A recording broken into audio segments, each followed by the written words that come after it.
A new year and a new race season for the Brscc at Silverstone, home of British motorsport, and today it is the gateway to hypothermia. It is bitterly cold down here on the Grand Prix circuit. We're in the national pits and Ashley Morton and his crew are busy gridding up our first race of the day, the Mark 1 Mazda MX-5 Championship and the Clubman Championship on a combined grid. The Orange Army are getting ready, and on the front row we've got none other than Ali Bray and Steve Foden. Great battlers, great competitors and former champions alike. This is a red hot race programme we've got coming up for you over 2 days on the Brscc live stream. We've got a new series in the Pro Sport Sprint, we've got the Audi TTs, we've got 2 endurance races, one of which coming up later on today. And in the commentary box we've got an absolute pair of legends, one of which you would have heard quite a lot on the Brscc live stream over the years, Mr Scott Woodwiss, and this weekend joining us in the commentary box is Mr Joshua Barrett. So I think it's time to hand over, and myself and the cameraman Jeremy, we're going to go and thaw out. Go on, Rob, off you go and warm up. Yes, whilst he goes and thaws himself out, good morning, everybody. Welcome to the Silverstone GP circuit for the start of a brand new season for the British Racing and Sports Car Club. It's always a exciting point when things get going after a long winter. It's still bitterly cold, as winter would expect, even though the calendar tells us we should be in spring. But even so, what has sprung is some 57 Mazda MX-5 Mark 1s for this combined grid race for the Kent Models Mazda MX-5 Championship and the Clapham North Mazda MX-5 Clubman Championship. This is both championships racing on one grid together on the full Silverstone GP circuit. And Josh, as they get set to go off on their formation, that before we get to the grid, start of a new season. It's been quite a long winter, but finally we get to do the thing we all love, which is get back racing again. And 57 Mazda MX-5s on the grid, exceptional. Probably the biggest solo Mazda MX-5 grid for some time, I suspect. So it's going to be really exciting. 2 20-minute races today, and then the Clubman Championship, they get to go home tonight, and we have the MX-5 Championship back this year by Kent Models on the solo race tomorrow. But yeah, it's going to be really exciting. As Rob was saying, they 2 sort of old hands of Mazda MX-5 racing at the front of the grid, but there's lots of novice crosses you can see on the back of the cars, so it's great to see new drivers come into racing all the time. And what a place to start the season on the Silverstone Grand Prix circuit. There's not many club level race meetings this year on the GP circuit, so it's great that the Brscc have been able to put on this early season starter, and this should be a great way to start the Brscc season, I suspect, Scott. It is, yeah, plenty of action in store with all 3 Mazda MX-5 championships in action this weekend, including the Mazda MX-5 Super Cup. We've got the Audi TTs here today as well. An endurance race coming up after lunch, which is the first for the PBS Brakes SuperSport Endurance Cup, and also tomorrow the Silver XT1 Endurance Series. But we'll get to that later on. Here's the first grid of the season, and Ali Bray with a storming pole position. He was told he was given a bit of a help with the toe, but it gives him pole by 1.3 seconds from Steve Foden. It's a combined grid, so you've got championship and Clubman cars in the mix together as they qualified. So Richard Wood with an excellent 3rd place for him on the grid, alongside the top of the Clubman runners, which is Jordan Pinley. Good to see him back for a full season. Row 3 is where we see Adam Sparrow, double vice champion for the last couple of years alongside Thomas Walker. Then Adam Craig, and next to the Clubman cars, and Jake Payson 8th overall. Then it's Connor Clifford, and rounding up the top 10, 3rd in club class is Jack Worry. Then it's James Seal and Harry Storer from last year's MX-5 Clubman champion Johnny Greensmith in car number 1. He's alongside Matt Flowers, ex-BMW Compact Cup racer, on the 7th row of the grid, followed by Neil Chisnell and Andrei Abaliev. Then Steve Bartlett, William Chadwick, Donovan Dyer and Paul Simard make up the top 20. And it's Bo Parry, Paul Tucker, William Bream, Kevin Bird and Jack Woodcock to round off the top 25, followed by Jamie Turner, Oscar Treppis, Pete Smith, Graham Rumsey and Martin Tolley. More newcomers: Matthew McCluskey ahead of Peter Williams, who's returning, Keenan Cassetta and Clyde Chisnell. Brscc competitions manager Luke Souch, who must be having a nosebleed, being as high as probably he's ever been in the Mazda MX-5, starting 35th, I get it right. Andy Istrate and Ryan Barley next from Nick Ledoyen and Tim Storer, Adam Lawrence and Chris Thelwell, as this grid continues to scroll through a massive list of names. Matthew Crozier and Thomas Greenwood from Charlie Vi and Callum Thorpe, a pair of other newcomers. Then Matthew Tiller, Chris Winstanley, Tom Cannon, Richard Bartlett, Ben Hoy, Mustafa Said, Chris Watts, Del Whiteman, Ben Smith, Andrew Gilligan, Stephen Davis, and at the back of the grid after he was disqualified in qualifying is Del Pace in car number 128. and breathe. I'm out of breath already. We haven't even started a race. But so yeah, this is going to be quite an interesting dynamic because it's not split grid when you've got the championship and the Clubman cars separately running off at different points. They're in one race together. So the likes of possibly Jordan Pimley or others towards the top like Jack Warry or even Jake Pace, they might be in a race that's not necessarily theirs. But even so, they might enjoy the occasion. But of course, they score points within their own championship. So it doesn't matter really where they finish overall. It's where they are within their own contingent on the grid. Yeah, do you start thinking about the championship at this point of the season, or do you think actually I'd quite like to have a race, let's have an overall position? It may well be that. You can see there from the graphics on our screen, just 6 degrees Celsius. Potential showers maybe over the next couple of hours as the temperatures drop, so I'm sure Rob won't be delighted by that fact. But we're in the dry, so we're okay. And hopefully you are at home as well. Impressive performance you read down that grid from Thomas Walker. He's in the rookie division in his first full season of racing. He's quite 6th overall alongside Adam Sparrow, who so nearly won the championship last year. That fantastic finale we had at Brands Hatch in the Formula Ford Festival against Tom Langford. Yeah, sadly that ended in a gravel trap. Yes. Unfortunately, he was chasing him, but he'll be looking to try and do that. But his competition has gone up somewhat, given he's got Ali Bray, who anytime I've seen him in MX-5, I'm sure you have as well, he's always quick. He's my dark horse for the championship. He intends, all things being well, to do the full season, as does also Steve Foden. He said it's finance depending, but it looked good, he told me, in the assembly area. So just when Adam Sparrow thinks he's got a good chance to beat, and I tipped him as initial favourite, just thinks he's got a possibly easier run to the title, he gets his old nemesis from 2023 back, and a man who's always quick at MX-5 and practically wins every time he races. So Adam can't really get a break. And what's also interesting, Steve Foden is in the BC car squad alongside Adam Sparrow. So he's got possibly one of his own teammates as his closest competition, which is going to be very interesting indeed. And you mentioned Richard Wootton. What a great performance he's done to put it on the second row of the grid. That was magnificent. Be kind to Richard, he's only a little bit further back, but to be third fastest, really impressive stuff. So, we are getting set for the green flag at the back of the field. Welcome, everybody, to the 2025 Brscc season. It's about to kick off in a few moments' time when the green flag goes at the back. The 5-second board at the top of the gantry. So, Ali Bray and Steve Foden will lead off a 57-car grid for the Kent Models MX-5 Championship and Clapham North MX-5 Clubman contenders as we are go for 2025 as they sprint away from the line. And let's see who wins the whole shot down towards Copse Corner for the first time. And it is Ali Bray from overall pole position who will turn in through Copse for the first time with Steve Foden and a quick start from Jordan Pimley into third place. He's already disposed of Richard Wootton, now towards Magus Beckett's and Chapel for the first time. It's a fantastic set of sweeping lefts and rights, but it's Ali Bray from pole position that, as many expected, getting the initial advantage in the opening couple of corners, Josh. 3 abreast in the middle here, and yeah, not quite enough space for that. 47 went out wide, which was Andrew Abdulev, a late entry to the meeting, but he gets back on the track okay. And there's a big slide, they're going out onto Chapel Curve, but I think so far so good. You mentioned how everyone was getting away. I was amazed by how many cars haven't come through Woodcote Corner so far back. They had to start on this near capacity grid. Ali Bray giving off the toe. Now we're going 2 by 2 up towards Stowe Corner. Around the outside comes Steve Foden. Up the inside there was the runner-up from last year, Adam Sparrow. So he's made a good start from 5th on the grid, going for 3rd as they got to Stowe. And then about every Mazda MX-5 Mark 1 in the country seemingly is heading up towards Stowe Corner. Bray's held on to the lead. Foden is 2nd. It's side by side for 3rd. Sparrow in the BC Cars machine on the outside. He's going to run out wide though, out over track limits. That should allow Richard Wootton back through. The top 5 have broke away. And then, they're about 5 abreast going through Club Corner. I don't think I've seen that before, Scott. Not everybody quite on the circuit. Hopefully they get through the second element okay. Watching through my hands already. It's fantastic to watch, and bear in mind this is only half a lap into the season and they're going at it like it's the championship finale. It's practically 3, 4, 5 everyone abreast in towards Abbey Corner. They're all going for it. We're laughing. That was Bo Parry almost turned into by somebody.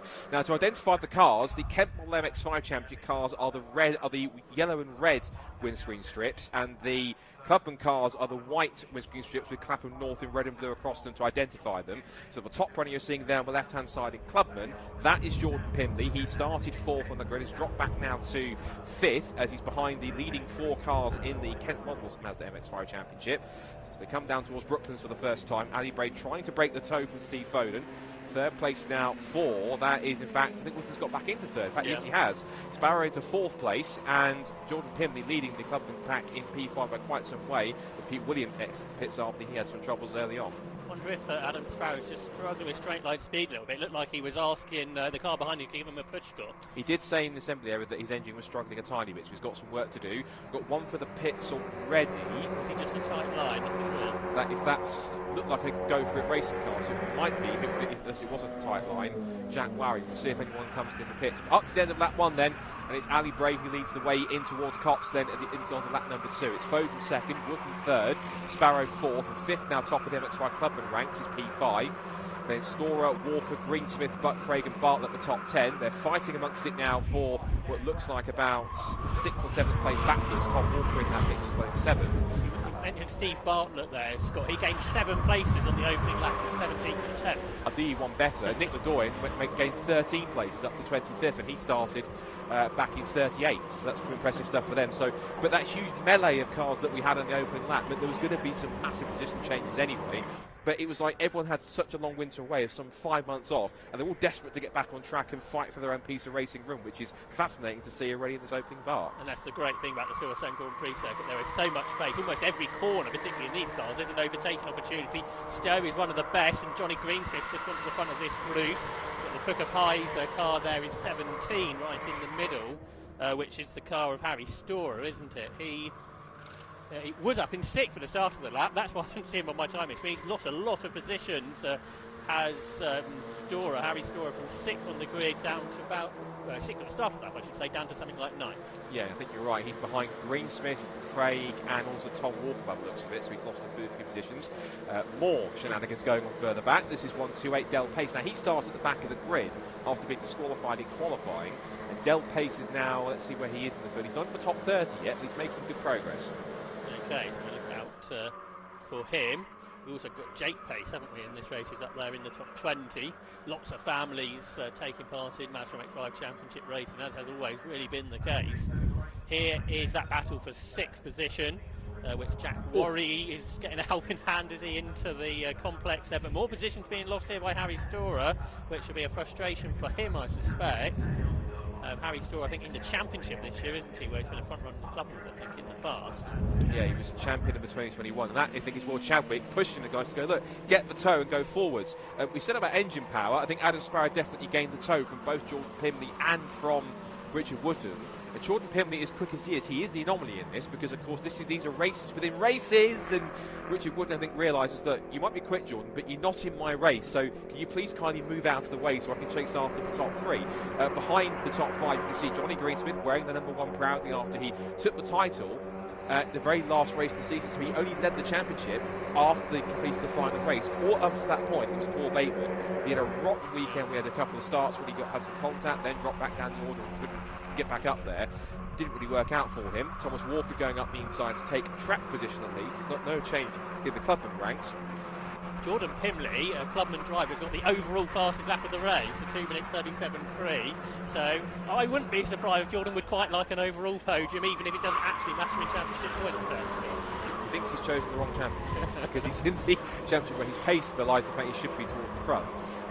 He's leading across the Clubman. We give a quick check into the Clubman where they are. In the championship, which quickly, it's still Ali Bray leading from Steve Foden and Adam Sparrow in the top 3, then from Richard Wootton and Tom Walker. In the Clubman ranks, it's Pimley who leads quite substantially from Greensmith in 2nd place. Jack Waring is still 3rd. Then you have to look back to 16th, where you find Bo Parry in car 114. And 4th in that order, and then William Green in car 264. As that is Steve Bartlett and the 21 of Walker both off into the gravel, and that's an early exit from them. Yeah, Johnny Greensmith had gone down the inside of Tom Walker, and I think Steve Bartlett, who had been making good progress, wanted to try and follow him through. Unfortunately, it didn't quite work out, which is a real shame for Tom Walker, because he's having his great debut in the championship, running well inside the top 10, but unfortunately out of the race. And in MX-5 racing, the results, I think, set the grid for the race later on. You're absolutely right. There's no reverse grids here, sadly. So ultimately, where you finish or where you don't finish decides where you go. So if you have to retire, you are out of it. Kudos to the marshals, who are trying to perform a live snatch of their own by pushing Thomas Walker's car out of the way. More into championship battles you've got here. You've got the MX-5 championship car number 64, which is 64 is, I'm sure, and Donovan Dyer up in here. Yes, I think you're right, Donovan Dyer, who he started back in 19th, but he did come into the pits, so he was a bit further back than he would like to be. He was scrapping one of the Clubman cars. Back to Harry Storer, who is battling with James Seal, another of the kind of newcomers to this season. And this is for position within MX-5 Championships. They're currently at the moment 11th and 12th on the road, but at the moment they are battling over, in at least class position, about 6th or 7th at the moment. No, the Marshals managed to get one car out of the gravel, but they battled for 6th. There's a new car in the front, isn't it? 88, William Chadwick, who's worked his way up. He started the lap in 10th, so he made the most of those 2 cars going off, and he's passing more cars, including Johnny Greensmith as they turn into the right-hander at Luffield Corner. But the top 5 are pulled so far ahead of this battle, they're not really going to get any further, so 6th is the best, perhaps, that Chadwick can get. Is there one for the pit lane there? I think there might well be. Couldn't catch the number, but yeah, you're right in terms of the top 5. It's now basically 6 seconds, 8 seconds in fact now to a leading group, because the top 5 are all closely bunched together by 1.3 seconds covering them. Then you have to go a further 8 seconds back to watch Chadwick and Greensmith scrapping over 6th overall. Again, remember, where they are overall does not decide where they score points. It's within their own individual championship. So even though Greensmith and Chadwick are battling, it's not for points, it's purely for on-track position. The Marshals are still down there attending to Thomas Walker's car. So that car not getting any further. It looks like it's pretty beached. That they more beached than they realised when they first tried to push it out. Silverstone Marshals are absolutely some of the best, so they would have tried their best. So here's the leaders. Sparrow had passed Foden at the line by 1,000th, but hasn't been able to stay there. So Foden is still second into the double waved yellow flag zone, where everybody does absolutely have to play ball because of the Marshals working hard. That is part of the policy here at Silverstone, is the Marshals will try and get cars out of the way, but drivers do have to obey those flags intently. But Ali Bray, he's led the whole race, Scott, but he's never led by as much as he was quicker than everybody else in qualifying. No, that was very much a help for the tow. One car that stopped, I'm going to have a guess, it looks like possibly Pete Smith, who has a purple and yellow machine. Usually likes to play a game which is called Spot the Car that goes tumbling down the timing screen, and although Pete Smith did come through in 15th. That was out of cops though, so we have to wait 2.5 minutes to see who does tumble down that timing screen. That's true, yes. Such is the length of the Silverstone circuit. Yeah, so that was just all there. Harry Storer and James Steele still battling. Again, more inter-championship battles, 41 and 64. That is Donovan Dyer battling with the 41 of Oscar Treppis. So more battles there. And just going through shot, I just saw that Harry Storer was not done with James Seal. Again, even though they are battling for positioning within the championship ranks, they're not letting this battle get up there. And of course, there's been contact. In fact, that's got really there's contact with a different car. In fact, that was 47 that got involved in that one. It was a 47 that came across the line. That was Abaluev that came off the road. He's also making a debut. So it looked as though that the battle between Storer and Seal opened up a gap that Abaluev thought there was a move for, and then eventually the 2 cars came together and made contact. Yeah, I think they've all continued, which is a bit of a miracle after the angles they were going in at. So that's left Greensmith now back ahead of Chadwick in the battle for 6th, just up the road. You can see the top 5 are absolutely tied together still. Nothing separates those at all, but it's the battle behind where there's been so many positional changes. We're going to be down to 3 in the battle now, with Jack Worry at the back of the trio, led by Johnny Greensmith. Of course, Greensmith and Worry are battling for 2nd, are they not, in the Clubman division? So that's important from that point of view. Whereas Chadwick, he's not going to gain really anything out of coming out on top of this battle, but he may well like to do that nevertheless. Yeah, he might be having fun on one side, but the other, immense frustration that he's battling a car that, even though he gets past him, he's not going to improve what he scores in points. He's still 5th in the MX-5 Championship. We've gone past the 6-minute mark in the race, so we've got just under 9 minutes to go in this first of 3 races this weekend. 20-minute race. 20-minute race, yes, you're right. So time flies when you're having fun. We've got actually now 11 minutes. We've gone past half distance. Out of the pits has gone Clive Chisholm after he's had an issue. Tom Cannon is also confirmed as being out, sadly. So he's one of the cars that was in the gravel down at Stoke Corner where we had double wave yellows. So 17 there, Harry Storer just had a 14 Connor Clifford. That's a good battle as well. There's always many good battles we've not been able to watch. Such is the intensity of the race. So recovery ongoing at Stowe Corner. So next time round, Stowe should be now again an overtaking opportunity. Everybody line astern, so that's good to see. So 17, Harry Storer, this is about the 9th.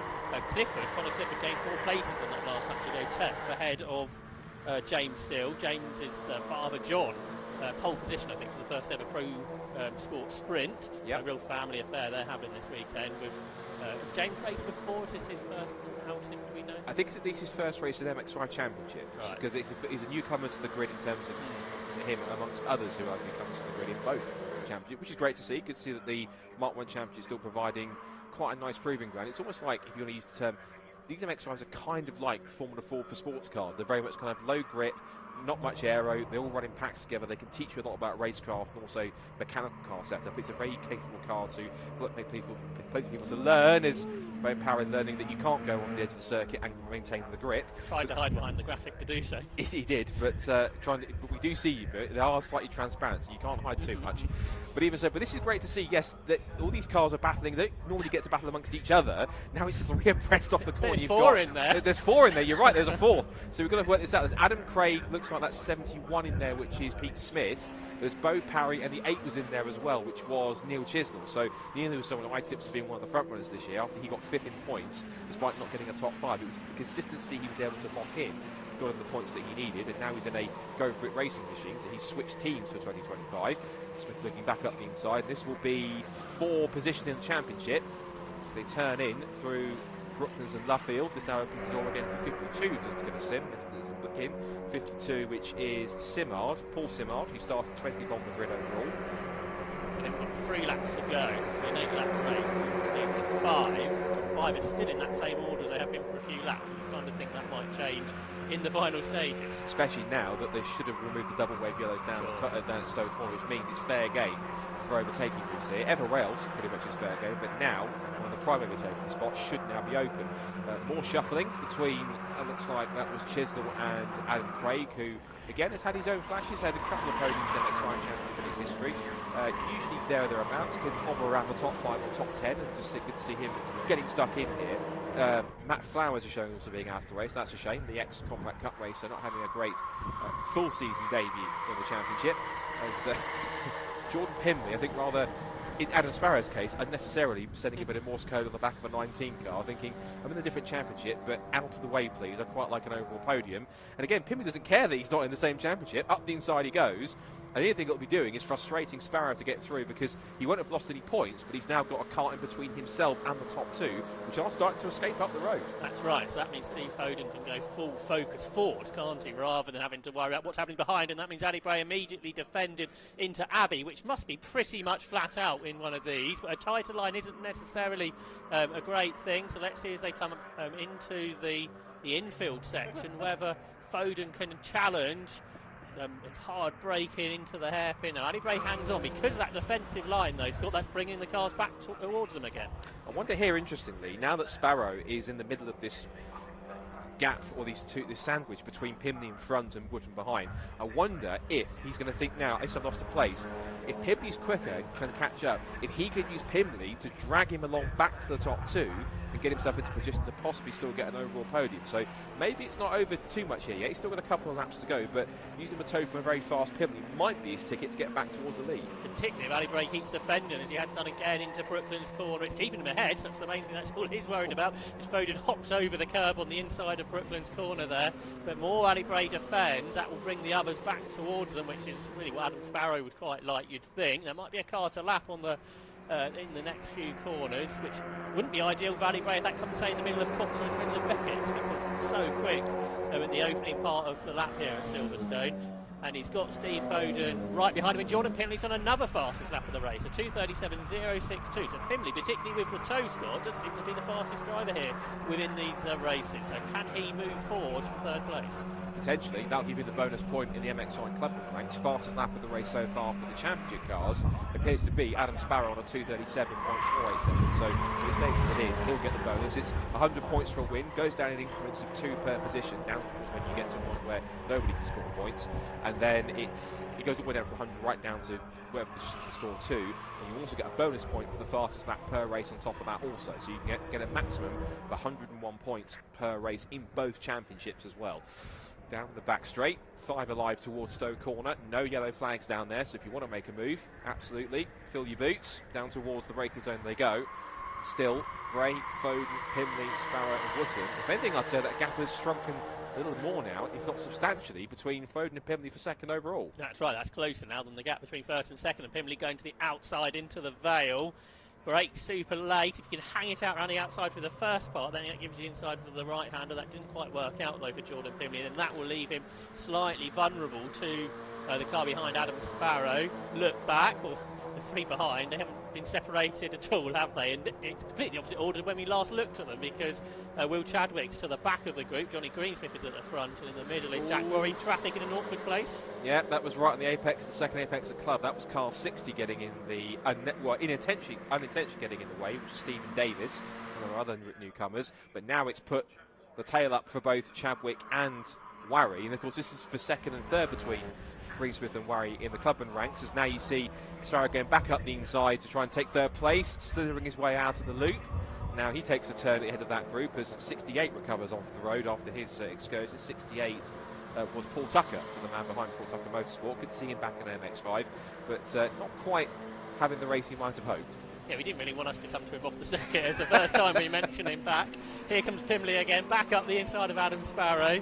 So back, oh, he's brake too late, he's run wide, and perhaps just a bit of inexperience racing against these guys, Scott, where he sort of goes for every move going, but it doesn't always work out for Jordan Pimley. He's still fourth though. I think the comfort he's got is that even if he did make that mistake, he's still got 8.5 seconds over his nearest rivals in Clubman, so he can still give himself the victory. He won't be too bloodless. And if he makes a massive error, touch wood, he'll be in the mix. So across the line they go to start the last lap of the first race of the season. Having too much fun here. They shouldn't need this race to go on forever. What's the phrase? Hide the checkered flag. Well, David Addison's here, so I'm sure he's ostracised the checkered flag, so yes. we don't have to end this race. Exactly. We can send him off and steal the checkered flag, and we can keep racing forever. Off of the gravel, I think, is one of the Go For It racing cars in the background. That might have been Neil Chisnell. This is James Seal having a blast for his first race, side by side with Bo Parry, race winner from last year at Snetterton.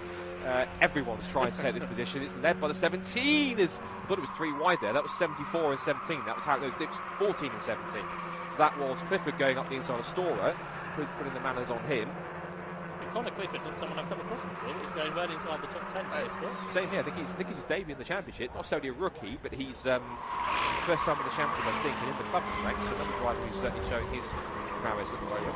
Pete Smith, thankfully, wasn't the car that we retired earlier on. It's a very similar livery car for Motorsport, and that was Bo Parry once again exploring the track limits. Wide he goes at Chapel in front of a rather bemused Neil Chisnell and co. Passing goes Adam Craig et al. So he gets ambles his way back onto the circuit, having lost several positions. And in terms of the battles here, you don't really know where to look because there's so many battles going on. It could all change in the blink of an eye. You've got Storer going down the outside to try and make the move on Clifford, and he's going for it. He's got the grip and the potential confidence. Go down the outside at Stowe, runs wide out over the curb, but this will give him track position. Doesn't even need to go towards the inside for Vale because he's held onto the place. Clifford might come back at him, and this is now, I think, Jake Pace who's now trying to attack, as is also Smith and Seal. And Seal was towards the front of this group, not but a few laps ago, so he's now been shuffled all the way to the back of it, a la what happened before with the few cars in front when we had the battle between the 3 cars that were battling. That was Greensmith, Chadwick and Warry over 6th, 7th and 8th. More battles here, 41 and 64. So that is Treppers and Doyne still battling. But now as they come onto the Wellington Straight for the final time, it looks like as though Josh Ali Bray's about to pick up a perfect start from pole and led every single lap to take the victory if he can hold on for these last few corners. Yeah, he hasn't led by much, but he's always led. Foden in the toe is catching, but he's not close enough surely to challenge into Brooklands corner. What's happening behind, because the battle for third isn't as close as it once was. Foden catching all the time, but kind of thinks not going to be close enough for the race line. He has a big gap now back to third place. I think Adam Sparrow just about hanging on. Looks like it, with a run to the line. But Ali Brave, this is going to be a full season attempt for the MX-5 Championship. He started in the best possible way, up to the checkered flag, and the first victory in Brscc of 2025 goes to Ali Bray and AB Motorsport. An excellent victory, and the fastest lap changed hands twice on across the line. It went to a 2:36.9 for Ali Bray, followed by Foden, who finished second, who took a 2:36.4, so he steals the fastest lap point in the end.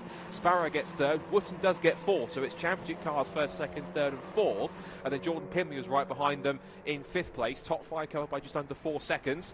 They're still fighting up towards the flag. More battles as Jake Pace gives Harry Storr the push over the line. The trio that was battling for 6th overall, that was headed by Chadwick. So he started with that back in 8th, but he shuffled his way back up to 6th in the end, ahead of Johnny Greensmith and Jack Warry. So that settles the Clubman podium, as there's more shenanigans going on behind. It's 2 and 33 who are having some fun there. That's McLucky and Istrate battling over 29th and 30th. And a couple of lapped cars in the way too, as well as they go through. And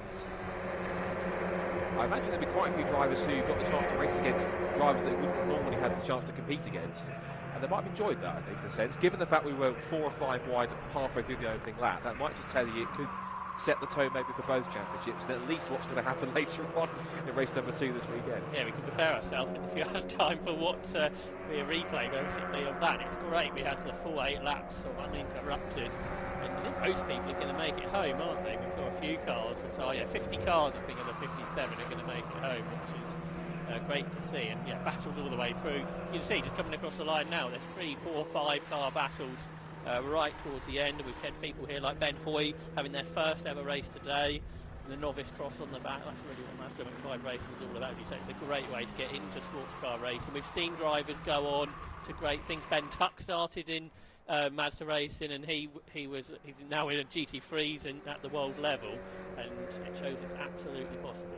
Definitely so. Plenty of good drivers have started in cars like this and using it as a proper proving ground. So great stuff from everyone involved. Shout out also to Luke Souch, who for his first start of the season saw him finish in P30, which puts him, I think, roughly around about the top 10 in Club, and it puts him 1st, 2nd, 3rd, 4th, 5th, 6th, 7th, 8th, 9th, 10th, 11th, 12th, about 14th. So not too bad. 14th, that's about sort of mid-pack for them, which again is lofty heights for someone of Luke Souch, because he is of lofty stature himself. But even so, he won't thank me for that, but I'll take it on a whim anyway. So, race number 1 of the 2025 Brscc season is in the books, and if that sets the tone for the rest of the season, I think I say bring it on, because that was action all the way, literally up and down the field. Plenty of 2, 3 wide scraps, but one driver was able to make it from literally lights to flag from pole, wasn't headed despite challenges. I tipped Ali Bray as a dark horse for this season, and he's someone who literally, anytime he jumps to an MX-5 Mark 1 at least, he's always a favourite to win. And if he's shown that pace in a brand new build in that car, wasn't quite exactly the same pace he had in qualifying, but he had a help from the toe. But if that's the pace he's setting already, I think he'll be very satisfied with that, with the victory, as anyone would. But that certainly gives him a good chance to be a front-running contender consistently this year as well. Yeah, I know AB Motorsport, they're very proud of the car they've put together. So to get a pole, to get the win and lead every single lap, didn't quite get the full house because they didn't get the fastest lap, but that's because he was giving off a 3.5 mile slipstream all the way around the circuit to Steve Foden. But I think the race win, that's all he could really ask for, and he should be really pleased with that. Yeah, rather than him getting the benefit of the toe, he gave the benefit of the toe to Foden, which saw him still the fastest lap point. By some margin, in fact. If you look at the times, they were the only 2 drivers that dipped into the 236s, and even then, Braves was a 236.9, and Foden was half a second quicker. So it just shows how extraordinarily quick he was. Just outside of our commentary box window, I can see the cars already making their way in towards pit lane, so I might possibly scoot round in a minute before we hand over to Rob in a moment once we get the signal. We're going to a lunch break where we'll have some of the interviews which Rob was able to pick up for some of our contenders this morning whilst the qualifying sessions were going on. I think we should also have a small feature in pit lane also live over the lunch break of the Pro Sport Sprint Series, so you get an idea of what the series is like, the cars that are involved and some of the drivers that are competing too, so look forward to that. And then when racing gets back underway after lunch, the first race is going to be our first long distance race of the season, which is the PBS Brake SuperSport Endurance Cup. 2 hours worth of racing. Rob will be in pit lane with myself and Josh on comms. I wouldn't be surprised if that starts early as well, as things have been running early this morning. So if you're looking to catch that race, do stay with the stream rather than going off, because I suspect it may well go a little bit early than the timetable schedule. So here are the results then. To Ali Bray was the winner by 0.27 of a second from Steve Foden. In third position was Adam Sparrow. Fourth was Richard Wootton. The Clubman winner, that was Jordan Pimley in fifth. William Chadwick was sixth ahead of Johnny Greensmith and Jack Worry. Connor Clifford and Harry Storer completed the top 10 ahead of Jake Pace and Pete Smith. Onto the second page, we saw James Still, he was well involved. He finished just ahead of Neil Chisnell, Paul Simard, Bo Parry, William Brame, Adam Craig, Dale Pace and Aubrey Abulev were in the top 20. Ahead of Graham Rumsey, Jamie Turner and Nick Ledoyan and the rest. So a great race to start off the Brscc season with the Clapham North Mazda MX-5 Championship, with the Kent Models Mazda MX-5 Clubman Championship, and very shortly we'll head down to Rob Lewis and we will see how many drivers he can catch up with. So down to Rob in the pit lane. A massive grid of MX-5 cars, some fantastic racing, some great commentary by Scott and by Josh. What a grid of cars it is. 2 championships into one. So we've got 2 podiums to sort out. Ali, come on ahead, sir, and stand in front of the Brscc boardings we've got here. You're back in a Mark 1 and you start off in the right way. A great win there. Accept the spoils of your winnings. Great race from you. I'm having the best day of my life, ripping around Silverstone like a bald eagle. That's one way to put it. No, that's amazing. I do want to say, like, about 2 months ago, it wasn't looking like I was going to be here, and just want to say a massive shout out to Paul Austin, Atkinson Body Repair, Graphics Lab, Revivals Rolling Road and Finish Line.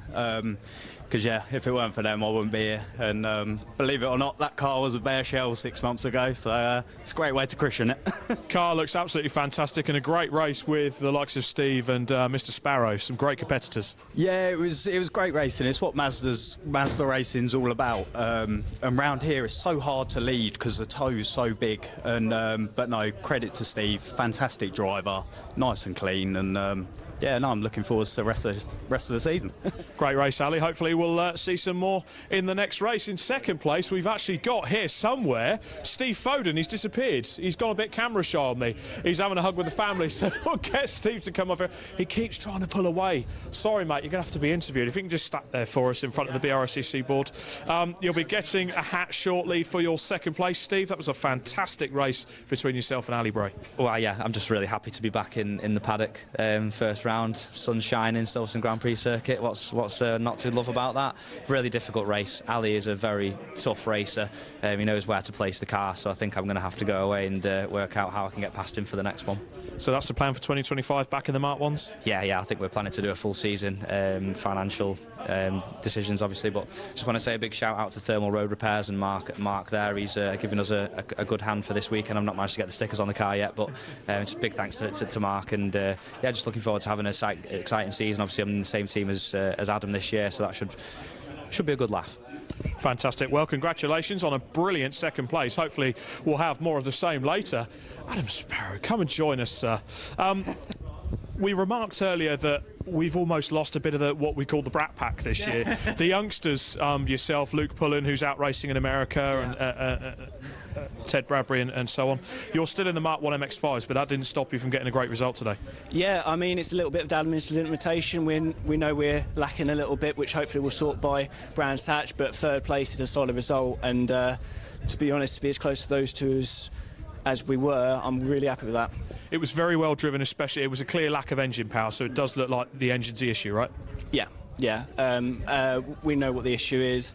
I think the builder's Pete's coming to pick up the engine soon, and he's going to investigate what's going on with that. Work is magic. Yeah, exactly. Fantastic. Well, congratulations on a fantastic third place there. That's Adam Sparrow. Let's look at the Clubman side of things now, but that doesn't stop with the great racing. Unfortunately, the circuit commentary has nicked the winner there. So I'm going to chat to the man in second place and our Masters winner, Johnny Greensmith. Great result. Great to have you back in the championship. We'll just get you stood here in front of the Brscc boarding. Great to have you back in the series, and another great result. Yeah, it's good to be back, to be honest with you. Yeah, turned up last night at 8 o'clock last night, and not driven car since last year. So yeah, I'm quite happy with that, definitely. Bit of muscle memory. Yeah, probably a bit more than that. Fantastic. So full season for you? All being well, yeah. If work commitments and that don't get in the way, then hopefully be out and about and playing. Well, Mr. Greensmith, as always, great to see you on the podium. Jordan, when you've finished being interviewed by the sir, if you just stand in front of the Brscc boardings for me, a fantastic win in the Mark 1 Clubman Championship, but you were right up there with the race leaders in the overall championship. Are you not tempted to give that a go? Yeah, the biggest thing for me is budget. Obviously, the Clubman's race on a one-day format. The costs are a lot lower because of that. Obviously, I fund the majority myself. I do have some fantastic sponsors like Quick Plan and Harry Bennett Foundation that are keeping me going. But the majority is funded by myself, and it's a big leap up to the National Championship. Fantastic, and a great result for yourself, as we've just got some of the podium hats being launched by the wind towards us, but a great result by yourself, really putting yourself up there. It doesn't disprove the pace that you've got in that car. Yeah, my God, I had such a fun race. That was absolutely brilliant. I actually forgot about the Clubman's halfway through, and I was just battling for the overall podium. But no, brilliant. I mean, Mechanics 347 have set up a fantastic car. Pleasure to drive, and my God, those boys are quick, aren't they? Very quick. Just try and race 2, not to outbrake yourself like you did at Brooklands. Actually missed the brake pedal, so yeah, I was going to go up the inside anyway, and then it wasn't where I remembered it. So no, I kept it out of the gravel today, though. Put a note on the dash, pedal in the middle. Yeah. Congratulations, Jordan. Fantastic win there in the Clubman Championship. And in 3rd place, come on over, Jack Warry. Fantastic result for yourself, the one-day format of the Clubman Championship, and you've got yourself a podium. I know that's gone really well, especially mixing it with both championships together. To be up in amongst with everybody else, it bodes well for the Clubman Championship. So it's considered sometimes the slower championship, but I think we've proved today, especially with Jordan and Johnny and myself, that that's not necessarily the case. Absolutely, but does it give you that extra impetus just to give it a bit more of a go? Oh, it does. If there's fast people in front of you, you do tend to find a bit of pace. I can't explain it, but it does happen. So we've all found a little bit of something out there this weekend. So it's gone well. Brilliant. Hopefully more of the same later on, and I'll be talking to you for another podium interview. Fingers crossed. Fantastic there. Congratulations. That's our final podium winner for the Mazda MX-5 Clubman Championship. I'll get all the Mazdas. I think the Brscc do want to work away on the Mazdas and get some checks carried out as the circuit commentary team head back upstairs out of the cold. I'm going to do the same. But earlier on the morning, myself, my cameraman Jeremy, we went out into the paddock and we spoke to a few of the runners and riders for the Brscc this weekend just gone, and I believe one of them, we actually spoke to Jordan, so you'll be hearing from Jordan again about his exploits in the MX-5s this year. So let's take a look at those interviews, and then we're going to head up to the garage and preview the Pro Sport Sprint, a new championship for this year under the Brscc. So we'll have a bit of a look. But for now, let's hand over to, well, me. Starting off the lunch break interviews with the SuperSport Endurance, and we can't look at the SuperSport Endurance series without coming and speaking to Pure Track Racing, Sarah Dennis, one of the, well, now the head honcho owner, the whole shebang. Sarah, first of all, 2025, what are your plans? To do well and actually finish, I think, is the first plan. We didn't have the best year last year, unfortunately, a bit of reliability issues, but we've sort of switched it all up this year. We've switched the drivers around, we've switched the cars around, so hopefully something new might work. And you made some changes over the winter of the actual organisation. What happened there? Basically, my husband got a full-time job, very stressful. My circumstances changed, so I've decided to take over the business, run an online shop, help new drivers get into the series. So we've got a new driver in today, and yeah, basically run it all myself from home, basically. And tell us a bit about these new drivers you've got coming in. We've got quite a few. We've got a lovely young lady that's going to join us at the end of the season, so we'll do a launch on that. We've got another driver from the Driven event that's joining us. Today we've got Ben. It's his first time with us, first time meeting the team and first time in the car. So, and then we've got old-timer Jamie, bless him, he's back with us. He decided to come back.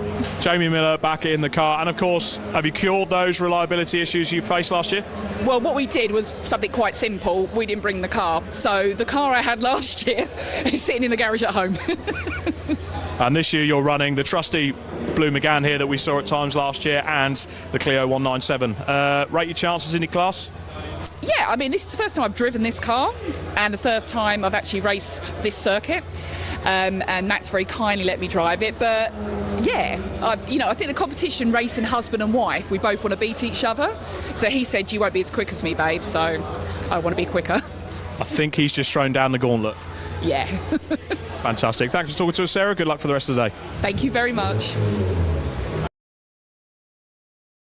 And it's always great to run into Nick Sanderson in his beautifully prepared Seat Leon, the Ricky Concept Seat Leon. And you're very busy this year on the Brscc package. Nick, what are you up to?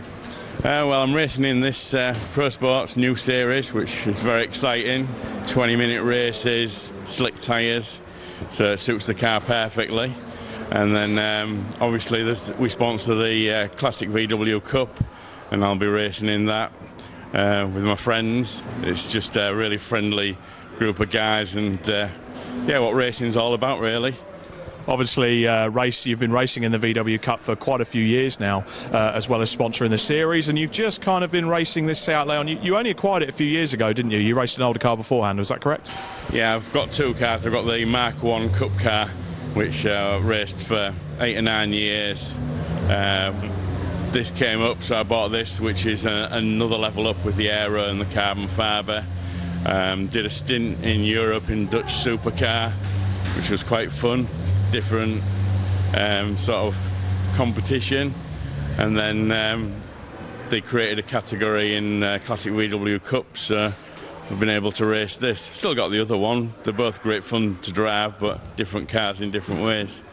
And this is what you would call a factory spec car, and is it good to be up against other factory spec cars in such a high level series as a Pro Sport Sprint? Yeah, it's great. I mean, that's what these cars were built for. They started off as a one-make series. They're raced all over the world. Endurance has proved that they're reliable, and because they're built by the factory, they're within the tolerances for reliability. So you just turn the key and off you go and have fun. And just the last one, obviously you can see the steam coming from ourselves. It's quite cold down here today.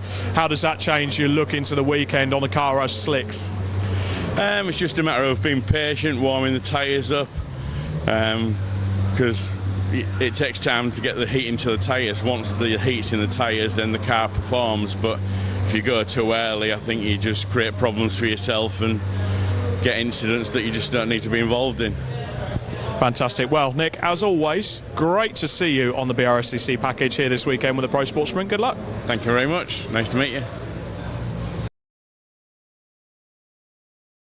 Well, it's time for some Mazda MX-5 Super Cup. We haven't got as many entries as we'd like to this weekend, but that doesn't stop the quality of the drivers and the racing. Now, one man who is out this weekend for the first time in the Mazda MX-5 Mark III Super Cup is this man here, Sam Middleton. Sam, your debut race this weekend at Silverstone. What's your thoughts going into it? Just trying to have a clean weekend, really. Did some testing yesterday, just trying to get used to the car and the track. First race on tarmac, so hoping for a good one. First race on tarmac. What's your other racing exploits been? I've done, mainly from when I was about 13, I've done some grass track racing, and then a little bit of karting here and there while I was at uni, so I did some BUKC, that sort of thing. Mazda MX-5 Super Cup, what brought you to this championship? Just the close racing, the competition. There always seems to be someone to race no matter where you are on the grid. And it's a beautifully prepared car here. You're with the Hall Sport team this weekend. What brought you to the team? We actually were supporting Ollie last year, so we were kind of coming along, getting to know the championship, and we've been kind of family friends and that for quite a few years now, so it just seemed like a perfect fit, really. Great to get all the awnings together and support Ollie Hall and race with friends. Yes, definitely. Fantastic, and the weather is circling here. You can't really see in the background, but there are black clouds on the horizon. It's dry on the ground at the moment and bitterly cold, and you've got to go qualifying soon. What's the game plan? Praying for not too much rain, because then it'll be a bit of a rush to get the tyres changed over, so hopefully it stays dry. Fantastic. Well, Sam, good luck this weekend. All the very best. Thank you. Well, it's always a pleasure to come down to the Rob Boston tent and see Mr. George Grant, Clapham North himself. George, you've been involved in the Mazda Super Cup for a very long time now. You're going into a brand new year and a very special anniversary. Yes, you're making me feel very old here, Rob. Yes, but it is a very special anniversary.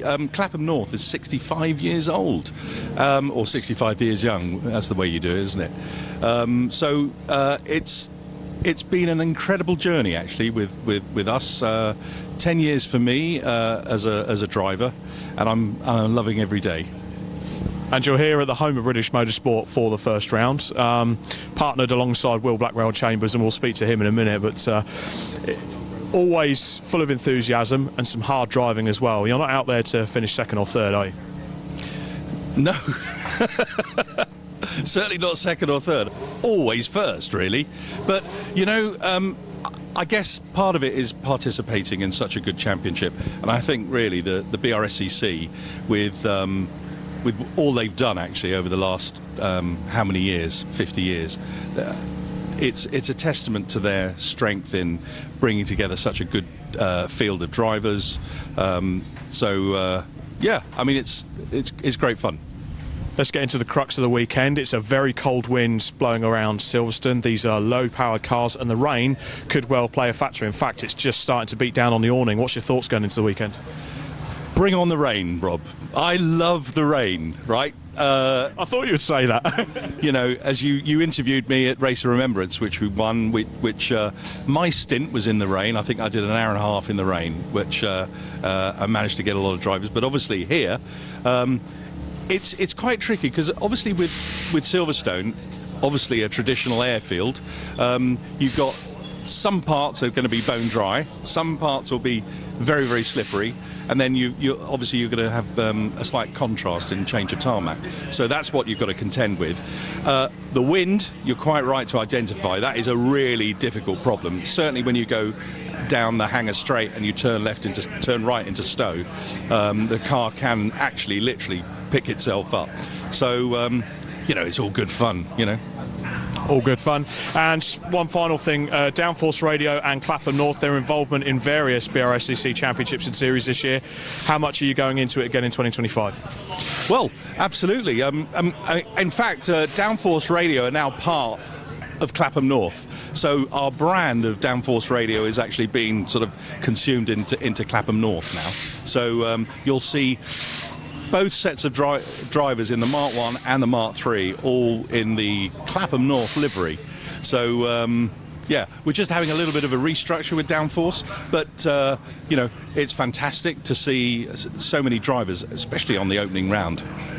Fantastic, especially with that 50-car grid. Well, George Grant, thank you very much for speaking to us, and good luck for the weekend. Thank you very much, Rob. Well, it's time to interview a champion from 2024. It's 2025, and he's stepped up to the Mazda MX-5 Super Cup. Tom Langford, good to see you, sir.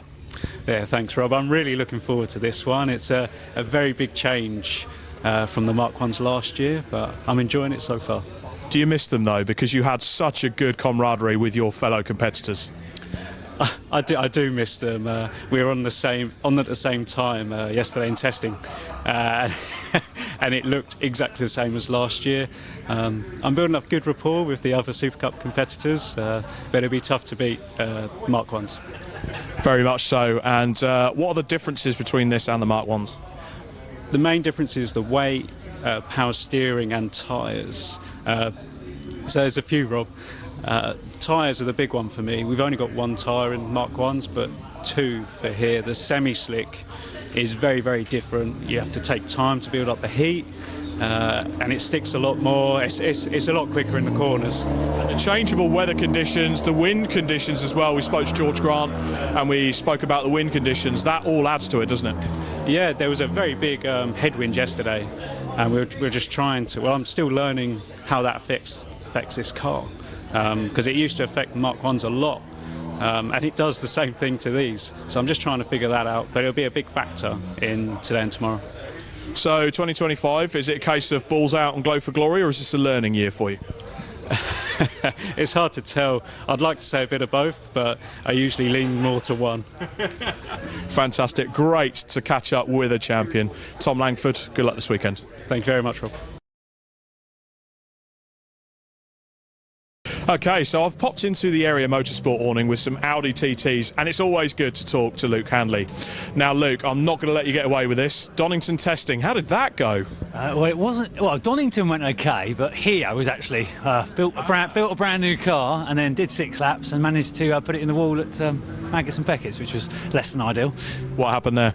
A bit like today, maybe more like Friday and Thursday. It was sort of wet to drying. Some of the track was dry, some of the track was wet, and managed to just come around on me. Tried to save it, didn't save it, went in the gravel, hit the wall. We'll save the Mickey taking for now, but the TT Championship, a great championship to be a part of, supported by Demon Tweaks. What brings you to this series? I think I've said it before when you've interviewed me. I was doing some endurance racing with other clubs. It was great, but it was getting really expensive. And what you get out of the TTs in terms of the value for money, in terms of the cars, how fast they are, the great racing, how they look and everything else is fantastic value for money. There's really close races, really fast people in it. part of a great team. It's just really fun. Enjoy it. Fantastic. And as you've found out, great cars to put back together. I've certainly put a few of them back together, unfortunately. Yeah, last year, I mean, I don't want to jinx it. It's mainly me. The problem is between the seat and the steering wheel generally. But yeah, I think we did 5 bonnets last year, which I managed to do mainly on my own, to be honest. So, but yeah, luckily the cars are cheap to buy. The parts are relatively cheap as well. But yeah, it's mainly me. Don't think it's a crash fest. It's not. It's because I'm there. And you're running with a great team in Area Motorsport as well. What do they bring to the party? Rob brings everything. I'll be honest, if I wasn't in this team with Brad, Matt, Carl and other people, where I was able to share data with them, I would probably be mid-pack to backpack. Literally, what the guys can bring on the data gives me at least a second and a half every round we do. So you can go around on your own and do that if you want to do that, but if you want to be a bit further up, then you pay the money of being a team. So. And the theme for the interviews this weekend, talking about it, the weather conditions are very changeable. It's trying not to rain, and then it's sunny, and it's bitterly, bitterly cold. How does that affect these cars? It affects them a lot, actually, to be honest. Yeah, can we have a word with someone at the Brscc? Can we make our rounds from May to September even? But yesterday was really cold, and so was Thursday, and the main thing is intake temps, so the car is actually faster, but the big thing is the tyres take ages to come on, but when they do come on, the track is actually quite quick, so the times are really good compared to racing in July, because the car's faster because of the intake temps, but it takes a little while to switch it on. But as soon as the rain comes down? Absolutely terrifying, especially around here, and on these tyres, for some reason it goes instantly greasy. So for some tracks, you can get quite a lot of rain and it's not too bad, but here it seems to go instantly greasy. I don't know why. Something to do with the surface. Well, look, good luck this weekend. Beautiful looking car, by the way. It's great to see you back out with the TTs. Thanks very much. Cheers.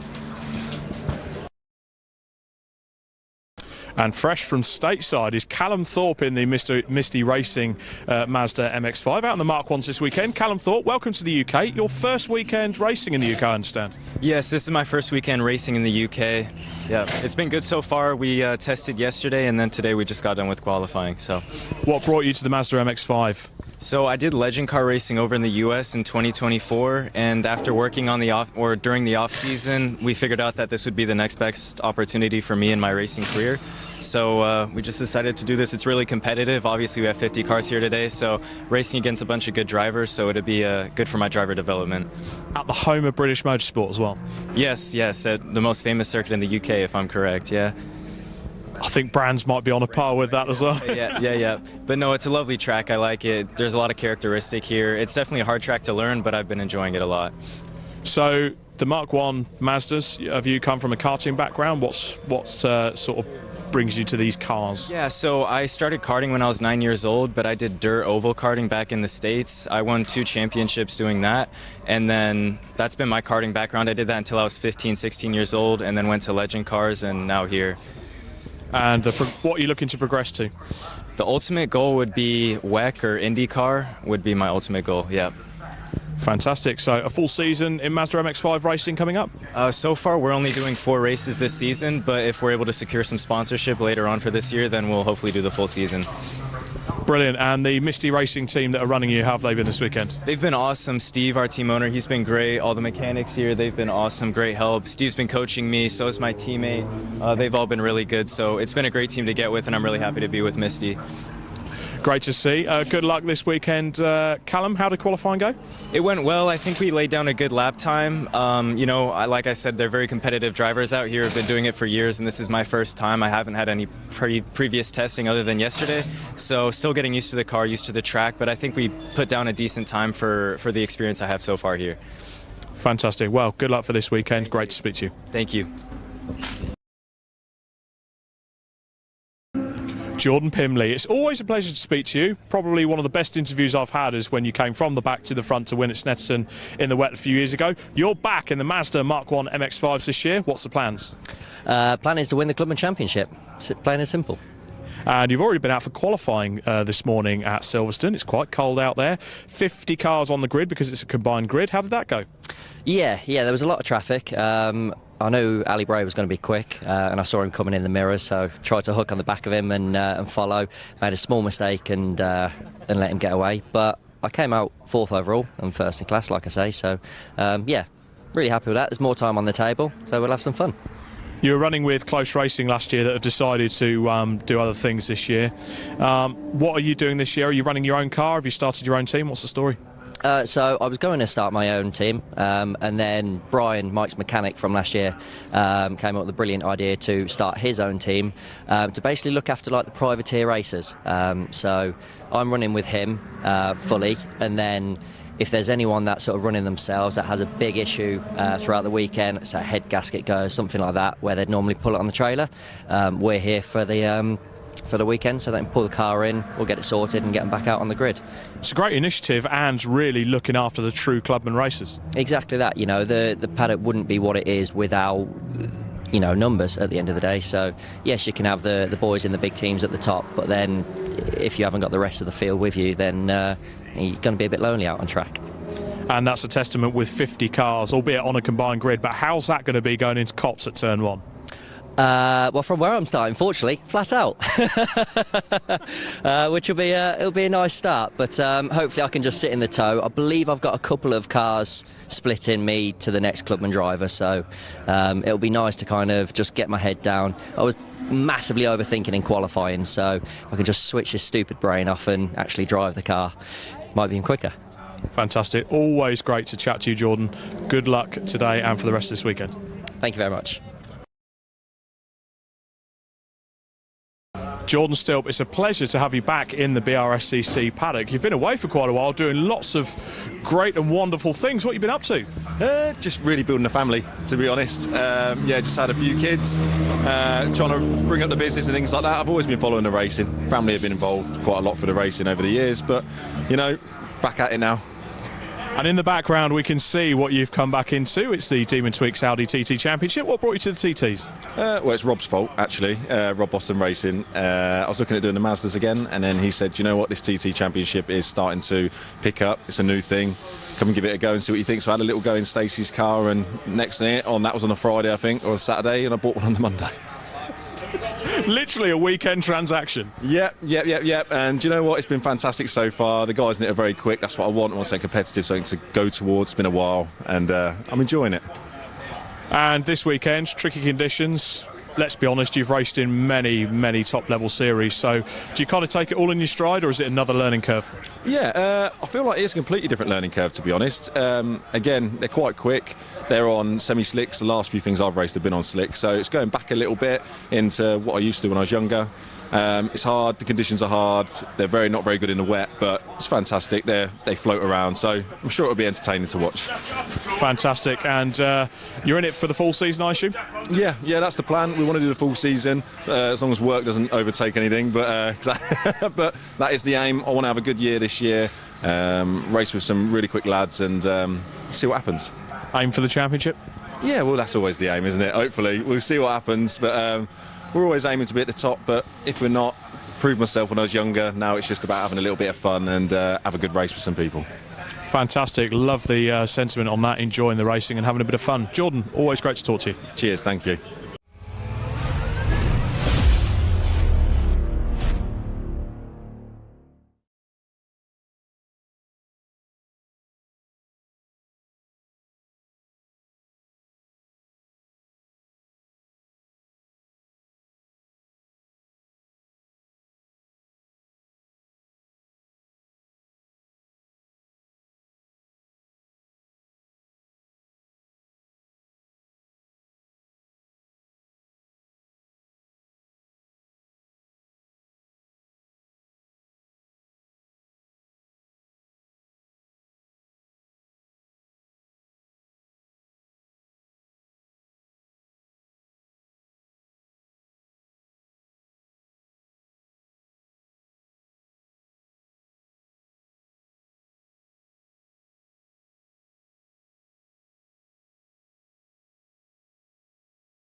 Welcome back to a very windy pit lane here at Silverstone. We were going to bring you a walk around and show off the Pro Sport Sprint Series that's new this year for the Brscc. Unfortunately, time restraints have meant we haven't been able to do that today. We're going to do that tomorrow lunchtime, so make sure you hang around for that. But for the moment, it's time for the first of our endurance races for this weekend. And we've already got a casualty for the PBS Brakes SuperSport Endurance Championship. The Adcock car has had to pull out with a clutch. But to take you through the grid and the rest of the runners and riders for this 2-hour endurance race, it's time to head back to the commentary box to Scott Woodwis and Josh Barrett. Indeed it is. Thank you very much, Rob. And we are getting set for our first long distance action of 2025 here at the Brscc. As you can see, it's still a rather chilly, not quite Arctic, but crisp 6 degrees here, and it's only set to get not much warmer, in fact a little bit colder, in fact 5.3 degrees at about an hour's time, so it's going to stay around this temperature. I mean, even though it's set to get into spring, it's not quite getting any warmer just yet, but hopefully the on-track action we've got will certainly go towards helping things. So we're getting onto our grid then. It is Julie McBride, last year's Pro B, 2-time defending Pro B class winner, starts on pole position alongside William Lynch in the Toad Motorsport BMW. Chris Murphy, third in his BMW in Pro A, alongside Evans Stoney in their M2350i Quattro. And then it's Pelosi and Larkin in the Porsche Cayman that will start in fifth on the grid, and that's alongside Severs and Severs in the Super Copa. Row 4 is James Alford in the Audi TT and Unit and Stack in the BMW M3. Gilbert and Huggins for Top Cats will start on the back of the top 10 alongside Jason McAnally, Simolo Solis. Alessandro Ballesteros and Ricky Kuma come next, Audi TT and Honda FD2. Rashan Tyler Chingarimbo's Audi TT and Bruce Robinson sharing a Mazda MX-5 with a certain Colin Turkington, 4-time British Touring Car Champion. They go from 14th. Rory Pickles, who is a regular City Car Cup in his Audi TT, alongside the identical example of Aston Lindsay. It's the Sam Roy to Ollie Walden MX-5 coming next in 17th on the grid from Russell, Wooding and Greaves in their BMW E36. And then rounding up the top 20 is Glenn Bosey in the Clio and the Wendy and Paul Ellis Smith in their Mini R56.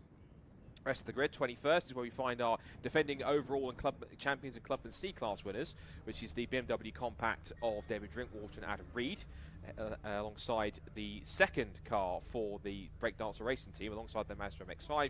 They have added the Mazda RX-8, which is now being driven by Wes Payne and Paul Herndon. Then we have Richard Lakey showing with another British touring car stalwart, some chap called Tim Harvey, who's a 1992 BTCC champion. He'll go from 23rd on the grid, alongside the Salem Poulton and Mills Mini Cooper.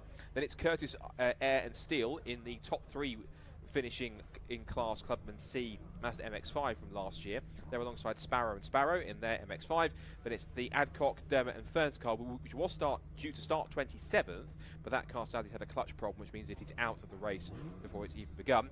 Matt and Sarah Dennis, another husband and wife team, are in the mix, and they will start from 28th, ahead of Miller and Pemberton's Clio. And then at the back of the grid, 2 cars that didn't set times in the session, which is the Etheridge number 80 BMW, Etheridge, and then Richard Clark and Aldo Risi, which caused a red flag in their M3 CSL, starting back in what should originally have been 31st position.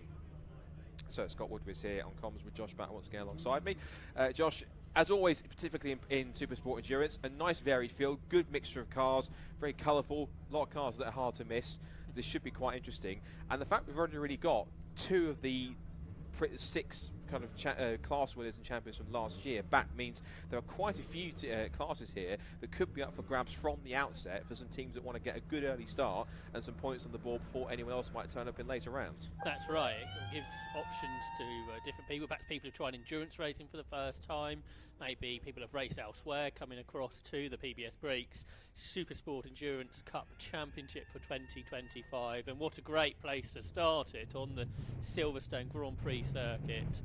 And it sort of takes you back to the days of the 24-hour race here, when that was for production cars, or going even further back to the Wilhar 24 Hours at Snetterton, which was for this type of cars. These are obviously much more modern than the cars from back then. For production-based cars, I think up to 350 brake horsepower per tonne, 6 classes, all split by those that power band. There's one car that's in the pit lane. I saw it just coming out of its garage lane. So there'll be one car, which I think is a BMW, to start from the pits. there was I think from the fourth row of the grid, possibly the car that was missing was the Anthony Unit and John Stack car. So is that the one in the pit lane? It's the 89, which is the M235i of Evans Estonia, which was due to start in 4th in Pro A overall, and was it third in Pro A. So that car's had some issues, not able to get to the grid, but it is going to start from pit lane, as you say. And Shane Stoney will fly in that car, the former Radical champion, Mini Challenge champion as well. Haven't seen him much recently in sort of production-based cars, so it'll be interesting to hear how Shane's getting on with that, but sharing with Richard Evans at Quattro Motorsport, the M235i, a former BMW Motorsport built car that regularly raced in things like the Nürburgring 24 Hours, so a great base car. So that's one to watch. Perhaps everybody moved up one, and that's why it looked like there was another car missing, but that wasn't the case. It was some higher up on the grid from row 2. And it's sort of BMW's at the front, isn't it? Then a great mix behind. You've got different shapes of BMW. You've got the E36 behind the Chris Murphy car, and the two E46s on the front row. Julian McBride has been doing club-level endurance racing for a long time now. He's a wheelchair user, so makes those pit stops a bit more difficult, but he's a real enthusiast for this type of racing. And then William Lynch alongside Chris Murphy, as I say, who's done things like Britcar GT Cup in the past and coming back to sort of club level racing with his E36. And then on the third row of the grid, you've got the Porsche Cayman, Jason Pelosi, who raced in the Porsche Sprint Challenge a few years ago, so I presume this is a GT4 spec Cayman, and he's brought his former Clio mate, Josh Larkin, to share the car with him, so it'll be interesting to see how they get on. I think Jason's also doing the Audi TTs, isn't he, nowadays? Yes, he is, correct. So yeah, he's raced all sorts of cars, so Clios, Porsches, Audis, so he's got a lot of different cars in recently. Then you've got the best of the front-wheel drive cars is the Seats of the family team, Andre and Jake Severs. So they'll be trying to look after their front tyres over the duration. We've got 2 pit stops to come of 3 minutes in duration. The pit window open at 20 minutes, closing with 15 minutes of the race to go. We're more than likely to see refuelling. Most of the cars won't be able to go 2 hours without refuelling, but tyre changes, that is optional. And can you get it done in the time is another. See there, Sandro Ballesteros, the teenager, just going through in his Audi TT. He's moved over from another club-level endurance racing championship from last year, and he's going solo. He was paired up with the ex-British GT racer Bobby Trundley last year, but going solo in his Audi TT, racing with Autism brand, and that's he's supporting that. And he has got pole position in his class, Clubman A, so watch out for Sandro Ballesteros there in the middle in his Audi TT. You've got this great mix of cars all the way through the field here, Scott. Yeah, it's quite a few Audi TTs. They're quite a diverse race car since they came in at the start of 2023, and some drivers choose to race not just in the TTs, but in other Brscc competitions where they will fit in also. There's car number 1, that's Adam Reed, David Drinkwater. Of course, remember, just for a refresher, you score points in your respective class, but also the points that you score also go towards an overall championship table, which means that only could you win your class end of the season, you could end up being the overall champion. That's what Drinkwater and Reed did. So 2x2 formation, rolling start towards the line. The first 2 hours of racing for the PBS Brakes SuperSport Endurance Cup for 2025 all set to go. The Reds go out any second. Drum roll now. And SuperSport Endurance Cup is go for 2025, and the pair of BMWs thunder towards Cops for the first time. And who gets the whole shot? Pole sister Julian McBride. The Severs and Severs Supercopper was looking to go down the outside of the BMW. It was going back. I think that was Chris Murphy's car, I think, by the look of it. So that car trying to make its way through as they turn through the opening corner for the first time. Out of Cops, relatively single file in towards Maggotts, Beckett's and Chapel. The field streaks its way through. Few cars out of position, including that Etheridge BMW. And then car number 80 starting way back in what was 30th position on the grid, effectively, back on row 15, but now trying to work its way through. And they're just behind the Lakey and Harvey BMW 1 Series as they head on to the hangar straight for the first time. And immediately we've almost got BMWs at the front of the field, Josh, side by side. There's a smoky car behind, not sure if that's just overfill or anything else, but Julian McBride hangs on. Presumably hasn't quite got the power of William Lynch, because Lynch is in an A Pro car, but it's a Pro B car for McBride that leads. A slightly less brake horsepower per tonne. The Porsche's up to 3rd, the Pelosi and Larkin car. Then the Severs up to 4th in their Seat. So Chris Murphy, he's dropped back to 5th. And then in 6th position, the next of the M3s comes through. So that will be the unit and stat car, won't it? That moved up a little bit. So there's our reigning champions. I think Adam Reed was going to start that one. The BMW Compact he shares with Adam Reed, the Clubman C car. And they come down towards Abbey Corner. There's a Mazda RX-8 in there. You don't see them racing that often. And that is the brake dancer racing car of Wes Payne and Paul Herndon, two experienced Caterham racers that have moved over. And they're a team of 5 Caterham racers, which usually that team regularly competes in the Race of Remembrance every year as that team. They decided to give SuperSport Endurance a crack last year, did it in the Mazda MX-5, which is on the grid this weekend. The 5 of them shared that car throughout the year and got 3rd in the Clubman C points last year. That MX-5 is staying on, but they've added now an RX-8 to their stable, and that means that they can get all 5 drivers out in one weekend. But they've split them now, so they can both race individually, and they've chosen to put in the RX-8 Wes Payne and Paul Herndon, whereas the rest of the trio, which is I think it's Tim Curtis, Alan Curtis, Harry Ayer, and Tim Steele, decided to jump in and Mark 1. But you saw there the Caterham 7, which has got Warren Gilbert in it, the long-time Marcus Mantis racer, with Todd Katz racing his team. He's got Neil Huggins sharing that car with the Caterham. Such a small car, particularly when you've got like the BMWs around you. But they're going okay in the early stages, up in 8th position overall, just ahead of late entry Jason McAnulty in his Lotus Elise, a long-time Lotus racer. And a couple of the TTs have got themselves together there as they turn their way into the Beckett's S's. And that may well have been the battle for the Clubman A lead battle, because Russian Tyler Chigarimbo has got himself up ahead of Sandro Ballesteros in Clubman A. So we've got to watch out for all these class battles throughout the 2-hour duration. But so much strategy will come into this with those 2 pit stops. And new for this year is if you pit under the safety car, there is an additional minimum pit stop time, which for this race is 8.5 minutes. So is it worth, if the safety car does happen to appear, is it worth having that much longer pit stop, or actually better to pit under green flag conditions? We shall see. Yeah, that's a term. It kind of takes inspiration from the C1 Endurance Series, which we'll see tomorrow, which it means it stops people getting a free pit stop basically and taking massive advantage under the pit stop. And it also, I guess, in a way stops any confusion, because you might get some cars that will pit under the safety car, and sometimes there are occasional situations where you'll have it where it sort of jumbles the field up a little bit whilst you're trying to work out who's where. So that hopefully deters that. It means that you have to make stops under green flag conditions, and it keeps the racing a bit more interesting. There's a car here that's done so many laps of the Silverstone Grand Prix circuit, which is the RAF liveried BMW, that has won the Brscc relay here a number of times. Dave Russell, the owner of the car, but he's sharing the car, unusually this weekend, with Paul Wooding and Martin Graves. Usually Dave Russell races that in the Armed Forces Racing Challenge. I think he's been unbeaten in it for about 3 years within his class, remarkably. But he's moved over, found a couple of mates to race with in this PBS Brakes SuperSport Endurance Championship. Now there's a safety car light panel flashing there. Yeah. But no other sign of a safety car period, so we shall see. Just looking at the marshals on the pit wall, are they readying a safety car? They've got flags in hand. Yes, safety cars coming out.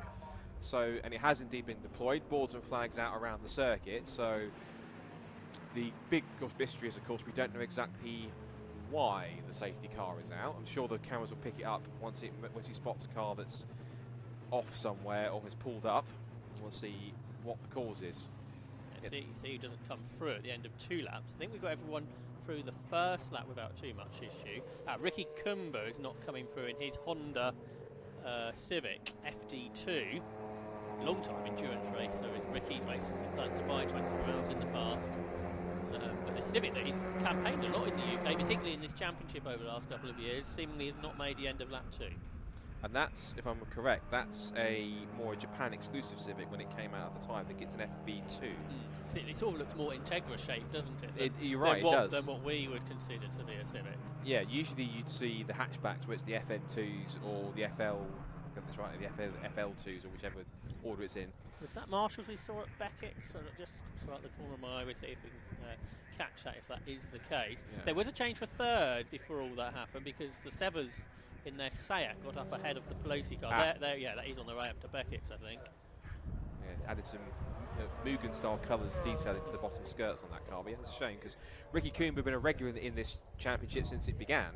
And when he did begin, he was in a car which many looked at it and thought, that's a Civic TCR car, that's not allowed. And when he explained it, it's a Civic that was built from the ground up, and it just has a body kit that makes it look like a TCR car. So even though there was initial questions, there was a lot pointing out afterwards, no, it's not a TCR car, it looks like one, and it kind of goes like one, but it's a car built from the ground up. But he has now a different car, this FB2, which he has brought out a couple of times, and he sort of changed classes. He's now in the Clubman ranks rather than up in the pro ranks as he has been before on that side.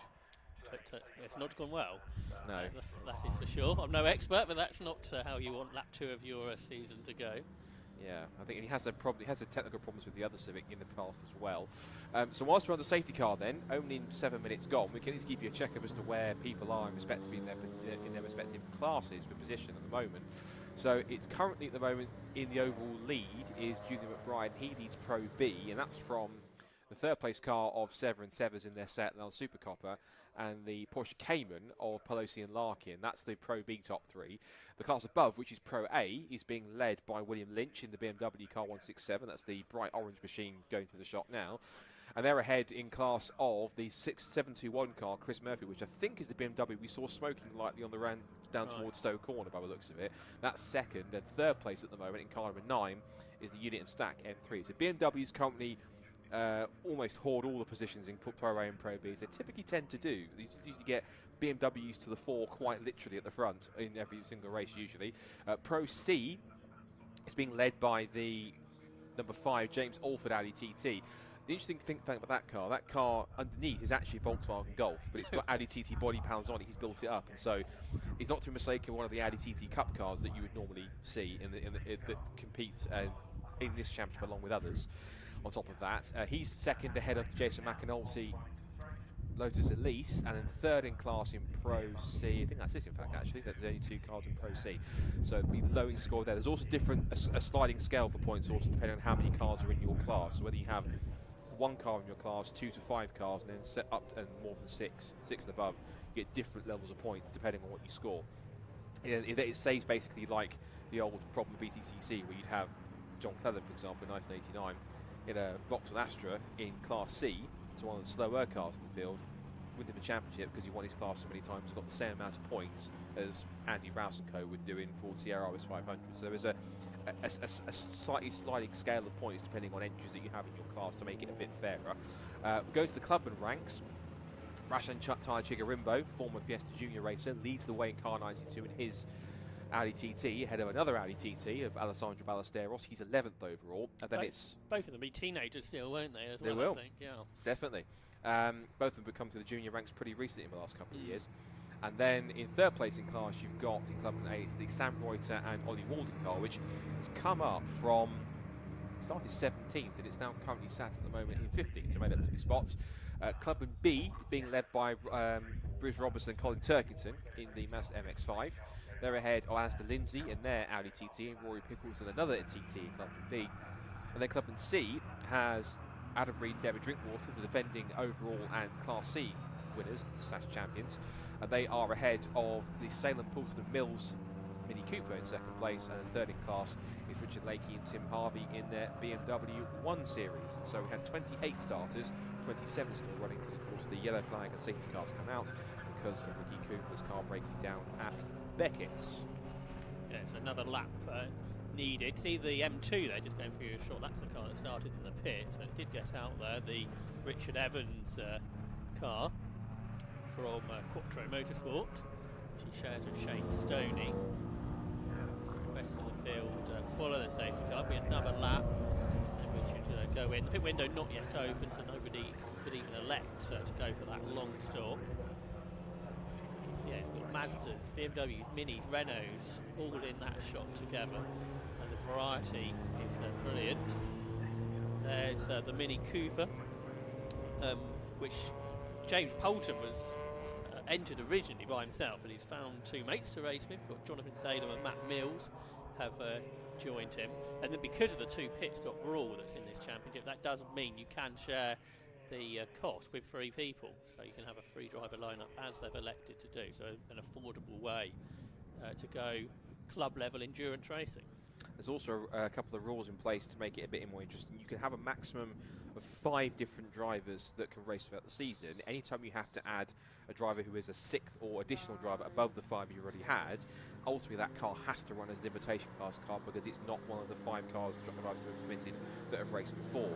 The other rule is also each team has to also allocate a lead driver when they sign up for the championship. Basically means that when that car races, it has to have its lead driver in there to score in the driver lineup to score points. If the lead driver does not take part in the race, again the car is scored as a class 1. I think what it's done there essentially is it's to try and deter teams, it's to eventually completely deter teams from bringing a ringer in, bringing a fast driver in to kind of gain them points in by the end of the season to jump up the order. It means that you have to stick with the drivers that you have. So if you want that fast driver in, you've got to bring him in either as one of your 5 drivers throughout the season, and you've got to do it whilst your lead driver that you've allocated for the season is in that car with him.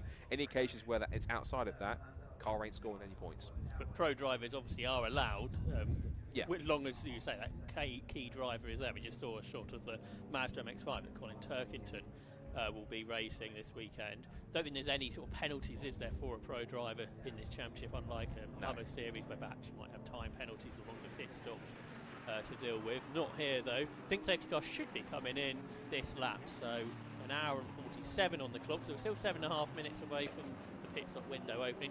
People won't necessarily take that early pit stop time. With that new rule that's come in this year, the strategy may well change from what we would have seen in the SuperSport Endurance Cup last year. Safety car in, Scott, racing back underway. Yep, the runyourfleet.com Jaguar safety car once again with Spirit heads into pit lane and releases the field once more. So Julian the field, and it is 1 hour 47 minutes to go in this opening race of the season for the PBS Brake SuperSport Endurance Cup for 2025. It is BMW's first and second ahead of the Seat of the Severs in the Suitlounge Super Copper. Then it's the Pelosi and Larkin Porsche Cayman fourth, and then it's fifth for the 721 Chris Murphy BMW 36 in the top 5. Watching leaders go through Marcus Beckis and Chapel in the full Grand Prix circuit.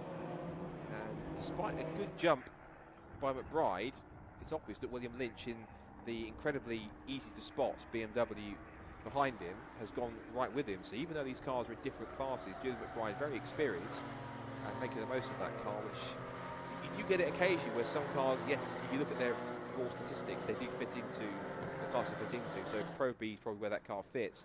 But it's just such a well-sorted car, and Julian's car usually is a front-running contender for overall victory, not just class, but overall victories, despite being in Pro B. So the car, that can be the case. Sometimes outright power sometimes is not always the answer. If it's quite a well-sorted car and quite lightweight, it can work out quite well. Sometimes lighter is better. Yeah, that's run by Jeff Steele Racing, isn't it? And Jeff Steele, very much a long-time BMW preparer. In the middle there, you've got the Rob Boston liveried Mazda MX-5, the Sam Ruto and Ollie Walden car. That's got lots of aero on it. Free abreast here, big squeeze, and we just about got through. The Mini went round the outside, the McGann up the inside, and for the Dave Russell-owned Tacona Racing BMW, that's lost perhaps 3 positions as the RX-8 comes up the inside up to Abbey. That was the McGann of Pure Track. That's Matt and Sarah Dennis. I think sharing that car for the first time, I think at least in this championship. Sarah Dennis, for context, had well, I won't use the word that she might use, it'd be more of an expletive, but a horrible year last year in the Clio. And the last thing she wants is her car to get caught up in a 3-wide incident. So she wants that car to at least finish and score well, because when she's in the car, she's quite a handy peddler. And the Pure Track team, quite staunch supporters of SuperSport Endurance Cup and also Club Sport, and they're also potentially going to push more sprint potentially too on that. And they are mainly Renault specialists. They have Clios and down to in this championship, regularly in series like Club Sport Trophy. So good to see them out. Good to see Matt and Sarah sharing a car as well, which is interesting. This is the fight for third overall. It's for second and third in class. They've got the Pro A BMW Chris Murphy behind them, but this is for the Pro B podium places P2 between the Seat Leon Super Copper front-wheel drive machine of the Severs and Pelosi and Larkin in the rear-wheel drive mid-engine Porsche Cayman. 2 very different cars you could wish to have in a battle, but looking very evenly matched based on power to weight ratio. Of course, both cars that do actually have a one-make championship, or at least when the Super Cobra was a new car, then of course the one-make Seat championship and the Porsche Cayman if we go past the Porsche Centre here at Silverstone, the Porsche Caymans, of course, have got one make a sprint challenge here in the UK to a similar spec to this machine that Mason Pelosi and Josh Larkin reveal of there. Here. There's the BMW, the car which has got a novice cross on the back, which I imagine is for Anthony Unit. That's James Alford's Audi, I think, Scott. It is. James Alford sometimes has not had the best of reliability luck, and sadly, the number 5 bright green Audi has started to grind to a halt, and that's on the approach to Maggots and Beckett. So that car just exiting Copse has had some kind of mechanical issue. Just where the last car, Ricky Kimper's car, stopped pretty much in an identical spot, didn't it? Yeah, it's the curse of the exit of Copse, by the looks of it, because both cars have had mechanical issues in exactly the same spot, which is, I'd like to think, purely coincidental. That might prompt, if you can't get it refired or pushed away quick enough, it may prompt quickly enough a second safety car, and that's just before the pit window opens. Of course, there is this now new rule, as you mentioned, rightfully, about the pit stop penalty extra time that you have to add on to the stop if you pit under the safety car. So ultimately, these drivers will have thought about that, and I imagine teams would have factored that into their strategy, provided they've read the rules, that when it comes to fueling the car, when it comes to stint length, when it comes to driver time, to make sure that they aren't going to get caught out. There might be one or two teams that get to the point where they've got no choice but they have to pit, because depending on fuel levels and fuel usage or how the driver's feeling, if they feel that they have no choice but to make a pit stop, they probably will have to. The 8.5 minutes is an interesting time, Scott, because under safety car, you might be able to get out within 2 laps and then catch the train up, which then in the 3 minutes in a racing run will be a lap and a bit. So actually, if you can get that done where you only lose a lap in that 8.5 minutes, it's probably around what the 3-minute pit stop in green flag. So it's much of a muchness. So that's, I think, a great. I think that's why all the tracks have different times, isn't it? It's a great thinking by the Brscc to try and even it out, so you can pit under safety car, but you don't get a big advantage. I wouldn't be surprised if Colin Turkington started that Mazda MX-5. It's up to 11th and going very quickly, a 2:27.1, the best time. I did see you on the screen kind of trying to squint and look as if it was him earlier on when the camera was focused on him, see if it was behind the wheel. If it is him, he isn't wearing his typical, by the looks of it, white, black and green helmet. Looks like he's wearing a more white generic helmet to maybe stay a bit more undercover, if that's the case. But if he is behind the wheel of that, then certainly it's been driven with the typical vigour that Turkington drives a rear-wheel drive machine, a la a BMW touring car. And that car doing well at the moment. It's currently sat at the moment in 11th place overall and holds a 1.4 second lead, according to the screen.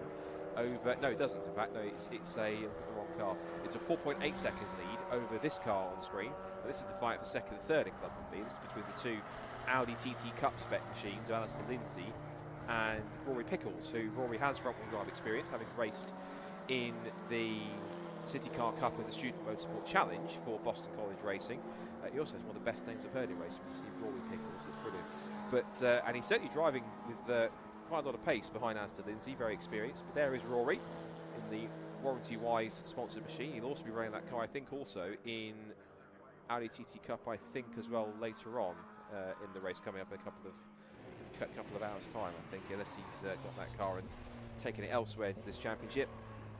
As we watch Julian McBride winding his way through Brooklands in towards Luffield. He's getting away now, isn't he? Started the lap 2.8 seconds ahead of William Lynch.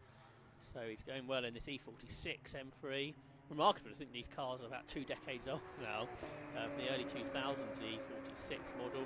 I think it is today we are celebrating 50 years of BMW M, the motorsport brand of BMW, so it would kind of work if there's an M BMW that takes a victory today. There's a great battle for third though, 3 cars absolutely together. You've got the Seven Sayot, Chris Murphy was trying to get a move on the Pelosi Porsche, couldn't quite do it, so the Porsche's still 4th. 5th is Murphy. The Porsche's a bit wide, but they're all being caught by the E46 M3, the Anthony Unit, who I think is in his first race today, and John Stack shared car. That's yet Twain Lewis, BMW M3 by the looks of it, and it's definitely closing in on this battle ahead. And also message on the screen that sadly looks like we've lost the Etheridges in their BMW. Didn't get a lap in qualifying. Well, they did get some laps in qualifying, but not a time set. They started back in what was going to be 30th place. And sadly, that car is looks like a third retirement alongside James Alford's machine. Now, the pit window's opened, and our first pit caller has gone to pit road, Josh. Yes, and it's the 89 BMW, the car that started from the pit lane. Richard Evans and Shane Stone is another car stopped out on the circuit now. That's the Breakdancer Racing Mazda of Alan Curtis, as well as Harry Eyre and Tim Steele. So could that change what happens here? But in this battle for third position, the four of them all still together with the shared car of Andre and Jake Severs, I say at Super Copa still ahead. More battles through the field for 7th. The Caterham, number 3, the Warren Gilbert and Neil Huggins car is under pressure from Jason McAnulty. Late entry in his Lotus Elise. There's the Mazda, the Bruce Robinson and Colin Turkington shared car, leading the class. You got me squinting now, see if that's him with the helmet. I think it actually might be his proper helmet that he's running, but if that's the case, it looks as though it looks like it's also the frame of Colin Turkington. Chris Murphy might have got 3rd here, Scott. He started the lap in 5th, it looks like he's ahead of the Seat now. He is, good spot. So the number 721 with the appropriate M colouring stripes on the back and the front. It's a great livery, isn't it? The BMW M livery. It's standard the test of time. It doesn't really matter what BMW it's on.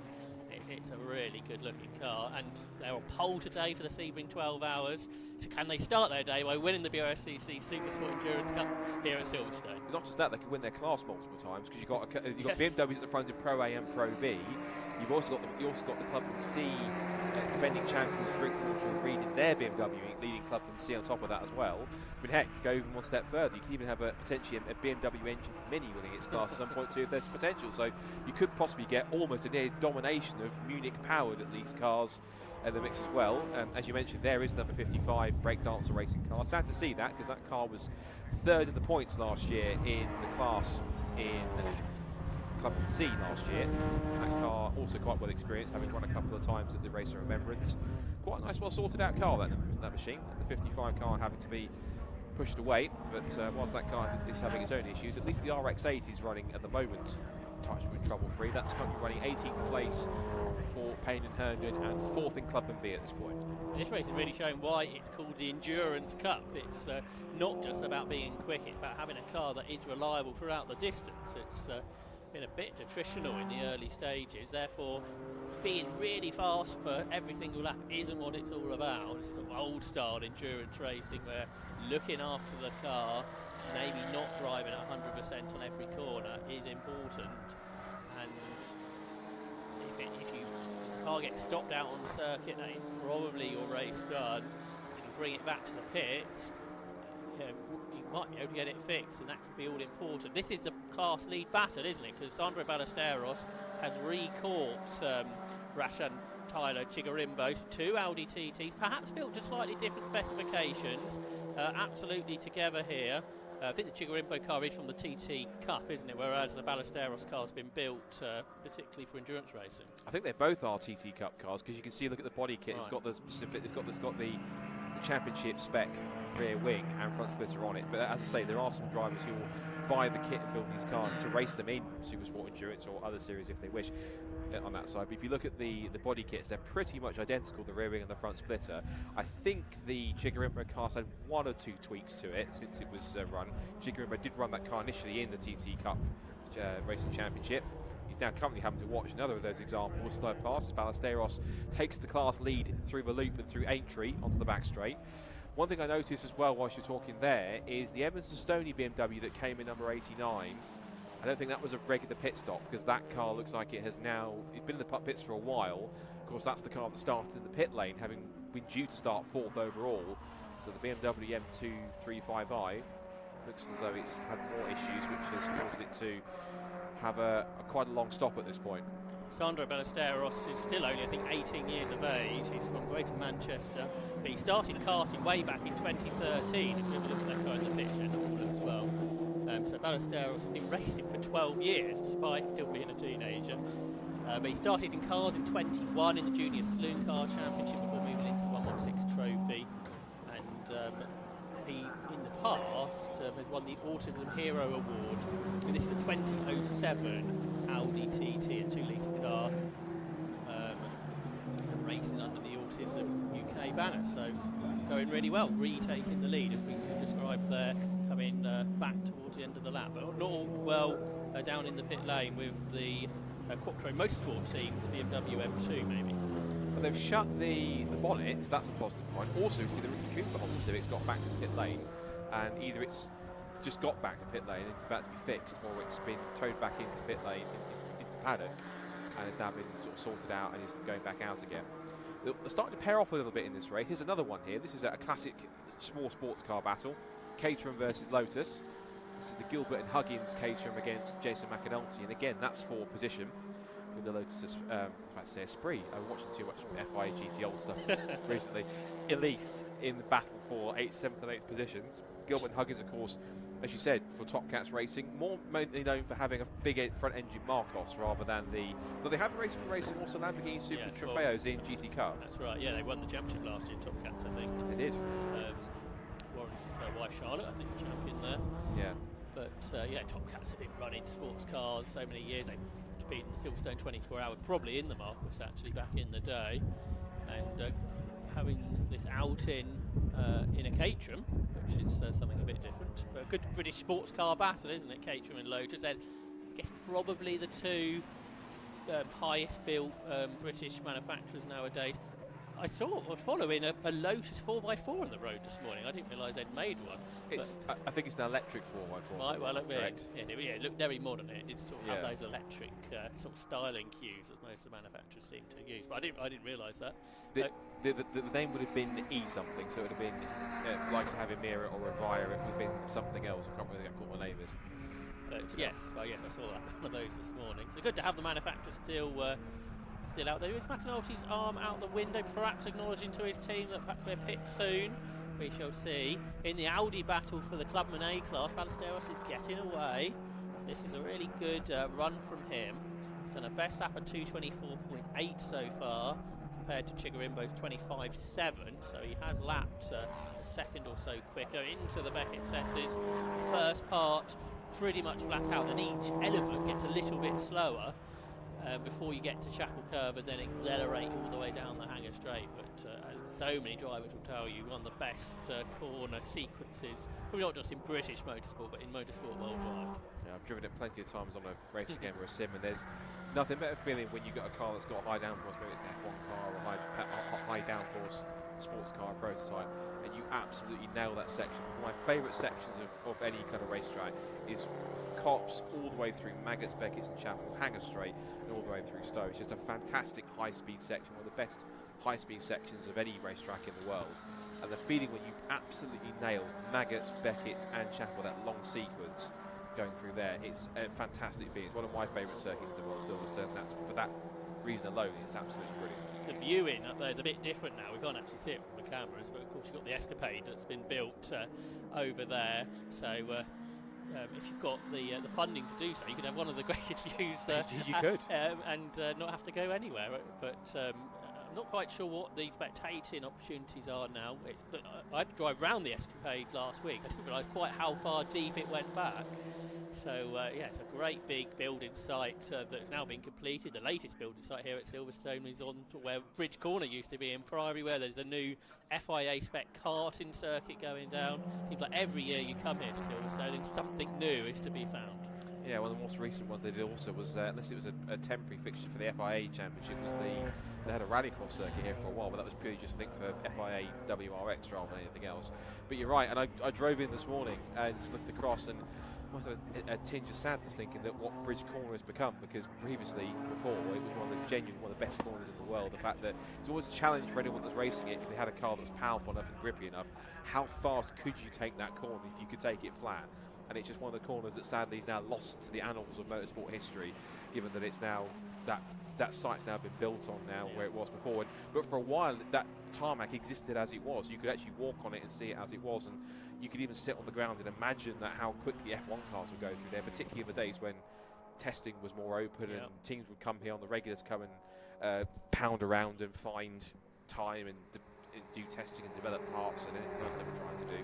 And you'd regularly find F1 cars, and that's when you usually get crowds of people turn out.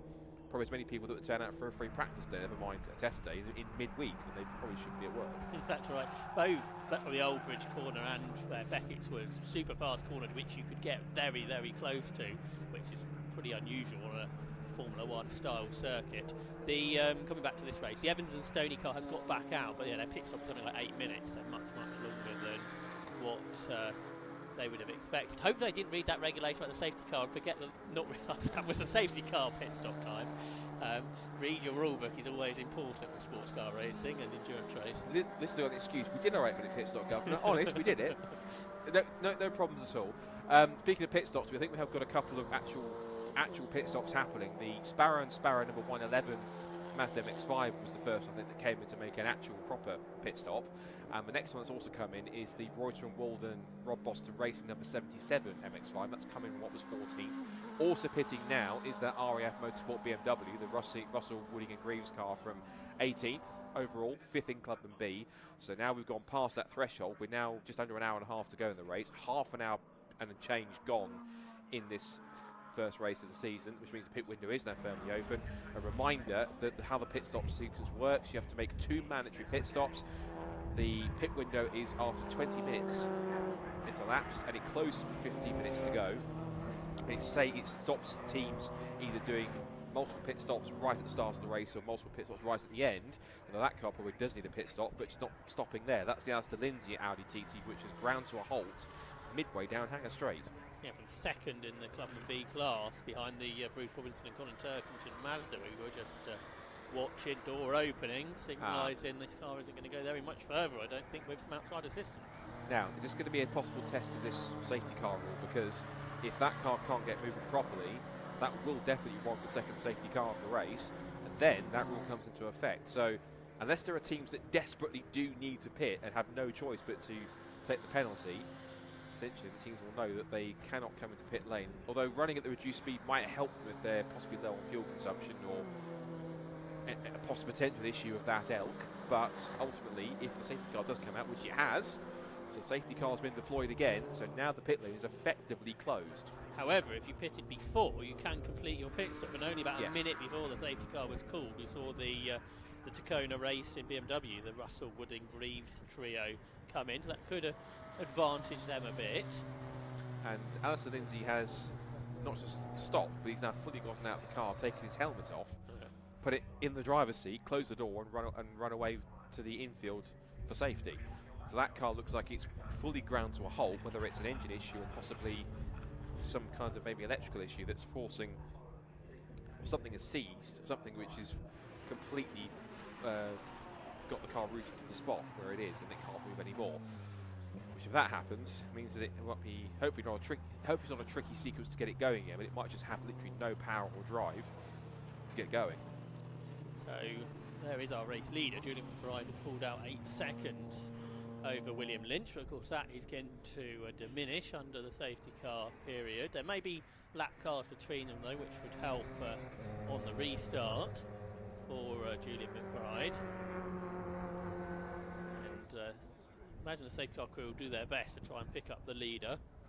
With endurance racing at this level, it's not sort of a guarantee that the safety car will pick up the leader and maintain the leader behind, but quite often it is the case. So I think we're going to have go down to the pit lane and Rob Lewis. Let's see who he has caught up with. Have some cake. And I'm down in the pit lane and I've managed to grab what is by now a sporting broadcasting legend as well as touring car champion, former sports car champion Tim Harvey. It's great to have you in the Brscc pit lane driving a BMW 120. What's the story? Well, Rich Lakey, RL Motor Services, I've known him for years. We've done some 116 trophy racing. We always have a laugh going racing. You know, that old adage about the more money you spend, the less fun you have. Well, we're not spending a lot of money here, but we're having a lot of fun. And he built this 120 coupe for the Sprint Series and Endurance Series, and so why not have a go with it? And you're obviously just down the road. You were telling me just before you're only based in Bicester, so it's literally a hop across here, do an endurance race and be home for tea. Yeah, exactly. It's a perfect weekend, really, apart from the cold weather, but at least it's dry. It's just great to be back at the racetrack again. You know, we've had a long, dark, wet winter. I think everybody's just really pleased to get back to a racetrack, get some race cars underway. I was up at 3 o'clock this morning to watch F1 qualifying. You know, I'm still a petrol head even in my 60s, so it's just good to be taking part again. Love it, Tim, and albeit the sun's out, it's bitterly cold, isn't it? It certainly is. But nicest place for me is actually driving the car. I can't wait to get in. It's nice and warm and busy. Does the cold play a part in how the car performs, especially on a circuit like this? Engine-wise, it's always good. Headwind-wise, you don't want if you're in a low-powered vehicle. But it's not sort of like it's gusty and affects the car or anything. It takes a while to get the tyres up to temperature. By the time Rich comes in after an hour, they'll be nice and ready to go. Fantastic. So the plan for your part of the stint certainly is just go balls out, go for the win? Well, we're third in the class at the moment. The other two cars, there's a Mini and a compact BMW, which are fairly quick. But I think we can have a good run at them in the second half of the race. More importantly, have some fun. That's what it's all about, will do. Fantastic. Great to speak to you, Tim. Great to have you on the pit lane there. So, Tim Harvey, who's out for an outing in the PBS Brakes SuperSport Endurance. Now, I did pop next door and I spoke to Ricky Coomber. You saw the Honda Civic that pulled over at the side of the track. Electrical issues for that car. It looks like they've got a non-genuine cut-off switch on that that's just playing up on the back, so it was cutting the car out, cutting all of the electrics out completely. And I should be coming back to you with it any second. Actually, I'll see if I can get him over. James, can I get you over for a chat? Unfortunately, you saw the TT out on track as well with my friend here, James Alford. James, what happened? Turbo. Left the chat. Completely gone? Yeah, unfortunately. So that means new car parts on a plus side. But yeah, sad day. We were going really well. I was ahead of the Elise behind me, so felt really comfortable. It felt like I could have done that for 2 hours, but car said no. And you had such a good qualifying. You looked very comfortable in the car. So does this bode well for the rest of the year? Yeah, I got halfway through qualifying and parked it. I was so pleased with it, and I didn't want to waste my brakes or tyres. So yeah, I think it's going to be a good year. It's happened now. It's unfortunate, but I'm positive. So I know it's a shame that it's happened, but I'm really positive. No, and it's good. You're remaining upbeat, and you've got a championship to look forward to. So I guess this would just be a drop score for you. Yep. Unfortunately, we haven't had much luck at Silverstone, but we're going to keep coming back. Eventually, it'll come to us. So yeah. And we've had a conversation elsewhere. You've got big plans for you and your racing brand moving forward. What does that entail? It's just lots of new stuff, basically. I've signed a new deal with Dan Lloyd, and he's basically put me in places that I would never have been before. That's really exciting, and that it's like a magic recipe, and as you keep dripping the tap into it, good stuff happens. So fantastic. Well, first things first, get the car repaired, get out and try and win the championship. I will indeed. Fantastic. Great to speak to you, James Alford.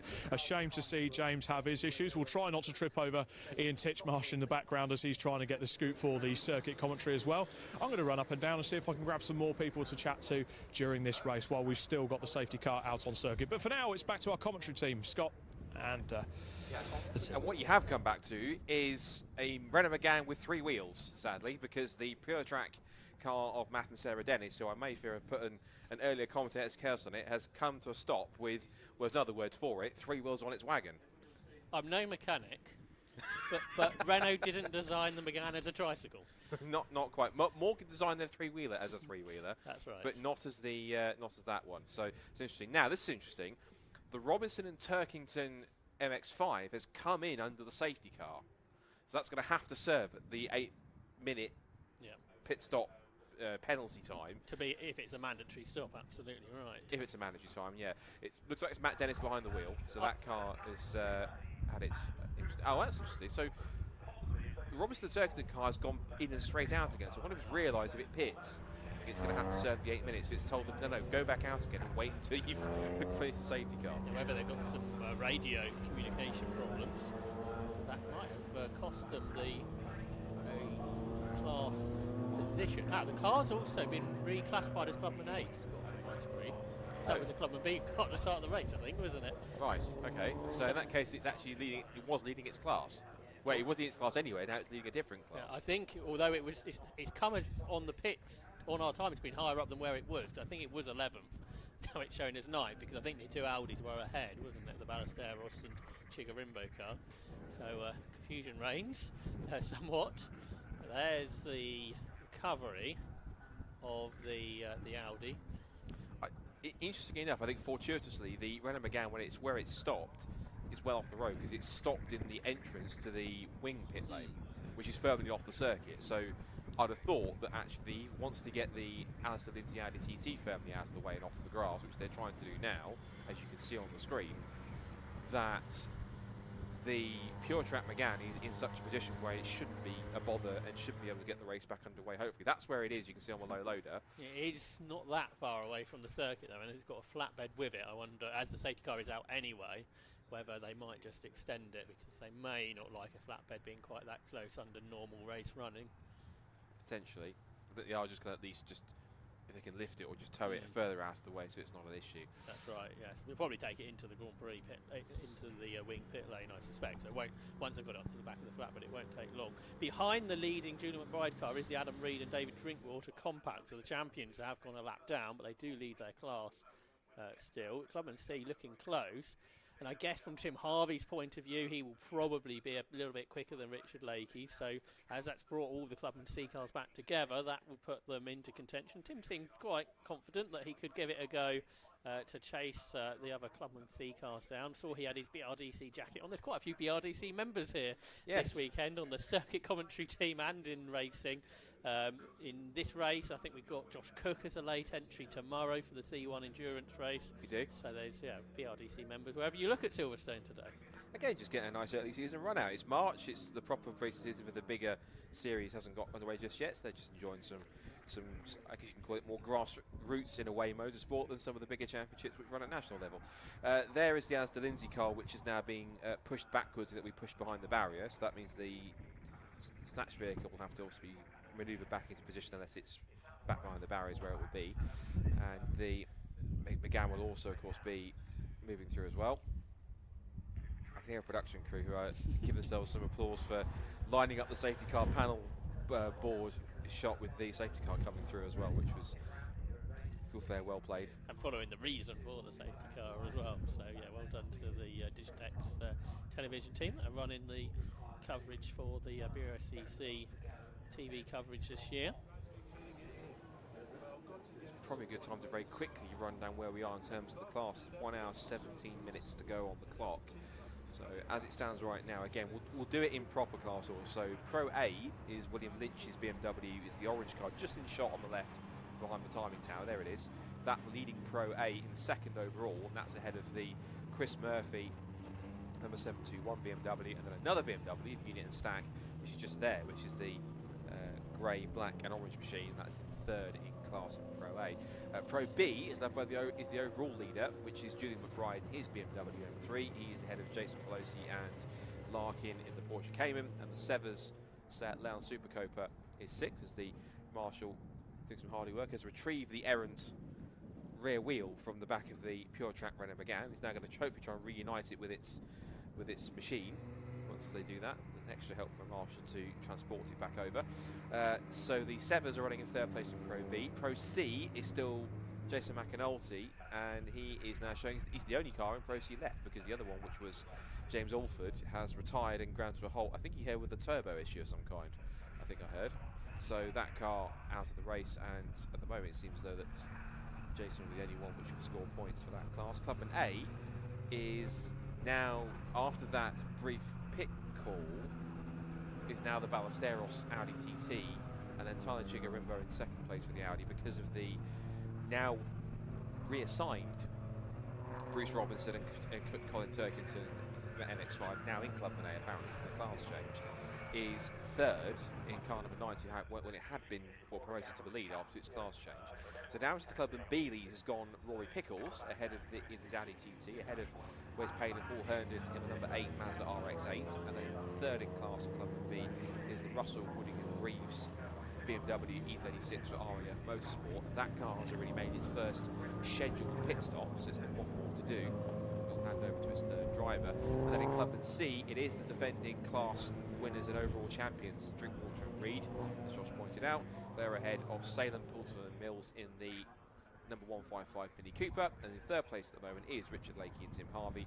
Richard Lakey at the wheel, Tim Harvey yet to take over, and we've only completed so far, Josh, 15 laps on lap 16, and the pace of the safety car I think is quickening a little bit, which suggests we might be getting underway once again, finally, very shortly. That's right, yeah, the safety car's got to move on up towards Stoke Hall, and some of the pack struggling to stay with it. So it'll be an interesting restart, particularly for those in the class battles, because there'll be some lapped cars in there. So Julian McBride will be trying to make the most of that to accelerate away, I suspect, on the restart. It has been a lengthy safety car period. We're at 12 minutes at the moment. No one is taking this opportunity, I don't think, to pit. So everyone will think pitting under green is better. But everyone's got to make their 2 pit stops, and they've got to do that before 15 minutes to go. So that will be taken into account, I suspect, by the teams. So there's the Turkington Robinson Mazda in the it's a competitive class, isn't it, Clubman, with the Audi TTs. You've got the modified Mazdas, you've got the Clios in there, the Clio Cup car in there as well. There's the second place car, that's William Lynch in his M3. He's not in the colour scheme to what we've seen William Lynch racing before, so it might be a new car to him. We had a change for fourth, hadn't we, at some point before the safety car? I didn't realise that. The Porsche Cayman and dropped back a bit. It's actually the unit and stat BMW coming up, isn't it? Because that's been part of the Seat as well. It is. Good progress. I think they started 8, something like that, so that's a good first stint. Yeah, P8 on the 4th row of the grid for that unit and stat car, as that now runs well in the top 5. And as we anticipated, the quickening pace of the RunYourFleet.com Jaguar safety car does indicate that it is going to come in. The obvious side reason it's coming in because the lights have also been extinguished. So now that that comes back into pit lane, Julian McBride has clear track in front of him, and over the line they'll go under green flags to get his first race of the season for the PBS Brake SuperSport Endurance Cup back underway at racing speeds. And Julian McBride in car 67 turns in through Cops with quite a sizable gap to William Lynch, who in turn now doesn't have a moment to relax. He's going to have to try and defend second place whilst also picking his way through the traffic in front of him. Some of the slower Clubman B and Clubman C cars in the mix, including the defending champions Drinkwater and Reader in that group somewhere as well. And he's chased hard by Chris Murphy. It's the older 1990s E36 M3 of Chris Murphy, a bit lighter, but probably won't have the outright power of the E46. A few lap cars back to the 4th place battle between the E46 M3 of newcomer Anthony Unit and John Stack, ahead of the Jason Pelosi and Josh Larkin Porsche Cayman. So a couple of battles in the position high up the order. Some of them within the same class, others are inter-class battles. Through Stowe there, we saw that battle before, still the same order. But Julian McBride then continues to lead in 67, and it is a whole mass of cars down towards the Vale, or Valley as I know some motorcycle racers like to call it, particularly on MotoGP weekend. There's the Audi TT battle, they've swapped around again, so the Clubman A battle has swapped around, so Tyler Chigarimbo, just like he did on the original start, has managed to get himself up ahead of Sandro Ballesteros. Down towards Abbey. A bit of debris there from one of the leading cars has just been flicked to the side. I don't think it's anything too significant, or is it? The Cayman's dropping back. Is that where the debris came from? Is the indicator on as well? Yeah, it is. I spotted that and thought, is it possibly indicating? Usually when it's indicated, it's because it's moving out of the way with an issue, and it has now dropped behind the Caterham. It's dropped behind the next car in the sequence, which when it comes to into shot is TT. Yeah, I think you're right. I think whatever was missing has come off the Caterham, the Cayman, and that's there. Now, whilst that's happening, that was side by side that was between Gilbert and Huggins. Again, not for class, just for overall position between the two of them. And the Lotus has beaten the Caterham this time by, as Julian McBride, with clear track in front of him, pumps in a 2-minute 18.850 to go the fastest lap of the race as the Caterham hits in. But yeah, looks like also going into the pits is going to be the Pelosi and Larkin Porsche, indicating for pit lane with an evident issue after losing something, as you spotted on the run towards the arena section. Clubman A cars side by side into Cops Corner, and Sandro Ballesteros repasses the Chigarimbo Audi, but they're still side by side, are they? As they exit Cops Corner, go down towards Maggots and Beckett. Brakes on for Chigarimbo, deciding the outside line, not the ideal one there, and Sandro Ballesteros hangs on, but great battle for Clubman A here for 7th overall, 19 back ahead, Sandro Ballesteros. Meanwhile, in the pit lane, the very tall figure is Jason Pelosi out of the Porsche Cayman. We saw something drop off of this car on the way down towards Abbey Corner. I think that's Josh Larkin in the helmet, having a look. No engine there, of course, in a Porsche Cayman, but perhaps some of the essentials where the problems are. Rob Lewis won't be too far away to find out what is going on. But for the Drive Motorsports team, no real rushing going on, which is sometimes not a great sign, Scott. It might be a longer pit stop here. The fact they've got the front open means it might just be something engine related. It's something else mechanical which is causing the problem. The Audi TTs inter-class scrap in Clubman A continues on. This is for the class lead. There you can see the RAF BMW of Russell, Wooding and Greaves about to be lapped by the Clubman A Royce and Walden MX-5 run by Rob Boston Racing. Rob Boston Racing car, of course, pitted early on, and that's going really well up in 16th overall, so that could come into contention within Clubman A. There's the SRR Motorsport Mini Cooper, the James Poulton car with Jonathan Sainham and Matt Mills. It's in a churn of fuel in, normally a churn 25 litres, putting that in at the first stop.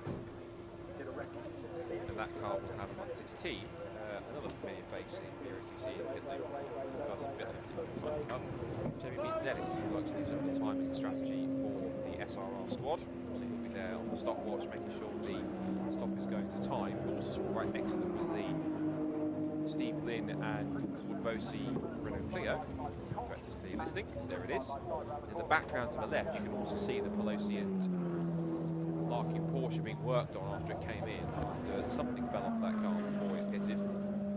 So this is a couple. I think at one point also we had, I'm trying to remember the driver's name, but there was a driver who I think had done some previous Porsche racing that also drove that car too. Just hearing our ears outside, that might have been the case for making a very spirited exit from its pit stop, and that's the Top Cats team. It's not just Caterhams and Marcos, they also have a big motor as well in their garage, something bright and blue motor according to their website. Notice for second in the race, yet to pit, William Lynch has been caught by, or continues to be caught by Chris Murphy, just 0.17 of a second between them.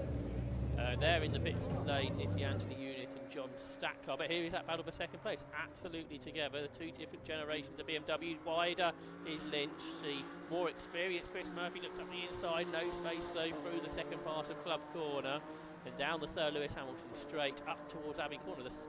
The width for the rear wing on the Lynch car is pretty impressive. It's all quite a thin wing, but very, very wide. So all different aerodynamics, all pretty open regulation set in the PBS Brakes Supersport Endurance Cup Championship, which means you can develop these cars within that power to weight limit. All the cars have to run on List 1 tyres though, so no slick tyres allowed in this series. Bit wide there for Lynch, allowing Murphy to look up the inside, but had to pinch the corner a little bit. Scott couldn't go through. Just keeping the pressure on. Of course, this is for the Pro A lead as well as second and third overall. Some more pit stops have been completed. There's something smoking out the back of the William Lynch car. Whether that's the sort of smoke we had before. No, it's from the exhaust, isn't it? It's not a tyre lock-up. It's something coming out of the exhaust. There again, look, it's particularly under braking or off throttle. That's quite interesting. So I wonder what that could be. It might be all fine. It's been running like this for what 55 minutes now. I think it's all okay. But into the pit lane from William Lynch, Chris Murphy, who's had those blasts of smoke. It's when it changes gear, perhaps, isn't it, for Murphy? And again, goes down the box. I wouldn't be overly happy if that was my car, I must say. So we'll see if Chris Murphy can make it home. So that means the Sayat's up to third now, yet to pit. The Severs, and then Jason McNulty. But I think we've got news down in the pit lane with Rob Lewis. Oh, there we go. And I've managed very kindly to grab Colin Turkington for a word after his stint in the number 80 Porsche at Mazda. Colin, you're enjoying your motorsport this year. Yeah, massively. You know, I really enjoy events like this, and massive thanks to the Brscc for having me. But you know, I can just turn up and drive, without too much pressure or stress or expectation on the final result. And I always enjoy driving with Bruce and Paul Sheard Motorsport. So, had a good opening stint. I have no idea where I am in the race, but I think I gained one position in my stint, so we're still going. Got about another hour to go, so I'm going to finish the race. So Bruce will probably pit again with about half an hour to go, and I'll finish. So yeah, looking forward to getting another blast at it. Fantastic. Is this the only one you've got planned, or are you looking to do a full season? Or depends on the result. If Bruce is going to have me back, but yeah, it was just an off-the-cuff comment really from Bruce. Do you fancy doing the race next weekend? And I was like, sure, yes. Only live 25 minutes away, so jumped at the opportunity. So thoroughly enjoyed it so far. So yeah, love to come back. And it's great to see you down here still with the family behind you, obviously Louise in the background, and just thoroughly enjoying the motorsport and passing the mantle down to the younger generation. Are you looking forward to that this year? Yeah, I think it might be my time to move aside. Yeah, my son is competing his first year in on track in the Brscc Fiesta Junior Championships. So yeah, I'm now a racing dad. I went from a top line driver to a racing dad, but I'm happy with that. I'm really looking forward to put my efforts behind him and enjoy watching his career and that of my other son Adam as well. So he's got his first race at Snetterton in about 3 weeks time in the Fiesta, so he's massively excited, and so are we really. Can't wait to see him out there. What's more nerve-wracking, going out and doing what you used to do in touring cars, or is it going to be this year? Oh, I know it's going to be this year. Yeah, watching both boys already do the autographs, I think it's the hardest thing for any parent watching their children out on track. You want them to be safe and come back with a smile. So that's the priority. It's just to enjoy the motorsport, and yeah, looking forward to whatever this year lies ahead for me. Brilliant. It's great to see you, Colin. Thank you very much for speaking to us, always with a smile on his face. That's Colin Turkington, who's been out enjoying himself in the number 80 car, and a bit of an exclusive. He's going to get back in the car with half an hour to go and finish the race. But for now, back to Scott and Josh Barrett in the commentary box. Yeah, thank you, Rob. Good to hear from Colin Turkington, four-time British touring car champion. Nice to see him enjoying his motorsport as always on that side. Now, whilst that's been happening, we have had a penalty come through for car number 89. That's the BMW M235i that's had all the luck, and it's all been bad. They had to start off in the pit lane, then they had a mechanical issue that forced it into the pit lane, and now to add to their misery further, a pit stop refueling infringement that's handed them a drive-through on top of that. So the car it's in the pit lane currently at the moment, but it's now been given that drive-through. So whether it's serving it now or still in the pit lane from further issues remains to be seen. Now, pit stops in Clubman C looks like they've switched around. The Mini's got ahead of the compact. They checked that at the end of the lap, but the David Drinkwater and Adam Reed car all over the back of the Mini with the Tim Harvey 120 Coupe chasing after. So Clubman C, top three absolutely together as they complete for them, I think, lap 18. So then, it's going to be, and all three of them, of course, at least BMW powered cars, ironically on let's say BMW M Day, we'll call it. So it's the BMW Pad Mini holding off the BMW. It's compact, and then they've got the 1 Series behind with Tim Harvey at the wheel. I wonder if Tim's looking at that thinking, God, it's not Silverstone 92 all over again, is it? Watching these two, and it was on the GP circuit as well, watching these two as they come through.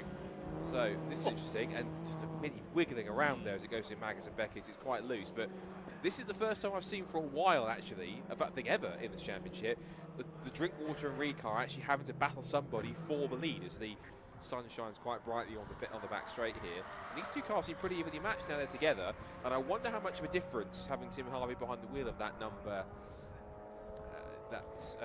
11 car is going to make to try and close in. Of course, with vast experience, British touring car champion, former Carrera Cup GP champion, has raced, of course, in Group C sports cars and Formula Fords and all sorts in his career.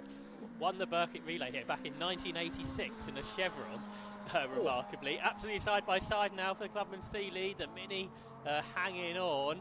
The Adam Reed and David Drinkwater compact is tighter out of the corner. The rear wheel drive BMW accelerates up the inside, and very nicely done to go ahead, I think, with the realisation that the 120 Coupe is catching quickly.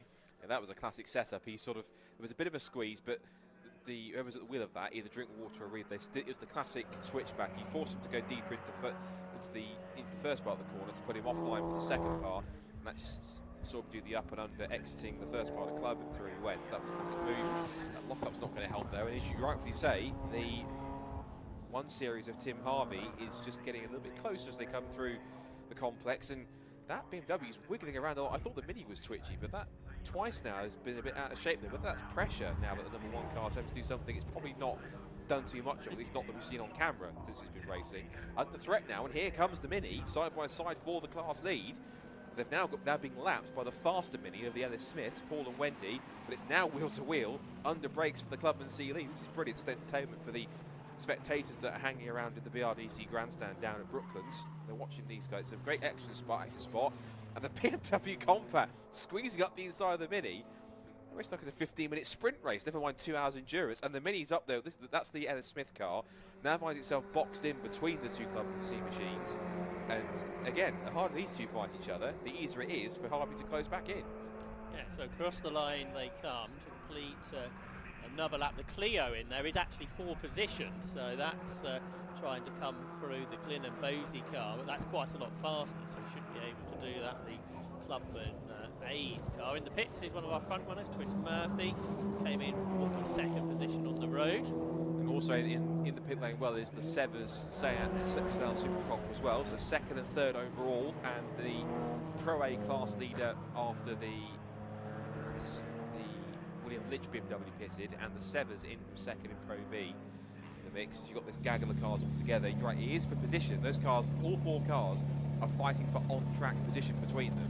This is for 17th down to 20, but one of those cars is not like the others because it's Clubman A for the Clio trying to pick its way through. I think there was a touch there with the Ellis Smith Mini, which got the overall leader now involved in this.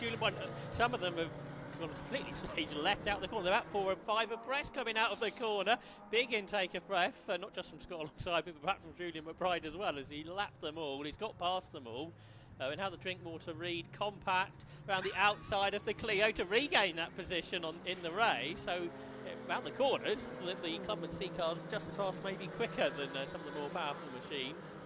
That was quite simply the Drinkwater Reed W said, I don't care if you're in 2 classes higher than me, get out, I want the position. So, and of course all this is doing is kind of just keeping the Mini behind and the Harvey BMW, who are both watching this very carefully whilst fast traffic moves through. You've got another fast car in the recovering Pelosi and Larkin Porsche in the mix as well, and that locks up, trying to keep out of the way. Up the inside to unlap itself goes Harvey. Pelosi thinks, you might be nice to champion, but I'd quite like to get back past you because I'm being held up. I wonder if Richard Lakey stayed in. He's got there sideways. It's just a plain white helmet, isn't it? So perhaps Richard Lakey stayed in and Tim Harvey's just going to do the final stint. That was a pretty lurid moment in the RL Motor Services BMW. That's a good point.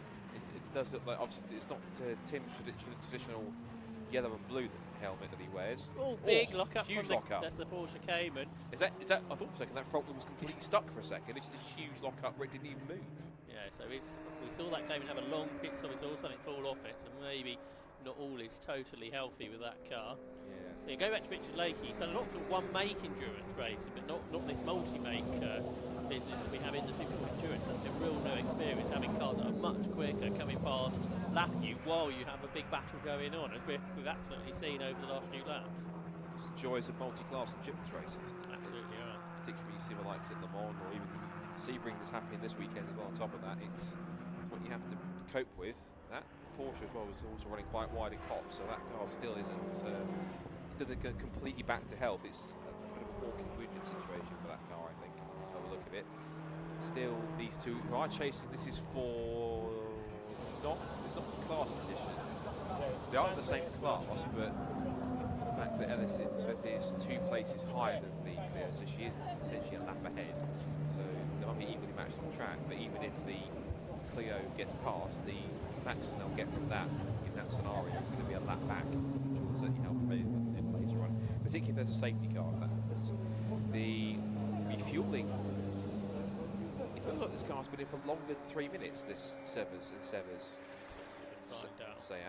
Entered the pits at roughly 14 minutes past 2. Yeah, 20 minutes past 2 now, so you're absolutely right. It's got more drama for a leading car. That's William Lynch. That was the orange BMW that started on the front row of the grid, and it's pulled off, of all places, where the trouble spot of the cars are pulling up, which is, again, the exit of Cops. It's still crawling near the barrier, so it's still got some kind of drive, but obviously not all is well with that car. It's a rather sick-looking orange BMW that's not moving terribly quickly.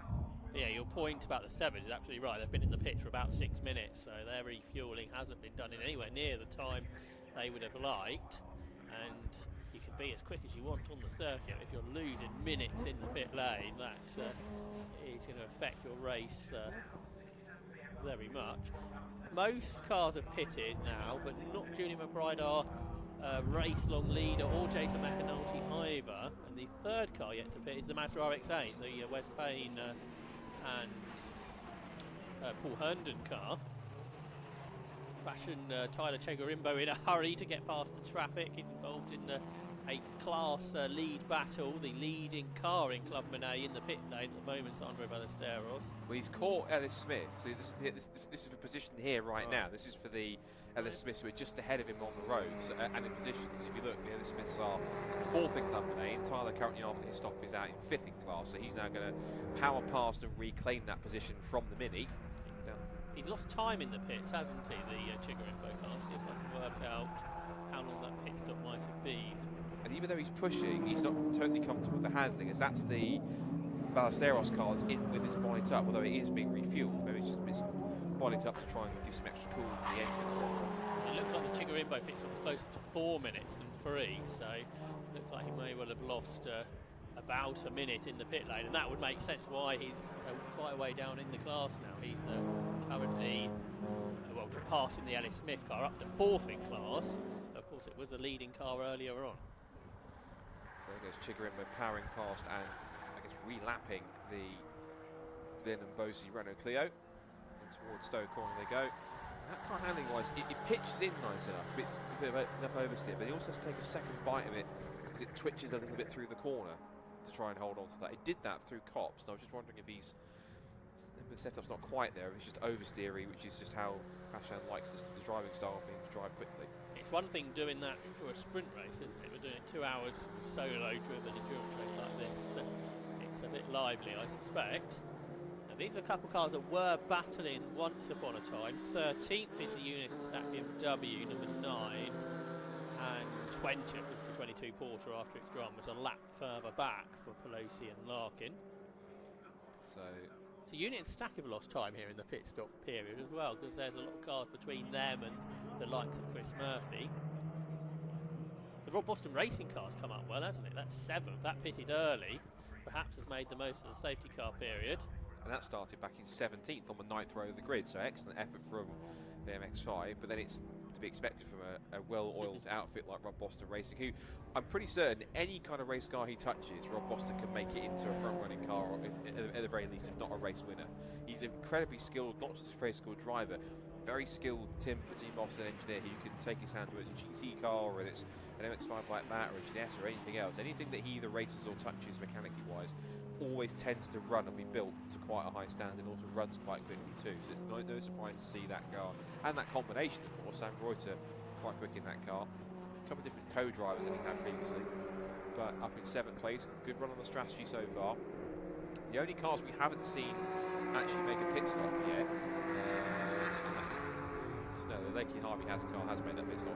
The cars we haven't seen make any pit stops yet, well, literally the only one that hasn't, is the Jason McAnulty Lotus Elise. That's the only car that hasn't done a stop. Everyone else has made at least one. Yeah, and that includes Julian McBride, who's there in the pit lane, right on cue. Nice timing. For our race-leading car, the Julian McBride race machine, as it says on the front and on the side, but I think they basically run out of the Jeff Steele Racing car. Is that McAnulty in the background, isn't it? So yes. They're both pitting on the same lap, basically. And so is the Richard Lakey BMW, so that'll be him handing over to Tim Harvey at least, and I'm wondering that'll be him in for the rest of the race. And that's their 2 pit stops done now, so they can run for the next 50 minutes or so, and Tim can get the bulk of the driving done and get a good stint in. That's right, so yeah, White Helmet was indeed the team boss, Richard Lakey, and Tim Harvey waiting by the side. Of course, Tim would have raced here at Silverstone in the World Supercar Championship days in Group C machinery. And International Sports Car Racing returns to Silverstone this year with the European Le Mans Series in September, which is great news because it's been some time here in the UK since we've had international sports prototype race. Yeah, and Brscc was behind the organising of that too as well, which is good to see. Good to rekindle that relationship with these top level sports cars. And I think personally that's a dry run for the ACOC viability and the actual desire to potentially bring World Endurance back to Silverstone. I think it's a test run. Let's hope so. Fingers crossed. It's absolutely would be the right thing to do. But European Le Mans season itself, a great championship, 40 plus cars there, and the Gibson V8 engines, which found spectacular around here. I'm sure. Let's hope it's a good day for it. I wasn't going to tempt the regulations, but this is an investigation of watching it. But unless the rule is for more than 5 people to touch the car, including the driver, I was certain the rule was possibly it was 4, and there's practically 5 people touching that car. The driver, one at the rear wing, and one to the side, 2 to the front. There's a marshal making notes. I don't wish to spoil anyone's race in one, but I'm going to have to quickly dig into the regulations, because I've always known it as, including the driver, this is a different series, no more than 4 drivers can touch a car during a pit stop in these kind of endurance races. I might be wrong, I might be thinking of it possibly the C1s, but I'm going to check the regulations for that just to be absolutely sure. There's plenty of proof either way yes. there with our pictures on it. Julian McBride heads back out. He's not been headed, so he's retained the lead in his BMW M3. There's Tim Harvey being strapped in, the 1992 British Touring Car champion, about to make his Brscc PBX Brakes SuperSport Endurance Cup Championship debut in this BMW 120 Coupe.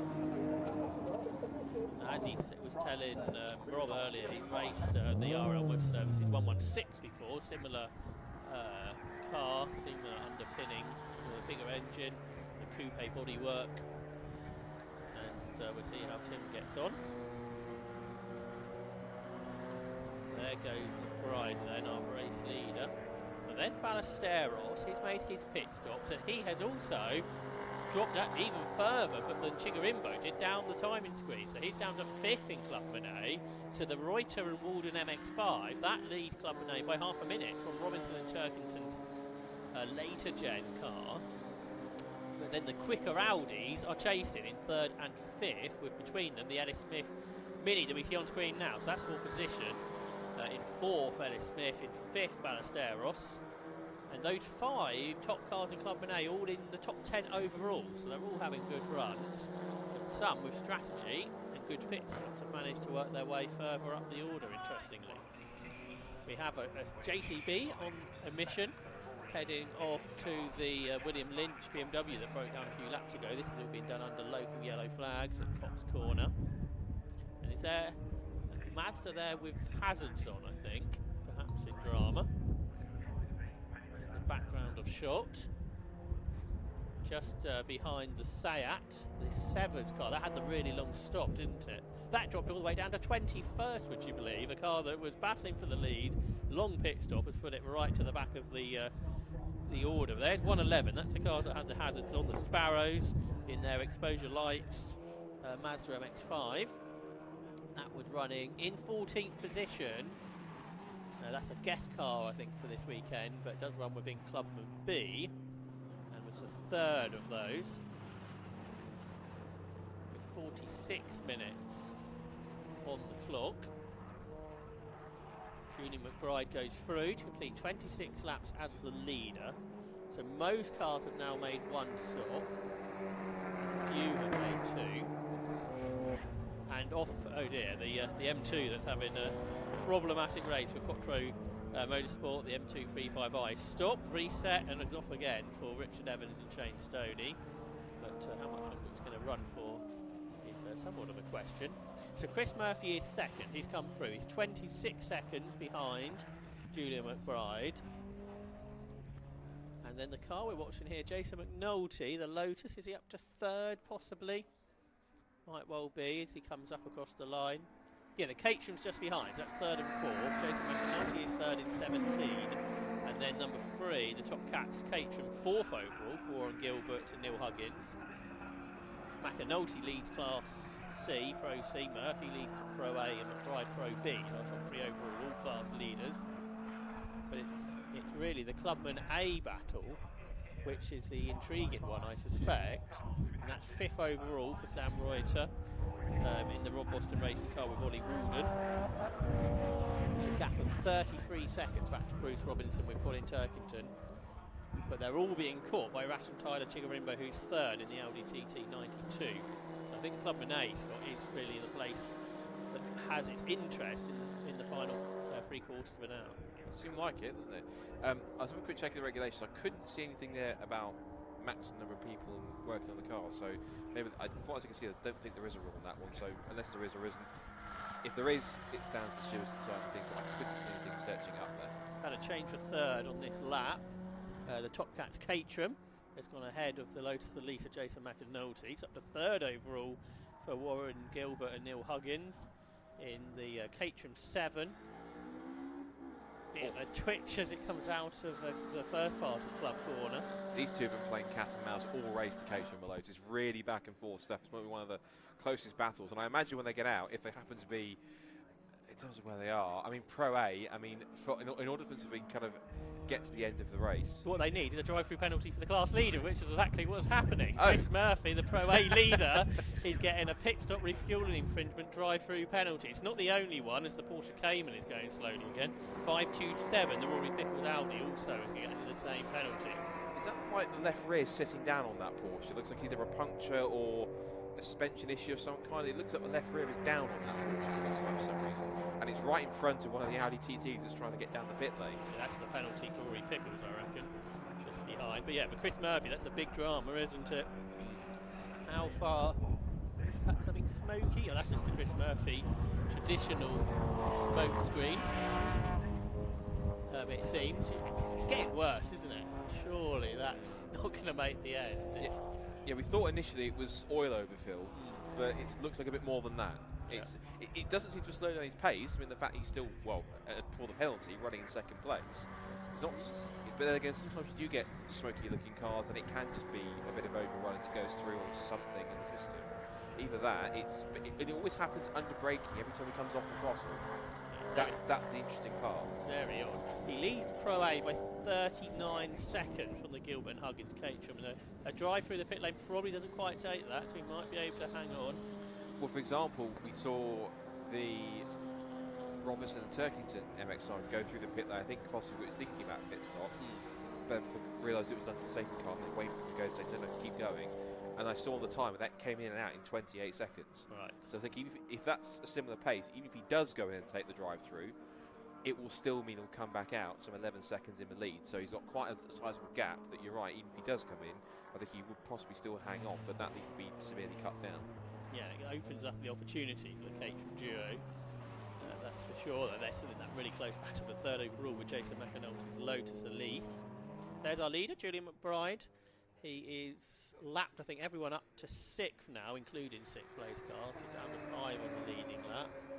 It's been a dominant performance. So here, you said about the rear corner on the Porsche might be a problem, and the team agree with you. The only thing is, it was the other corner that was gone down rather than this one. But they are looking at something on their rear end. They're not happy with something on the rear end. So the whole suspension, the whole rear it was a few points where it was locking up quite vigorously, going wide. A car that's reappearing after basically a race to forget, and he was still got 40 minutes to go. Is the 89 Evans Estonia BMW. It's only done 11 laps. It's been in the pits 4 times. So yes, it's been problematic to say the least. Not to make it light of it, they're probably more laps of qualifying rather than in the race they've done so far. But it's been a tough one, as these two are at it again once more, and this is McAnulty once again putting the manners on the Caterham, and as they turn out through Brooklands and Luffield, McAnulty just, again, he's trying for that wider approach, the second bite of the apex, if he can put the power down. And now he tries to squeeze up the inside where there's a little bit more traction and maybe a little more punch off the corner, but the slightly lighter Caterham means he'll be side by side, proper wheel to wheel stuff through Woodcote.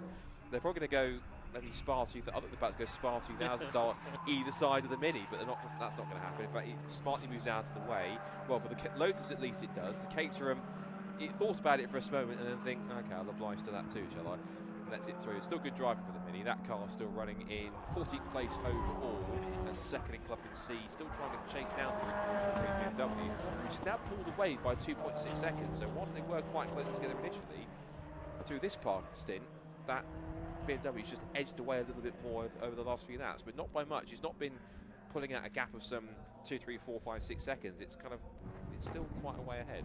But it has now pitted, so I think that'll be Adam Reed's stint done and David Drinkwater into the end. And then we'll wait for the Mini to make its final stop and work out where Tim Harvey appears in all of that as well. Let's see, which has been one of the highlights. Tim Harvey's just done a PB in that car, 2:39.4, but that is 4 seconds or so slower than the Adam Reed time in the compact, which is it's kind of surprising because the 120 is a much newer car. It's slightly bigger engine, but presumably a lot heavier, and therefore maybe a bit slower than the 1990s compact. Goes the 489 BMW again for the dramas. It's usually very little to no dramas with this car, hence why it has number 1.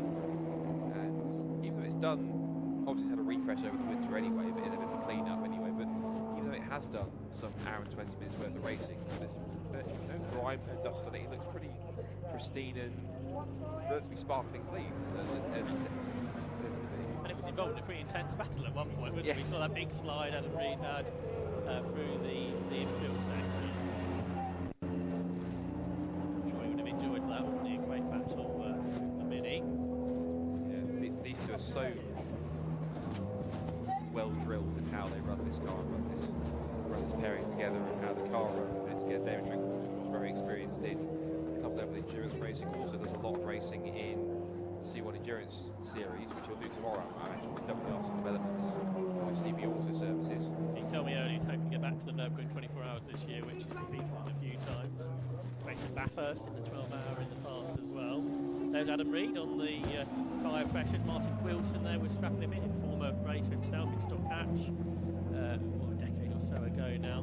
But yeah, David Drinkwater was probably one of the most experienced club racers in this country, and so he's racer at a very high level as well on the international scene.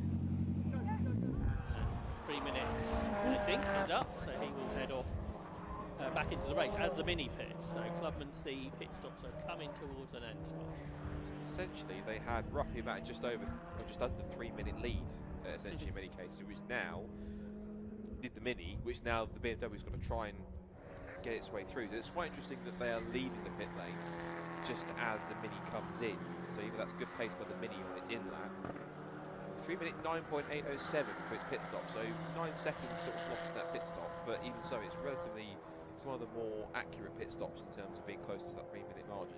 That's right, because there wasn't much sort of waiting afterwards, was there? So it's you think 3 minutes is a long time, but at this level, Kitchen goes very wide indeed. And McNulty back down the inside, absolute side by side for the second part of Club. They're going to have a real highlight reel after this, aren't they? The two British sports car pairing cars. Now this is Clubman A, and this is a change for fourth on this lap, isn't it? Because Sandro Ballesteros has gone past the Ellis Smith Mini. He's really quick, is Ballesteros. 2:24 is his best, but actually being stuck behind the Ellis Smith car, 2:33 on the last lap. So is the pace starting to wane a little bit, or is it just because he couldn't make the move? There's certainly a lot more pace available in that car, but it is still the Sam Reuter and Ollie Walden car that leads Clubman C. Now though, from Ration Tyler Chilgarimbo, as Bruce Robinson comes in, as Rob told us, Colin Turkington will be getting in with about half an hour to go. So like the strategy with the Lakey and Harvey BMW, they're sticking the ex-BTCC champion in for the last stint so that they can get a quick end to the race. And ironically, what's interesting is that even though it's one of the faster cars in the field when it's properly running, the Caterham Lotus have come a crop of the Cayman, and the Caterham almost got boxed in behind the Pelosi Larkin car, but now it's got track position, still remains ahead of Lotus for the time being, and trying to look up the inside at Cops, it made that speculative sort of move to thinking, are you going to move over? Yes, no, and thankfully it does. McAnulty getting whatever tow you get from a Caterham in a Lotus Elise down through Vegas Beckett. It's not actually that much bigger, is it, interestingly? Very similar size sort of around the Elise to the Caterham. It must have better aero, the Elise, for sure. But the Caterham lighter. And they are still, as they have been all race long, nose to tail as they go out onto the hangar straight. Still in third and fourth. Chris Murphy's had his penalty and he's come back out still at actually best part of half a minute ahead. So they're no longer going to be challenging the Pro A leader. And we're about to head back to the pit lane as this battle continues. We'll hear more from Rob Lewis. This is not what you want to see on your Porsche GT4 Club Sport car. This is the rear tyre that has come off the Porsche that came in earlier on. You saw it on the live stream where it was flat towards the back. The tyre had no air in it, and that's because it's delaminated. It's started to physically peel away the tread on the tyre. As soon as it does that, you get down to the cord starts wearing into the road, and it's blown out. Unfortunately, Jason Pelosi and Josh Larkin at Team Deranged, they've had a nightmare with these tyres this weekend. This is the second one that's done it, and this particular tyre only lasted 10 minutes. So quite rightfully the team are a bit gutted, you could say. They're a bit deflated. That's it for the puns. I'll head back to the commentary team. Who hide it, honestly? Like, where's, honestly? Anyway, anyway, it kind of left me speechless, that sense of humour. Anyway, it's the Robin pit lane. So that confirmed my suspicions that it was some kind of an issue. Meanwhile, those two are still going at it. There's just no let up between these two. It's like one makes a mistake, the other goes back past them, they make a mistake, and it's literally it's punch and counter punch between these two, like two prize fighters in a boxing match. They will not leave each other alone, but I'm glad they're not, because it's just giving us great entertainment. It genuinely is the best battle of the race for position. And they are running at the moment, currently up in third and fourth overall. This is fourth. There isn't any overall like podium position trophies, but they're at least battling for. Well, McAnulty will get a Pro C trophy anyway. It's really the Gilbert and Huggins car that I'm sure has the desire to try and take the class-winning Pro A. The only trouble is, he's losing time because he's joined the battle with McAnulty, so he's going back and forth. So battling like this hard has its pros and cons. It's great to watch, but not necessarily fast when they get around the circuit. It's all about having fun, isn't it? And that's what they're absolutely having out there on the Silverstone Grand Prix circuit in the sunshine. It might be a bit chilly in the Caterham today, I suspect, but when you're racing like this, you probably forget all about that. And for Warren Gilbert and Neil Huggins, probably having a type of race that you wouldn't have in a GT style car that they've raced previously, because you don't tend to change positions almost every corner as they have been doing. Sandro Ballesteros hasn't got past the Ellis Smith Mini, has he? And where the pace has gone in that Audi is a bit of a mystery. He's lapping about 7 seconds off what it had done, where the Mini just did a personal best to 2:31.495. When it was in the pit lane, it did have its bonnet up. Right. Now, I thought it was literally just to keep, for an extra bit of cooling, to keep it open and just try and get some, to vent it a little bit. I wonder if when it came in, that was more to that bonnet opening than initially first thought. And it was a longer stop, I reckon, wasn't it? It was. Number car, that's 19, isn't it? Yeah. Alessandro Ballesteros in the Audi. Yeah, that was a 4-minute pit stop as well. So. And what's interesting is now that is that this is all position I think that's going on here now, because no, it's a lap back. That was Turkington unlapping himself in the traffic, so he's just gone past on track. The Ellis Smiths in the Mini, Ballesteros' Audi, and also the Mazda RX-8 of Breakdance Racing, which is the Payne and Herndon car, but that car was I think behind him anyway, and he was putting a lap on the RX-8. So he's at least got a lap back on the two cars that he's just repassed. Yeah, for Ballesteros, this whole stint has been slow. It's been 7 laps so far, and his best lap in those 7 has been a 2:31, where in the first stint it was a 2:24. So he's been 7 seconds at least slower than in stint 1, which isn't what he would have been looking for at all. Traffic, despite their skirmish earlier on. Just in the Caterham, again streak past the traffic. And once more, we can head, as the battle carries on with a big look up, we can head back down to the pit lane with Rob Lewis. Let's see what he's found out this time. I've popped down to the pit lane to see a right pair of characters. First of all, we've actually got defending champion Adam Reed. How are you, sir? Good, after that one. Yeah? Yeah, good. So you're out in the compact once again with David Drinkwater, but you've just had quite the stint, haven't you? I have. James Poulton, take it away. How did it go between you two? So you're in the Mini, aren't you? I'm in the Mini, yeah. So we were dicing, literally. We were taking each other 10 times. It was fantastic. And literally, it was like, he's sideways, I'm sideways. I'm thinking he's going to hit me. No, he's not going to hit me. And it was just like making sure we didn't ruin each other's weekends, really, and having the best time. You quite enjoy this endurance stuff, don't you, JP? I love it. I love it. It's the best thing ever. And Adam, you're coming into it, of course, as defending champion twice in a row now, and you've got someone, well, the endurance master that is David Drinkwater out in the car with you. That kind of helps, doesn't it? Yeah, just a bit. But the Compact Cup car that you've had, it's quite an erstwhile car. You've not changed it at all, have you? Not really. It's pretty standard, like a compact cup car, sort of sense really. A bit less weight, but it is literally the same engine as a compact cup. But having David Drinkwater in the car with you, has that helped bring your driving onto a point? Oh, definitely 100%. Yeah, brilliant, fantastic. Fantastic. Not one for many words is Adam Reed, bless him. But JP, any final words from you? Are you out on the C1s tomorrow? Yeah, not tomorrow, no.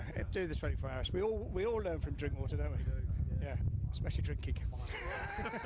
Not the racing. No, well, the racing as well. Remember, we're a drinking team with a racing habit. But just finally, you two on the camaraderie. I mean, you both got out your cars, you were having a hug, having a cuddle, just loving the racing. Is that what you enjoy about racing in this? Best thing ever. Best thing ever.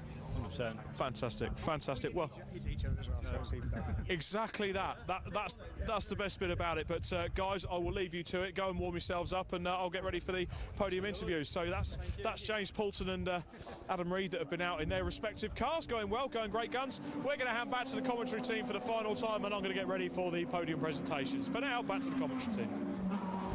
Thanks, Rob. Good to hear there from our two Clubman C leaders. 6.8 seconds is the gap between David Drinkwater, who's now aboard the Adam Reed Compact, and the chasing Mini. There it is on our screen, 155. That we just heard from James Poulton, the car that he shared with Jonathan Salem and Matt Mills. So say 6.8 seconds behind, but 27 seconds now ahead of Tim Harvey. So Tim Harvey has dropped away from the top two within the Clubman C battle. There is our class leader, David Drinkwater, just making a move. Actually, 14th position in the race from the Renault Clio Cup car of Steve Glynn and Claude Bosey, who share that one. Although it's got more power, draws up alongside.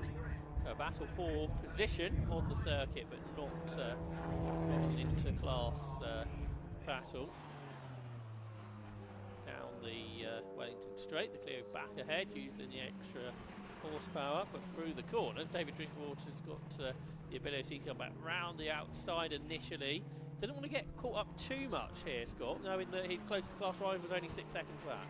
Yeah, we saw a perfect example of some of those occasional battles. That yes, it's all good fun battling, but if you're in a contention, if you're really in a race here to try and keep amongst your rivals, then you do not want to get too caught up. So I think David Drinkwater might have to let this one go. He's 2 classes ahead, this Clio, but is he quicker, and is it holding him up? So I guess he really does need to get past. Yeah, that lap was 3 seconds slower than his previous one, a 2:38, although still quicker than the Mini actually, that was on a 2:40. So he might be getting held up, but at this stage he's not being caught. But as you say, it's a bit awkward because the Clio's got the power, but through the corners he's much faster. Yeah, he's quite a handy peddler, is Mr. Drinkwater, certainly proving that. The number one in the window is concrete proof of that, of course, with Adam Reed. As they turn their way out of Magus Beckett's and Chapel, you are right, you see the two differences. It's the, well, it just appears in shot again, now side by side. You can see that in terms of grip-wise, that BMW is a little bit lighter, a little more nimble than the Clio, and that's not necessarily a slouch either as the Clio when it comes to corners. But looks like Drinkwater, in terms of pace, certainly has a bit more experience and has the edge. Just needs a bit more horsepower, but of course that will take him out of the class. That's right, yes. Beckfield pretty much to the brake horsepower per tonne limit. That machine. The Clio Renault Sport Cup car, but as you say, with a lot more experience behind the wheel. I think that's probably what's making the difference here. There's the Mini that's trying to chase. 8.8 seconds the gap now. But still well clear of Tim Harvey, so it looks good for second in class for the Salem, Poulton and Mills Mini Cooper S. Underneath the Brscc Grand Prix Season Open banner over the gantry on the wing. It's a nice touch that for Silverstone, thank you. So I can say that kind of on behalf of Brscc in a way. Tim Harvey hasn't forgotten to drive rear-wheel drive, has he? He just sideways through the first part of club. and having a great battle here. Another great sort of one-on-one duel here with the Reuter and the Reuter and Walden MX-5, which has been, I think, it also was a podium top 3 points contender quite regularly in 2024. So they've made their second stop, Scott, as has the Colin Turkington car, which is 19 seconds behind, and that will probably become the Clubman A battle for the victory. 2.5 seconds, Turkington was quicker on the last lap. Well, we've got about 10 laps to go. He's going about 2 seconds quicker, and the gap is 20 seconds. So it might come right to a last lap showdown for the Clubman A battle between those two Mazdas, should they cycle back to the front of Clubman A once the top 2, who are currently in the pit lane, complete their pit stops. Definitely a possibility. Just keep an eye on lap times in the 3 Clubman C cars in that top 3. This has, of course, been one of them. Last lap for Drinkwater and Reed did a 2:39.3, 2:39.2 for Salem and Poulter. So they gained a 10th, but the gap is still 8.7 seconds. And then if you look just behind them, the Lakey and Harvey BMW, even though he's having a good scrap there with the MX-5, last lap was a 2:40.1 as they come across the line here. Just see what lap time Harvey puts in this time. So he crosses the line and puts in a 2:39.8, so they're lapping at 2:39, which is quite interesting. I noticed also as well, although this car was actually, I noticed it in the assembly area for qualifying, there's a portion of the rear bumper is missing from the Lakey and Harvey BMW. I did spot something, I thought it didn't look quite right. So yeah, but that's been like that since, first time I saw the car was in the assembly area for qualifying, and the rear bumper piece was missing. I think this is a new built car for this year. I don't think I've seen it before, so not quite sure what the thinking behind that is. Interesting. Turkington's just done a Clubman A personal best. Sorry to interrupt, Scott. 2:26.9. So now the gap has come down by 6 seconds on that lap to the Ollie Walden Sam Reuter Mazda. So the gap's down to 13 seconds, and the 2 cars ahead are still completing their pit stops. That will be for the Clubman A lead now. Sam Reuter, Ollie Walden continue to lead, but being caught quickly by Colin Turkington. And Tyler Chiggarimba, because he was actually 1.6 seconds faster than Turkington's lap. And he's only 8 seconds behind. Exactly. So we could get some nice crescendos here for the Clubman ranks. There's the still very smoky under off throttle Chris Murphy BMW, which has gone through past the Jason McAnulty Lotus, which I was about to mention on screen. We saw the graphic that said new leader. That's because Julian McBride has made his second scheduled pit stop, which means he is now good to run until the end. McAnulty still has to make his. And of course, pace-wise, he is, the last lap on the outlap anyway was 5 minutes 23. That's an outlap anyway. The Gilbert and Huggins car has also got to make, no it hasn't. It hasn't got to make a second pit stop. So it's made 2, and it's up there now in 4th position at the moment. Although the Unit and Stack BMW, which had just taken second, has now pitted a lap after the McBride car did. Yeah, it's all got to cycle round, I think, a little bit, hasn't it? We're only 6.5 minutes away from the pit window shutting, so Jason McAnulty needs to pit fairly soon. Maybe we'll pit this lap. He is the last car, I think, isn't he, to make that second stop. So that could well come this time by, and then, in about 5 or 6 minutes' time, we'll have a better idea of the order. Big slide through the middle of Brooklands there for Jason McAnulty right in front of the BRDC clubhouse. I'm sure the BRDC grandstand has got plenty of people in. Indeed, it is making its way in. So the final pit stop about to be completed. I think there is actually one more car that does need to make a stop, and that is the... oh no, I was looking at a different car. I thought it was going to be the Payne and Herndon RX-8, but I was looking at the car that had one pit stop, and that's the BMW Lynch that's off the race. So that's out of the race anyway. So that car, yes, you're right. Everyone has made their managed pit stops. There will be some on the timing screen if you happen to watch the TSL that have 3 on them. It's only because they've made extra stops outside their 2 mandatories. But TSL can't tell the difference between what's a legit pit stop and what's one simply driving through or having an issue. It's every time you hit the pit in line and cross that beam, the visible beam, it counts as a pit entrance, as a pit stop in a way. But everyone have now made, once McAnulty comes back out, and also the Unit and Stack BMW, which is in the pit lane finishing its stop too, from what's now currently second. Once they all shake out, everyone that's still running will have made 2 pit stops, as Josh Riley said. There's the Clubman A lead in Mazda. That's a real piece of engineering, isn't it, from Rob Boston Racing? So that's a Mark III chassis, is it? And then obviously lots of modifications have been made to it since. Just ahead of it on the road there is Chris Murphy's M3. looking back, there's Colin Turkington. He's now 11 seconds behind. Only 1.5 seconds caught that time, but it is Rashan Tyler Chigarimbo that's got the pace. 1.7 seconds quicker than Turkington last time by. He's just 6.4 seconds back. So Clubman, although with less than 20 minutes to go, only in third position is Rashan Tyler Chigarimbo. He may be the one that comes to the front by the end, Scott. Yeah, this is the this is the crescendo we're going to get. And the thing is, when you've got longer laps, you can essentially gain more time on a longer lap. It's more it's difficult to gain time on a shorter lap, like say Brands Hatch India, for example, because you're kind of hitting the timing beam quite constantly. When it's a longer lap like Silverstone GP, you've got more area of the circuit to gain more time. So where you might gain 2 or 3 tenths of Brands Hatch, that might translate to a second and a half, 2 seconds of that, because you're finding time in different segments of a much longer, much wider circuit. You sort of can't get into, I guess, the same sort of rhythm because you're getting to each part of the track so rarely. I think my cameraman picked up a car that was going for another race, which was actually going to the paddock rather than a car that's actually in the race. It was distracting for a moment. 2 Audis there chasing an RX-8, and then behind them is the Julian McBride BMW, which is now free of any pit stop obligations. Now it's free to go out and continue the race up to the flag. He's about a minute ahead of Chris Murphy. So it's been, all things being well, a pretty dominant race from Julian McBride. Only hasn't led these laps, but he's made 2 pit stops, 2 others 1. There's the Clubman B leader, just going past the RX-8.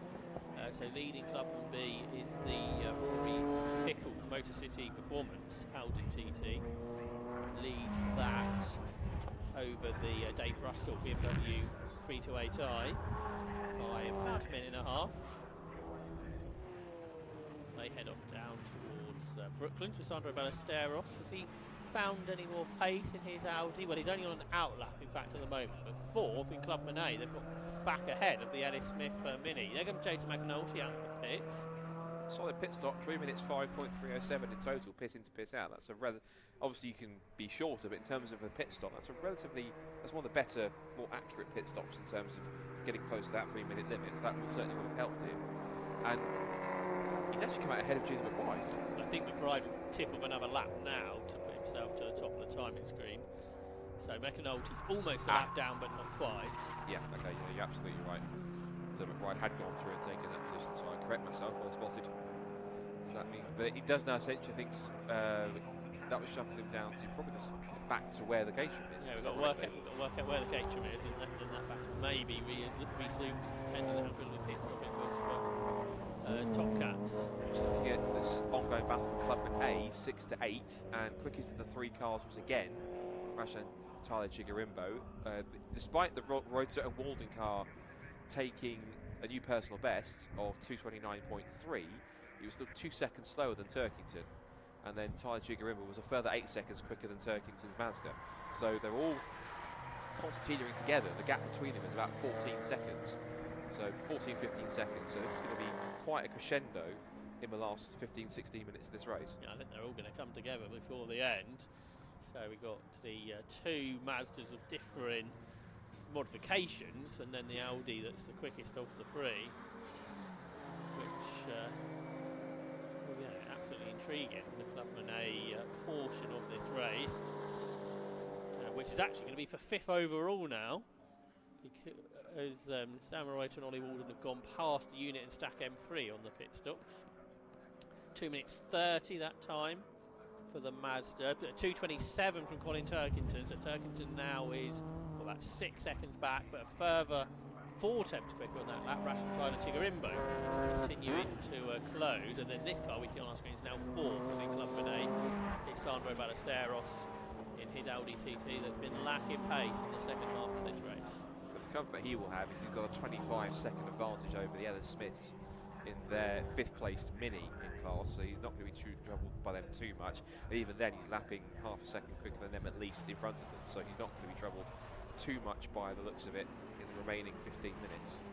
And aside from that, even though everyone has already pitted and made their stops, the pit window is going to close in a matter of seconds. It will close now, so not that it matters to anyone, and it confirms on the timing screen. Pit window closed, so everyone has made their mandatory stops by then. So I imagine what they do is they wait until the pit window's closed, and then if there's any particular penalties, well, aside from one or two that have served them, if there's any that might be short pit stops, they might look at them and actually start to allocate those. They do sometimes in club sport where they wait for the pit window to close, then they calculate pit stops and see who was actually short on pit stops.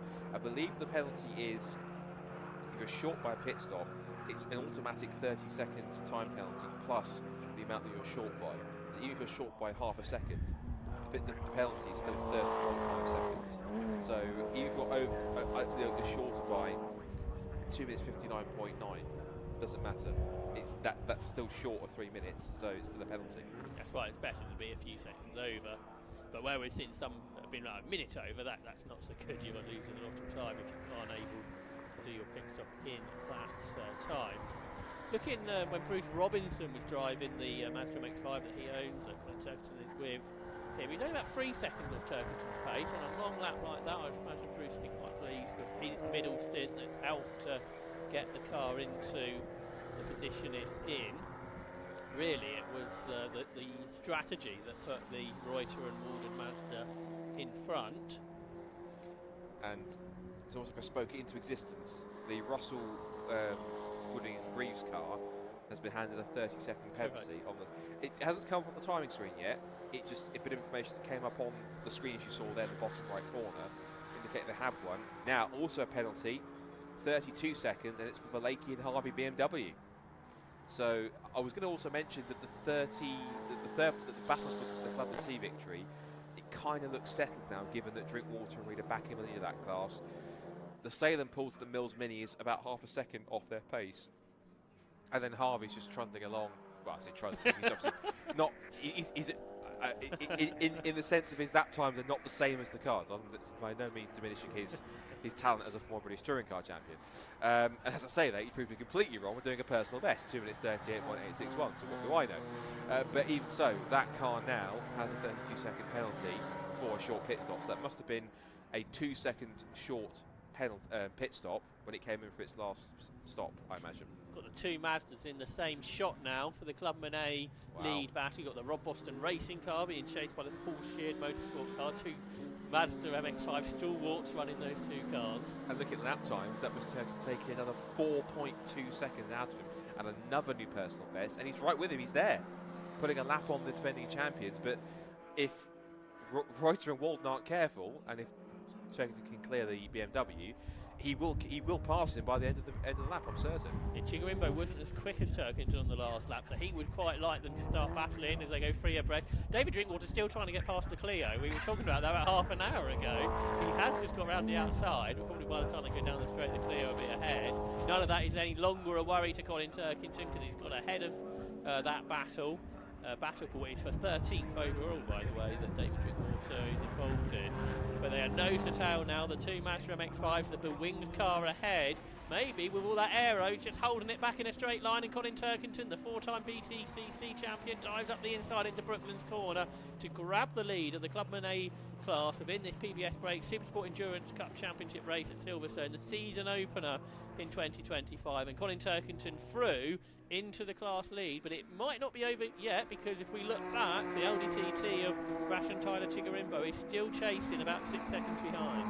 It's an impressive 6th overall also for Robinson and Turkington. It's a really strong performance from both. It's, as you said, it's only Robinson only being about 3 or 4 seconds off Turkington's pace, but still that's not bad. It's not slow pace at all, which is quite interesting.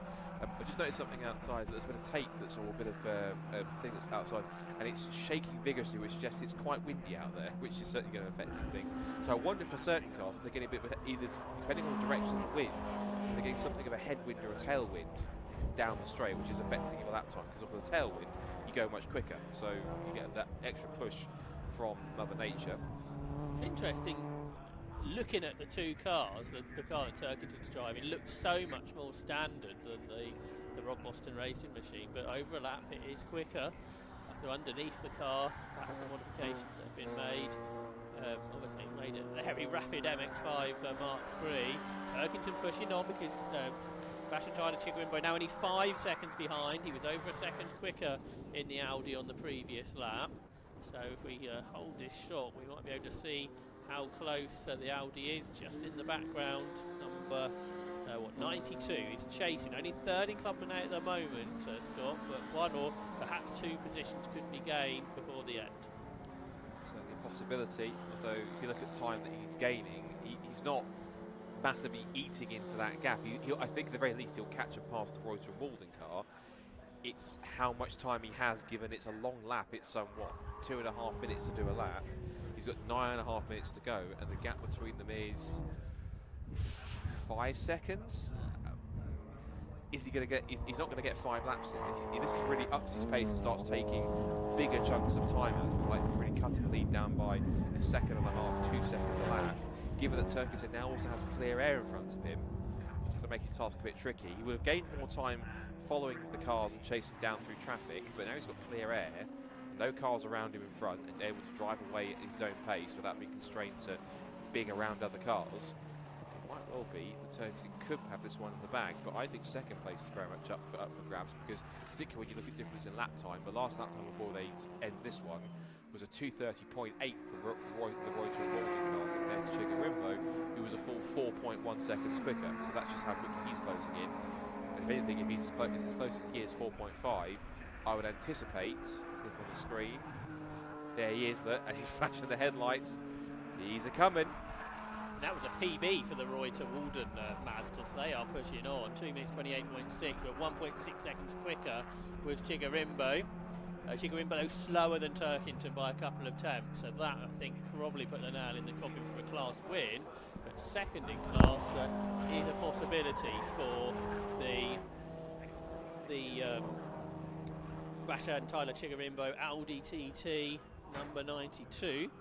We see there on our screens the APX Motorsport machine, solo driven car, unlike the two ahead that have been shared, so he's not as fresh as the Mazda drivers. Down towards Stowe Corner, the gap at the start of the lap, 2.8 seconds to the Samurai and Ollie Walden Rob Watson Racing Run Mazda MX-5. Chigga-Rimbo out over the curbs, using all the road in that Audi TT. Meanwhile, it's still Julian McBride that leads. He's completed 41 laps and leads Pro B, therefore. In second position overall, leading Pro A is Chris Murphy. Third and leading Pro C, top 3 all-class leaders, is Jason McAnulty. He's 6 seconds ahead of the Warren Gilbert and Neil Huggins Caterham, that is 4th. After their race-long battle. 5th, just we saw a shot there, in 5th position is the John Stack and Anthony Unit BMW. And then it's the Clubman A leading trio in 6th, 7th and 8th. The Bruce Robinson and Colin Turkington Mazda MX-5.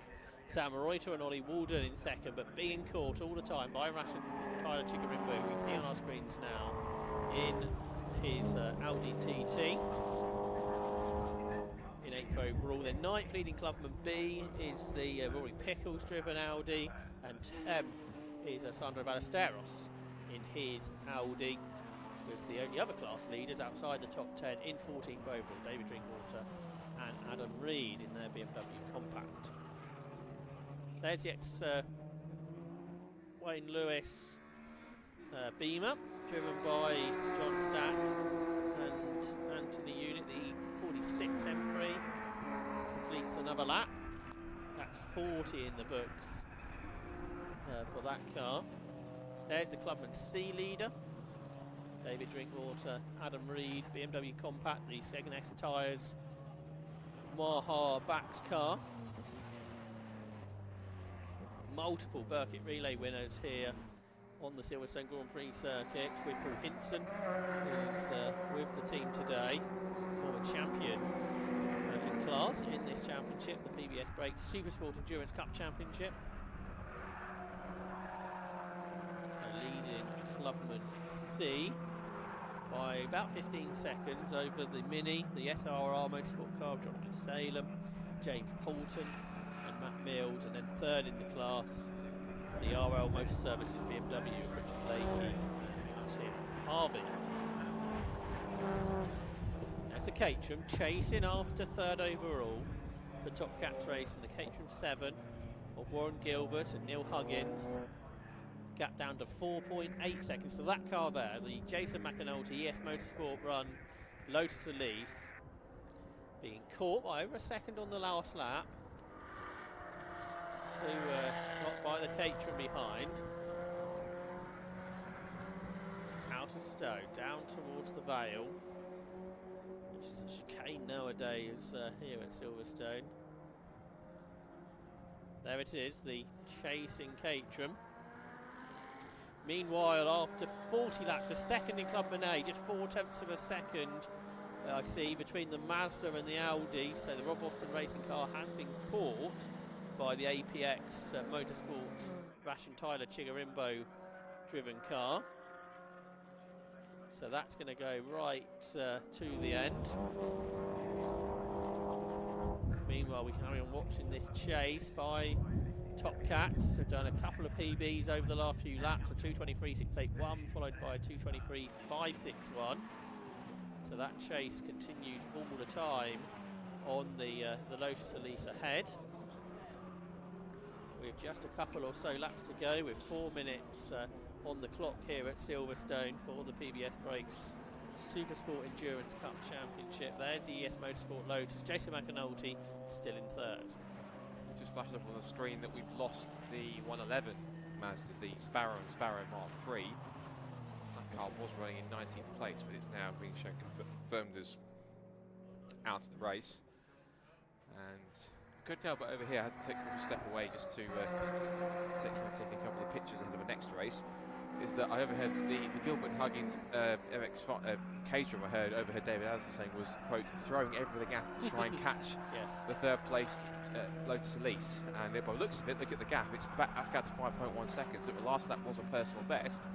So it looks like the fact what I saw on the screen there is backing that up. But when it comes to this man, Julian McBride, it's been a casual Saturday afternoon drive for him pretty much. And the best way to kick off his defence of his Pro B class win the last 2 years. In fact, he won it the first year in 2023, defended it in 2024, and then, in fact, I think if I'm right, I think he missed out on the overall title on countback because him and the combination of Hartland and Stewart Mead and the VW Scirocco, they ended up level on points overall because they got the same points in their respective classes, but Mead and Hartland won their class more times. So on countback and class wins, it went to the Scirocco guys, hence they ran number one last year. So McBride has won his class at the end of the season in both occasions where this has been a championship, and making a very good case initially, as he tends to do when he's out in front, to go for making it class win number 3. But of course, he's got a long season to go, but to kick-start it with a victory, provided it sticks together in the last 2 minutes and change, touch wood, is going to be the right way of going about it. Off screen, the change has happened. The second in Clubman A, Rash and Tyler Chigarimbo's got himself up ahead of the Rob Boston Racing Mazda, and he is 5 seconds behind Colin Turkington in the Porsche Motorsport Bruce Robinson car. Bride's going to get another lap in here, so that gives that battle for Clubman A another lap. I don't think Chigarimbo's quite got the pace to overhaul Colin Turkington, but it's been a really strong effort after that long first pit stop. That's what dropped them back for the Audi. It's been a good fight back from there on. Just noticed number 55 Mazda MX-5, which is the breakdance car that we saw break down right towards the beginning of the race, has just shown it's being pit out. So obviously whatever issue it was, they've spent a lot of lost the race fixing it, and now it's just headed back out again to try at least get the glory moment of crossing the line and finishing. So in this series, like others, at least within Brscc or other ones where it's like an endurance race, as far as I know, is that once you start the race, you're essentially a classified finisher. So obviously they'll get back out and cover some laps, but they'll be way down the order and showing he's been classified in 25th position. McBride just lapped the Top Cats Caterham, so that's going to be one less lap for Warren Gilbert and Neil Huggins, who've just done another personal best to chase down on third place, doing 23.062. In the Clubman A battle, Colin Turkington's just done a PB, 2:26.351 to keep Rash and Tyler Chigarimbo at 5 seconds at bay. So it looks like that's continuing to stay that way, but they're just ahead of the leaders, so they might get another further lap at the end of this one to decide that class battle. But as you say, it's been faultless really from Julian McBride. We haven't seen that much of him really, because he's been out front by himself, just pushing hard. That is the gap. It's about half a lap, isn't it, over the Woodrow Motorsport M3 of Chris Murphy. And Chris Murphy himself, a very experienced driver in, theoretically, a more powerful car in Pro A. But Julian McBride just controlled it up front, and that slightly more modern car has pulled out, I think, over a minute lead now. It's quite phenomenal that Hope June won't mind Mercedes, but he has to race. Obviously, when he gets out of the car, he has to be aided by using 2 crutches or 2 kind of supports that he has, and he usually comes out of the car, and it's quite commendable that he does his races solo.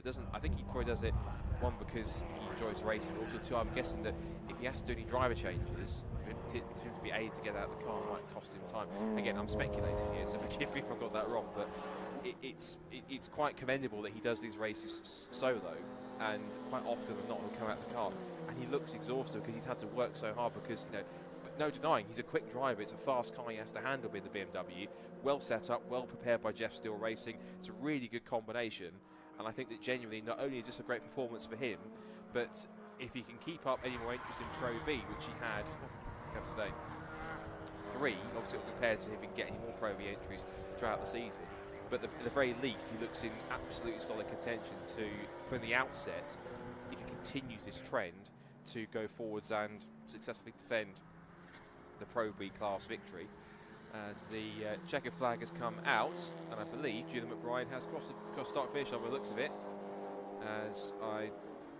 Checkered flag is out, and Julian McBride has taken the flag. So Julian McBride does indeed come across the line, and the BMW takes victory in round number 1 of the PBS Brakes SuperSport Endurance Cup.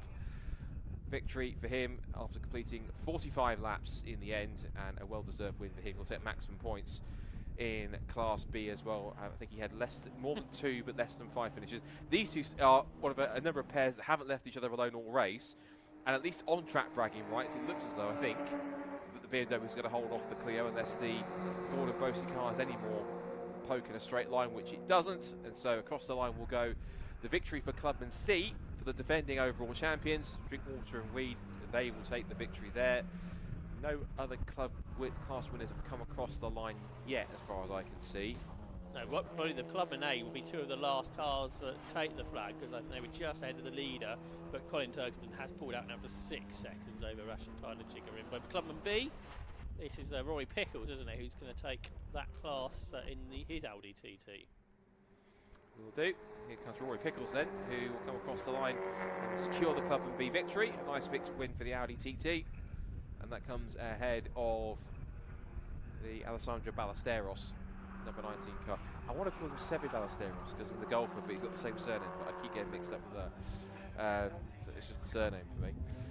So coming through, any other classmates that come across the line? Not yet. We're still waiting for Pro C. Yes, Chris Murphy has come across the line and taken the Pro A victory in the BMW, so he needs slightly increased smoking. That might be a talking point for Rob when he has a chat to our class winners underneath the top set. Now, Reuter and Wald, interesting enough, have been given a 30-second time penalty right at the end of the race. They were still third in anyway. It's not going to drop them behind anyone, but they're getting a 30-second penalty as a further kick in the you-know-whats. I was going to keep my words very carefully there, but as a further kick to their fortunes. In fact, there's a BMW slowing. That's the unit stack BMW that has dropped down the order, and that was going to finish 5th.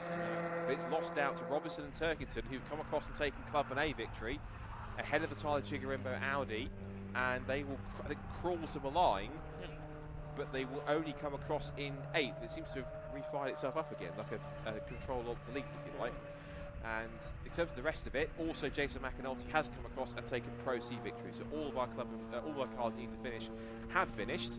And as you say, a very casual, sassy driver in many cases for Julian McBride, who I think very deservedly has dominated start to finish. He's lapped everyone up to 3rd place.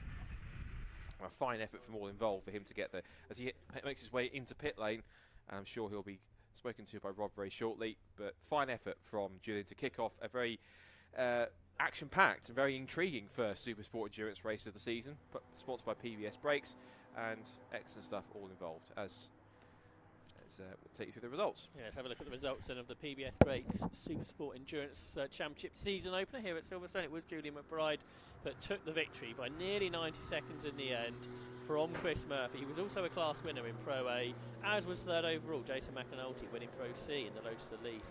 Fourth, charging at the end, the Top Catch Racing Warren Gilbert and Neil Huggins' car, and then fifth, winning Clubman A with Bruce Robinson and Colin Turkington, just by 8.9 seconds from Rash and Chigarimbo's Audi TT. An intriguing race right to the end.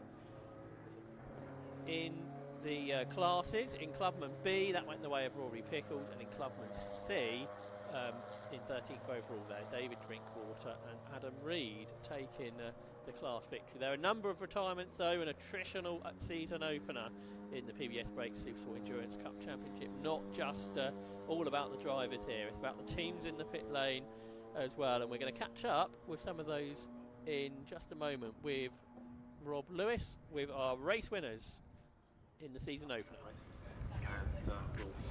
Welcome to a blustery Parc Ferme where Julian McBride gets out the car victorious, both overall and in his class. Let's pop round and see if we can have a chat with Julian. He might have to keep his helmet on for this while we make our way through all the drivers. Julian, just behind you here, fantastic win. We've got so many drivers to get through, but a fantastic win, and the car looks so well out there. It felt great. I mean, it looks well, obviously, because of the new stripes, but it looked great. I mean, it felt great. Everything was really well balanced. It always has been a dream, this car, but yeah, really, I came into the weekend thinking, I haven't driven for several months. How am I going to cope? But once you're in the zone, it's worked out well. Just great. Really good to be back. And what you've done is you've come in after several months out, you've put the car on the front row, and you've taken home the overall race win and the class race win, so it's good championship points. Not bad for a weekend work, is it? Not bad at all. Pleased with that. Yeah, very pleased with that. You can even get your feet up in front of the telly tomorrow. Well, I'm on a flight to the US tomorrow. A busy man, but congratulations. Yeah. Fantastic. Thank you, Julian. So that is Julian McBride, our overall race winner, who's just looking for a chat with Ian Titchmarsh. Now, I'm going to mix it up a little bit because they've got to pull in class cars and all sorts. So I'm going to speak to this man here who takes home the Clubman C honours. I had a chat with Adam Reed earlier in the broadcast, who's actually in the background there just milling around. But David, first of all, that was quite the fight you had with the Renault Clio. I know the guys in the commentary box were chuckling as you were going great guns. How did that go? Yeah, that was quite good fun. Obviously, we're doing different classes. I think that's a Club A car. Obviously, we're in a C, so brake and corner, go past them, and then he go past me on the straight. So we did that for quite a lot of laps, actually. It was quite fun. What is it about this little compact car? You've barely changed it, or Adam's barely changed it, and you come back every year and always get the results. Yeah, that's pretty much right. I mean, obviously we service it and make sure it's all up to date and everything's fine, but the cars are so good to drive, you know, handling wise, brakes, cornering, they're all really good. Fantastic. Well, congratulations on a superb result there. Let's go over and look at this Audi TT that's just cooling down here. So this is the Clubman C class, the Clubman B class there, my apologies. Great result by yourself. Good race. Yeah, it was really good. Yeah, car stood up to it so well. First race doing the 2 hours, so yeah, it was really good. You're certainly having some fun out there, but what is it about these Audi TTs that lend themselves to the endurance aspect? They're just so grippy and good. They're just really nice. Thank you. They're just such good cars. It's amazing. Full season for you and championship glory by the looks of it. Hopefully. It'll be good. Brilliant. Well, congratulations on a superb effort there in the 2 hour race in Clubman B. Now in the Pro A honours is second overall. It's Chris Murphy. So let's pop over and have a go. So well done to Chris Murphy. Apologies to the Woodrow Motorsport guys, just get them out of the way. But Chris, fantastic result. Class win, second overall. Happy? Yep, I'm pleased with the 1996 E36. It's good. Now, forgive me if I'm wrong. This was smoking a little bit. Is there any issue with the car? Not that I know of. You'll find out when you go back to the paddock. When I get the bill. But a good start in the series. Are you going for overall glory? Can you chase down Julian McBride? I don't know if we're doing all of them yet. We'll have to see. But today was good fun and I enjoyed it. And thanks to the organisers for bringing it on. It's good. Fantastic. Now, I was hoping to get all of the podium interviews there. Thank you very much. Congratulations on a fantastic result. We've got the Colin Turkington and Robinson Mazda MX-5. They've won their class as well, but there are cars out on the grid, and I think it's time for some Mazdas. We've got the Super Cup cars out on the grid. It's time to hand over to Scott Woodwis and to Josh Barrett because the sprint racing is about to start. We've got 4 left. Over to the commentary team. Thanks, Rob. Yep, the opening round of the Clapham North Mazda MX-5 Super Cup Championship coming up next on the Silverstone Grand Prix circuits. We saw some Mazdas in the previous race, which was slightly modified machines, but this the ever competitive MX-5 Super Cup, a championship the British Racing Sports Club have been running now for a decade and a half, something like that. And there's been so many great battles throughout the seasons, and hopefully this year will be no different. Slightly different look from the new drivers coming into the championship, other drivers moving forwards throughout the pack, but it is a previous champion that is on pole position, which is Will Blackwell Chambers, to be hoping to have a much better start to his season than 1 year ago when we were on the international circuit. We had a big accident.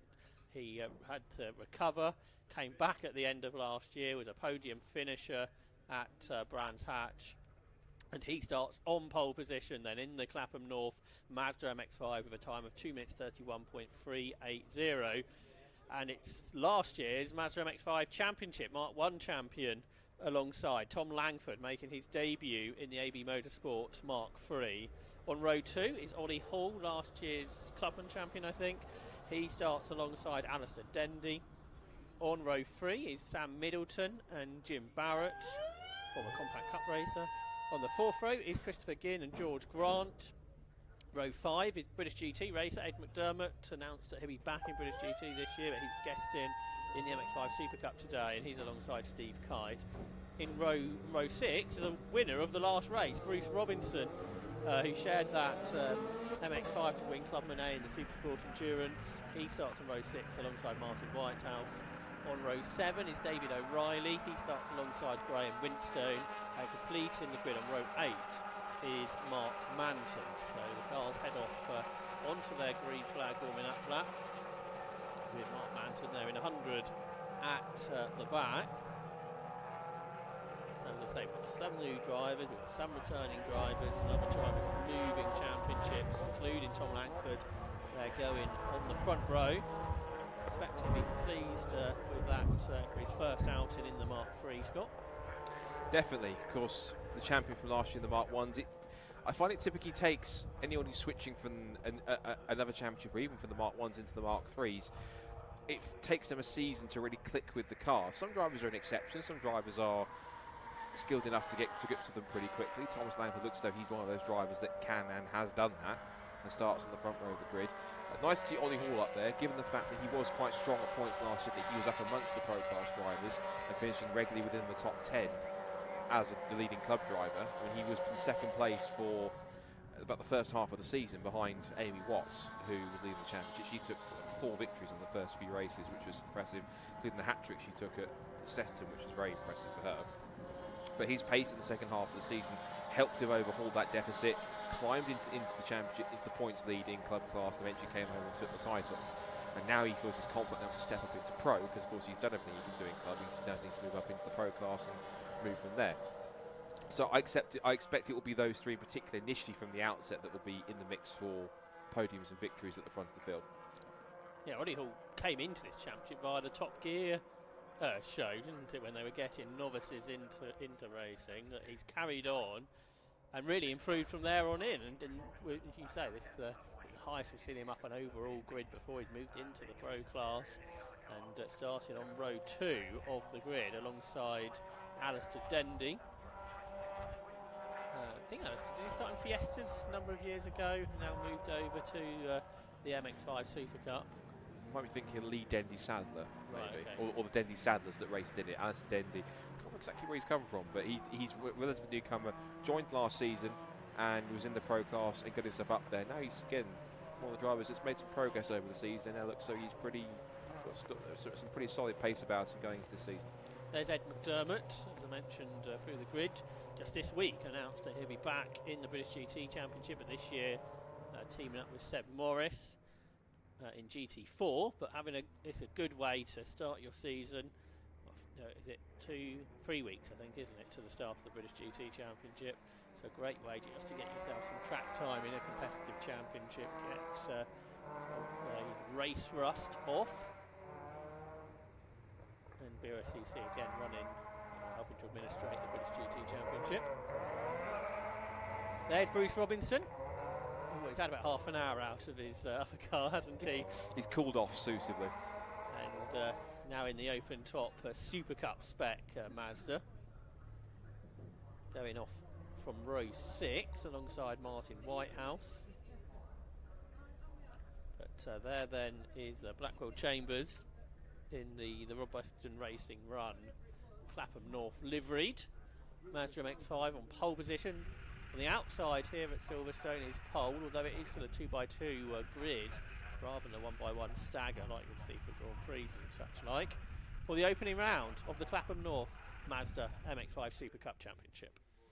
So, can Will Blackwell Chambers set himself on course to repeat what he did in 2022? How will last year's Mark 1 champion Thomas Langford fare from the front row? And what other stories are in store? The red lights are on, and the first MX-5 Super Cup race of 2025 is go. All action start as they charge towards turn 1. If anything, I think actually it's a good start for Blackwell Chambers. I thought for a moment the illusion of the two cars coming towards the camera looked as though that it was a decent enough start for Langford that he was able to move past on the inside line, but not quite. So he was slotted to second place behind Blackwell Chambers, but the front four already gone through it. A good start for Alistair Dendy. He's already leapfrogged Ollie Hall from the start through Bankers, Beckers and Chapel. There's a handful of the club class drivers with George Grant slipping back a little bit. He said it would take about a lap to properly get the tyres up to temperature, particularly when it's so cold here for this season opener. But onto the back straight for the first time. It's Blackwell Chambers who has the advantage. Langford in tow, and there might be a three-way fight developing early between Dendy, Ollie Hall and Sam Middleton in 5th place in that distinctive white and pink car. Yeah, Sam Middleton with novice cross on the back of his car still, I see. So qualifying well there in 5th position. Through Stowe corner they go, and Dendy and Hall going off to the top 2. There's been a collision behind them, I'm afraid. Big spin, I think that was for Christopher Ginn in 20, and a couple of others had to take avoiding action. I think there was a touch in there as well, but maybe not as much damage as I first feared. Up there at Stowe corner, very, very wide is Dendy in 3rd out of the Vale into first part of Club corner, but he gathered that back together. I think he retained 3rd position as they head up towards Abbey corner. Super fast corner, not quite flat out in these cars, but full commitment therefore, and then you have to swing it left and then into the 2 tight hairpins, being led by Blackwell Chambers, but Langford going with him. A gap back to Ollie Hall, who's repassed Dendy after that mistake that Alistair Dendy made over there at Club, and that has brought Sam Middleton into this battle. Impressive stuff from the man in his first MX-5 Super Cup race, getting up there in the top 5, so good effort from him to hit the ground running as they head onto the Wellington Straight for the first time. And as I anticipated, it is the top 2 of Blackwell Chambers and Langford that are pulling away. How could it be for Langford to win on his Super Cup debut? Alistair Dendy's not interested in looking at the back of Ollie Hall's car anymore. He goes back into 3rd place. These two might go at it for 3rd all race long, but again, there's a phrase I like to use: the harder these two fight each other, the easier it is for the top 2 to make a break. That's right, and they've already done that. Once you broke the toe in Mazda racing, it's hard to fight back, as we saw in the Mark 1 race earlier on. But Hall reclaims 3rd at Luffield, back ahead then of Alistair Dendy. And Middleton behind. He is in the club class, isn't he, as a first season driver, but he has the pace to run with the pros up front, side by side again into Club corner. Ollie Hall defends from Alistair Dendy. Dendy in the Misty Racing car, Ollie Hall in the Hall Sport run machine. Then Sam Middleton, teammates with Ollie Hall, he's there in P5. Side by side through Maggots into Beckett. Dendy back through, full commitment round the outside. Basically flat out, just a lift through the first element, I suspect. Now he's massively sideways onto Chapel Curve. He's off the road. Is he up the curve at the very least? And that's put him wide onto the Hanger Straight. But he's held on to 3rd for now, but he may not have the momentum all the way down towards Stowe Corner, and that could mean the position changes yet again. Goodness knows how many changes of position they've had, these two, throughout the opening lap and a half of the race. He's held on as Alistair Dendy. Big slide from Middleton behind. Let's see if he saves that. Yes, he does. That was a big lot of opposite lock, though, as he turned into Stowe Corner. As this battle has the upteenth for positional change, the top two are now 3 seconds or so up the road, with Will Blackwell Chambers ahead. That's not the only battle, though, in the race, because for sixth position, you've got the Misty Racing car of Steve Kite, just ahead of the car of Jim Barrett, I think, and then George Grant up next. So that's a good scrap with Ed McDermott joining in. So 4-car battle for sixth. So going to the end of the first 5 minutes of this first Super Cup race of the season, and again we've got these initial battle packs forming. This appears to be that trio that's providing the most entertainment, these three, and very evenly matched. It's good to see that they are as matched as they are. The class of the field does appear to be both Blackwell Chambers and Langford. They are really stretching this gap out. The next gap is Steve Kite, who's the experienced team boss of Misty Racing.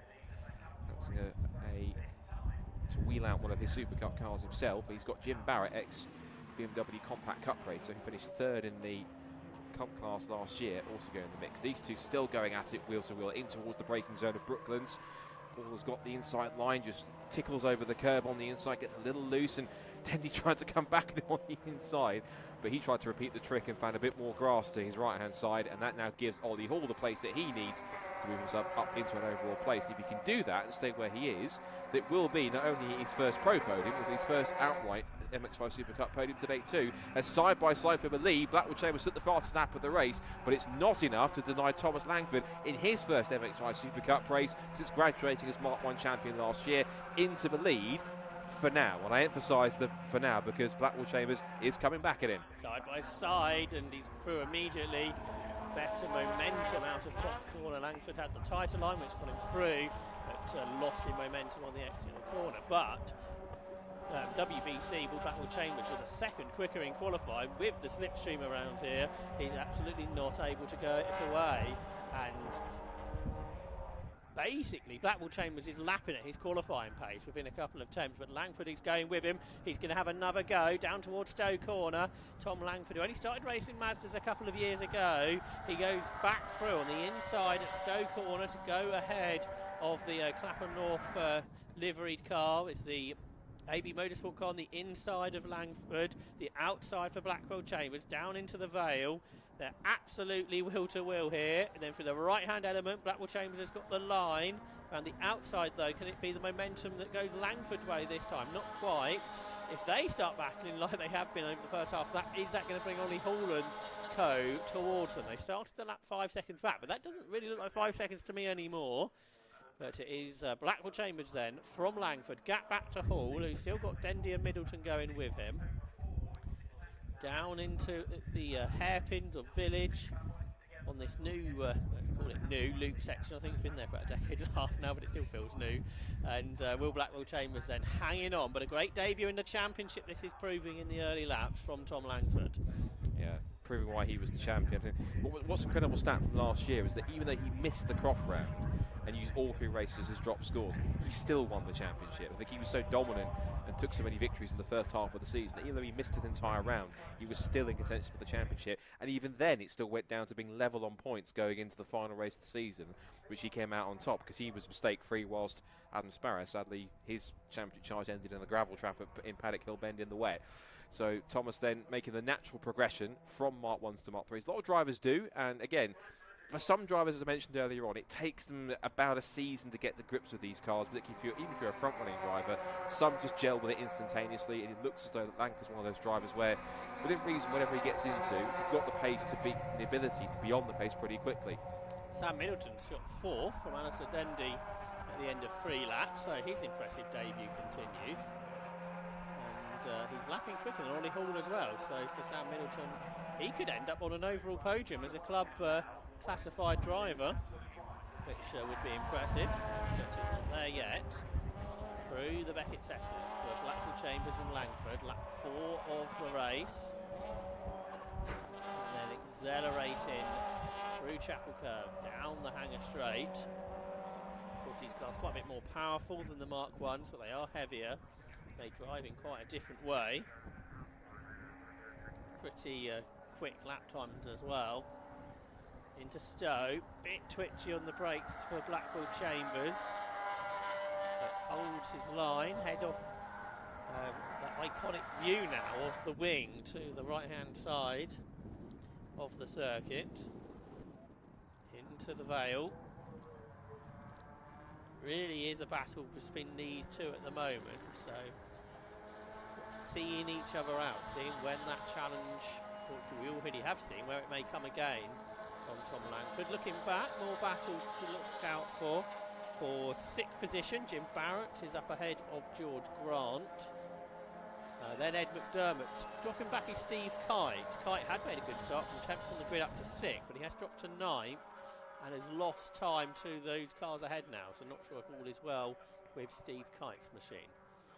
Hopefully you can get to the end relatively drama-free without many more issues. It's fascinating to see that Middleton, looking back at those lap times, he did a personal best 2 minute 33.7. He's at least 3/10 quicker than the two cars around him, which I think could make the possibility of, as you suggested, of him potentially even getting an overall podium very much a reality potentially. He's in the mix. He's lost back out to Dendy, as you can see, but again, if Dendy catches back up to Hall, if he starts falling backwards and they fight, then there's a chance he can get back in there again. And this weekend, it seems even more of a possibility. He might not come in this race, but with 2 more races tomorrow, an overall podium is on the cards for Sam Middleton. In qualifying, he was a second slower than Ollie Hall, but being around those quicker drivers has really brought his pace on. But battle for the lead up towards Copse Corner. Will Blackpool Chambers with all over the back of him. Tom Langford through Copse Corner, these two, the class of the field in the MX-5 Super Cup this year. So down towards Maggots and Beckett's. 43 ahead, Blackpool Chambers, 75 behind Langford. Rob Boston Racing and Ali Bray Motorsport Run cars. 2 long-term preparers of Mazda MX-5s in the Brscc paddock. Down the hanger straight, in the tow is Tom Langford. We have seen him lead this race, but only for sort of short periods. But it doesn't really matter when you lead, Scott. It's who leads at the checkered flag. There's a great saying that the great Alan Moffat said once: if we're not there on the last one, or the last lap, all the others count for nothing. And so it really is a case of, regardless of what happens, you can just get to the flag. That's in itself is an achievement, but then you've got to go forwards and do more in that sense. That's right, and as they're 6 seconds ahead of Ollie Hall, they've not really got to worry about him at this stage. We're into the second half. There is Hall, who's not able to really distance himself from Alistair Dendy and Sam Middleton, who's a little bit wide maybe, but keeps sticking with those ahead. Behind, if George Grant got the better of Jim Barrett, I think he has, so George Grant's up into 6th overall. He's been racing Mazda MX-5s now for so long and a great supporter of the Brscc. Must be about 10 years. I think he was racing the MX-5 Super Cup about the year I started, 2015. So he's been in this championship as long as I've been at the club, which is quite appropriate. And he's now coming under threat from Ed McDermott. I think no, Jim Barrett. There, you're right. So he's passed Jim Barrett. So he's in 6th.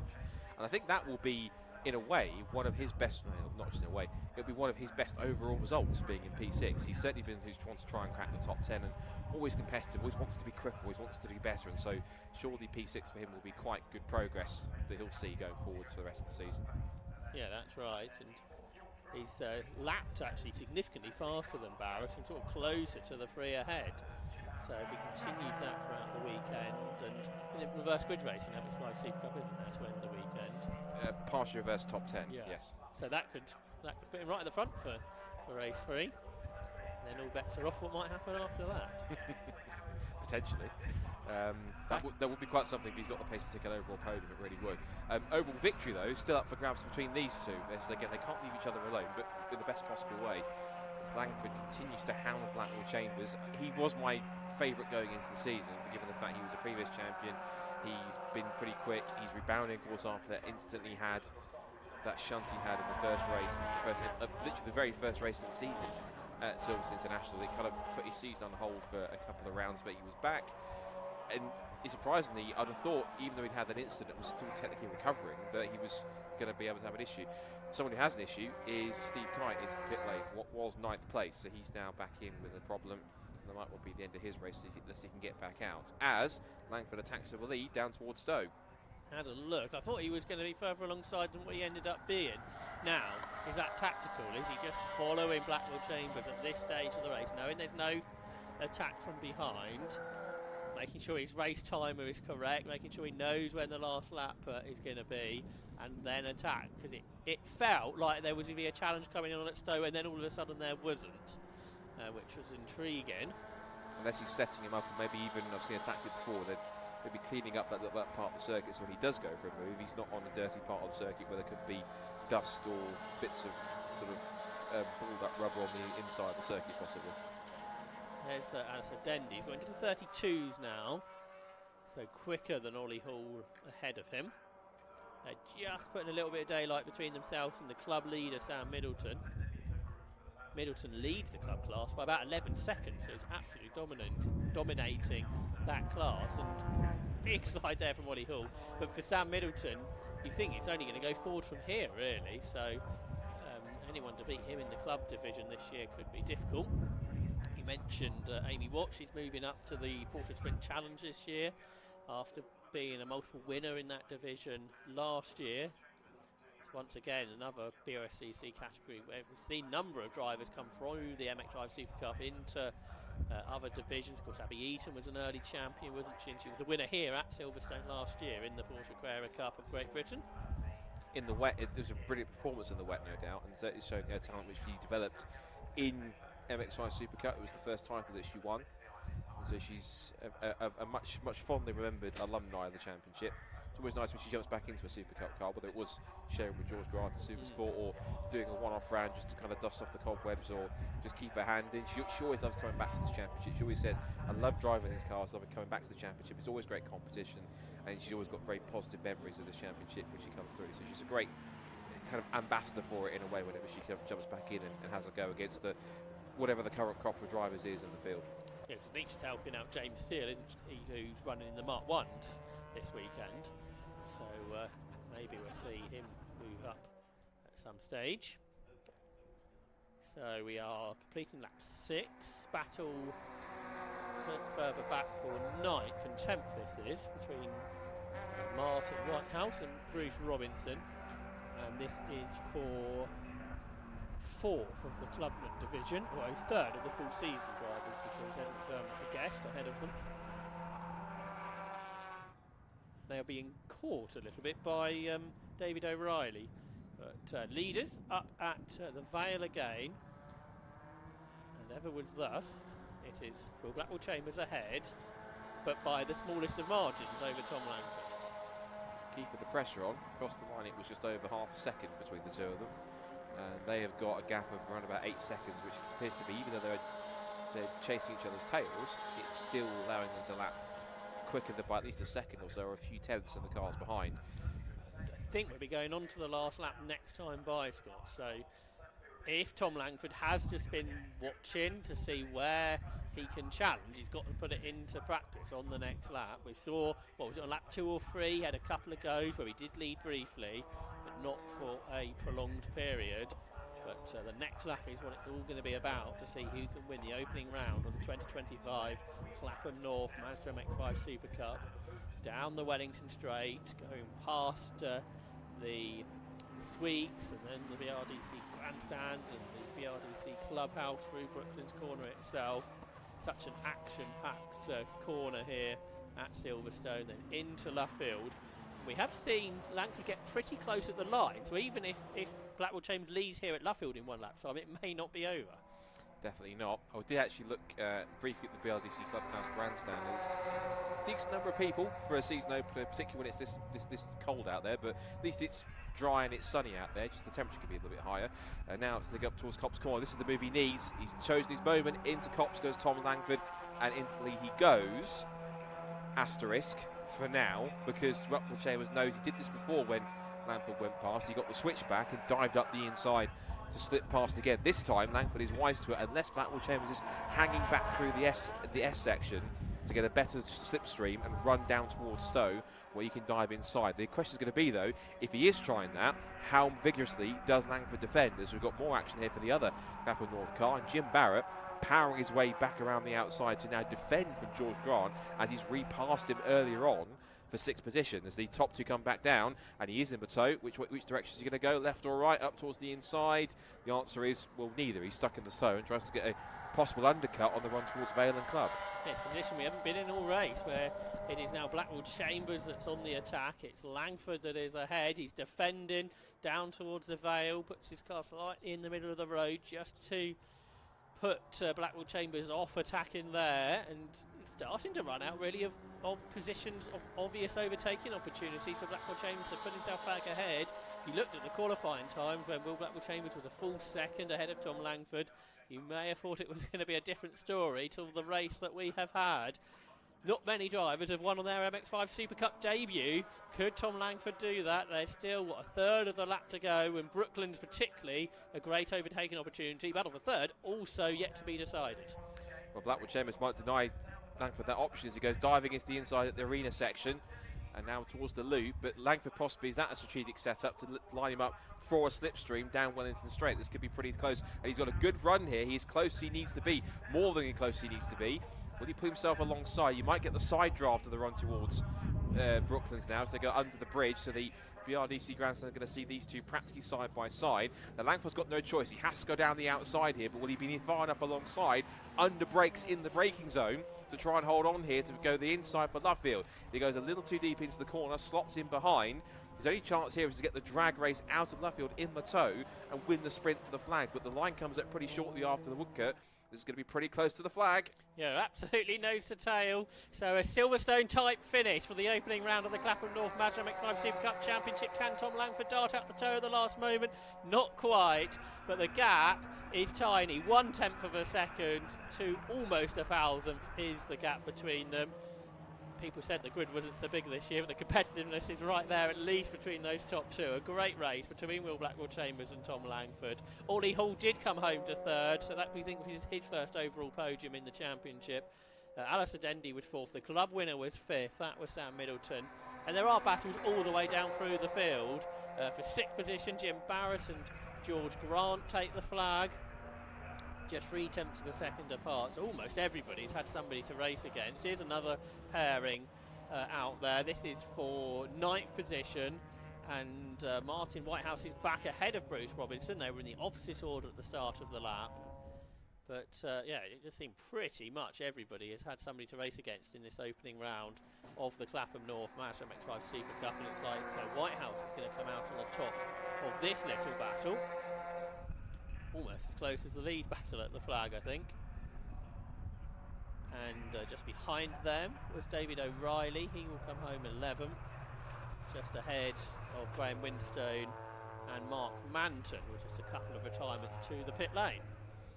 So there's battles to be had up and down the order, regardless of grid size, and there'll be more drivers who the cars simply weren't ready for this round, so they'll come back through, and others who are unavailable for this event, but going forwards I'm certain the grids will go back to how they would be before as the season progresses, and the MX-5 Super Cup continues to produce competitive and quite honest competition. It's usually one of the toughest championships to win in Club Motorsport over the years, and it's going to be tough to see who comes out on top of these two if this is a season-long duel between the front pair. It was super clean as well between the two of them, wasn't it? We saw them side by side on numerous occasions. Interestingly, Tom Langford's big challenging point, Cops Corner, which you don't see huge amounts of overtaking at, but he did it at least twice in that race. But what was interesting is that Blackwell Chambers pretty much forced him to go the outside line towards Brooklands. He held his line and didn't really give Langford an option, because he knew if he backed off, he'd lose momentum, try and get into the tow. By the time he gets back up to the speed he needs, it's too late before they get to the braking zone. So it was clever defence from Blackwell Chambers to just force Langford to go literally the long way around the corner, and he couldn't put himself alongside because he was on the outside of the circuit where it's dusty, it's dirty, there's rubber out there on top of it, which means he wouldn't have had the grip he needed to go around the outside that far into the corner. And even then, Blackwell Chambers would have pushed him a little bit wide within the rules to kind of hold the outside line so that he would have be able to get the line for the next corner. So it's clever defence of Blackwell Chambers. It's the reason why he is a 2022 champion. It's the reason why he's also won race number 1. He did indeed by 0.101 of a second here at Silverstone for the opening round of the Clapham North Mazda MX-5 Super Cup from Tom Langford, who got the fastest lap at 2:31.240. Ollie Hall was third ahead of Alistair Dendy, the first of the Masters, the first of the club runners in fifth with Sam Middleton ahead in sixth position of Jim Barrett. George Grant was seventh, Ed McDermott, the British GT racer, was 8th. 9th went the way of Martin Whitehouse. 10th of Bruce Robinson. In 11th was David O'Reilly.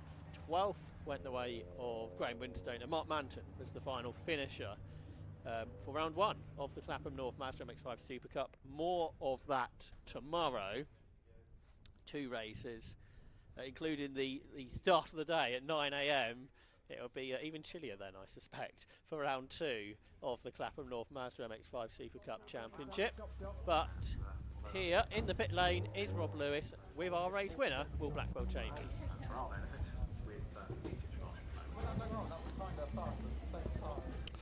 Well, the winner's circle here at the Mazda MX-5 Mark III Super Cup.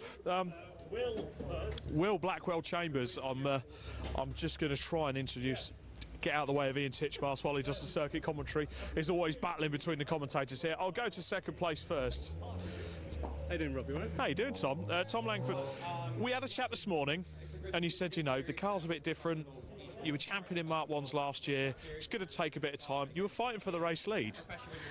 Yeah. I'd say you'd settled in quite well. Yeah, I mean, Will's been performing so well, especially for the whole race, and I was trying to pick up a thing or two, try to figure out where he's a bit quicker. He was leading really well. So my priorities shifted a bit throughout the race, maybe just stick with him and see how we're getting on. Yeah, I mean, I didn't know it was the last lap. Maybe I would have tried a bit harder, maybe a bit of door handling with Will, but, you know, second place isn't much to to shout out for your first race in Mark 3s. And you've got more races to go, so you need to see if you can get him in the next one. Yeah, I mean, that'll be like we spoke about earlier. That's absolutely the aim. I want to win in this first weekend of MX-5 racing. Fantastic! Congratulations on a superb second place overall.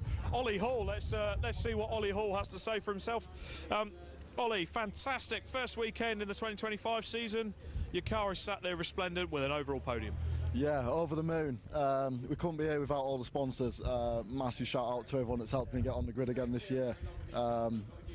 Yeah, obviously we haven't got as big a grid as we have had for the past couple of years, but we still had a race. I missed second gear on the start line, so that allowed Alistair to get up in front of me on the start, which I dropped out the toe of the front runners, so it was fighting for the second pack.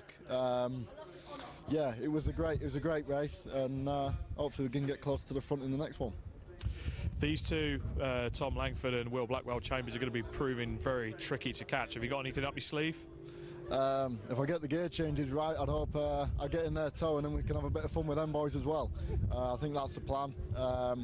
So go back tonight, have a look at a bit of data, and then see how we got on in race 2. Fantastic there. Congratulations on a superb podium there. We're just trying to make sure that we don't take out Ian Titchmarsh. And just quickly, we have got cars out for the TTs. Will Blackwell Chambers, fantastic win, first one of the year. Yeah, Clapham North Super Cup. Great to be back for another year in the Clapham North car and the Clapham North Suit, sponsored by Clapham North. So no, really good to be out there, and it's was an interesting race, that one. We seem to have lost a couple of drivers towards the front. Tom's obviously made a fantastic transition up for the Mark 1 series, and but yeah, it'd be nice to have a few more cars out there. Hopefully we can do for the second round, but for the moment, take the victory, see if you can do it again for the remaining rest of the weekend. Yeah, a lot of slipstream around here. Tom's really quick. It's going to be difficult to do it all weekend, but we'll give it our best. He's going to be tricky, isn't he? Yeah, we've got good Clapham North power in this one, though, so we should be all right. Fantastic. Ever the brand man now. We have got cars out on circuit, which are the Audi TTs, so a great result from the likes of Sam Middleton and Ed McDermott and our other class winners. Unfortunately, we're not going to get to talk to them for the moment. It's time to hand back to the commentary team that will take you through the grid for our next race. Certainly will. Thank you very much for that, Rob, and congratulations to Will Blackwell Chambers for the victory. Now we move on to the Demon Tweaks Audi TT Cup Racing Championship.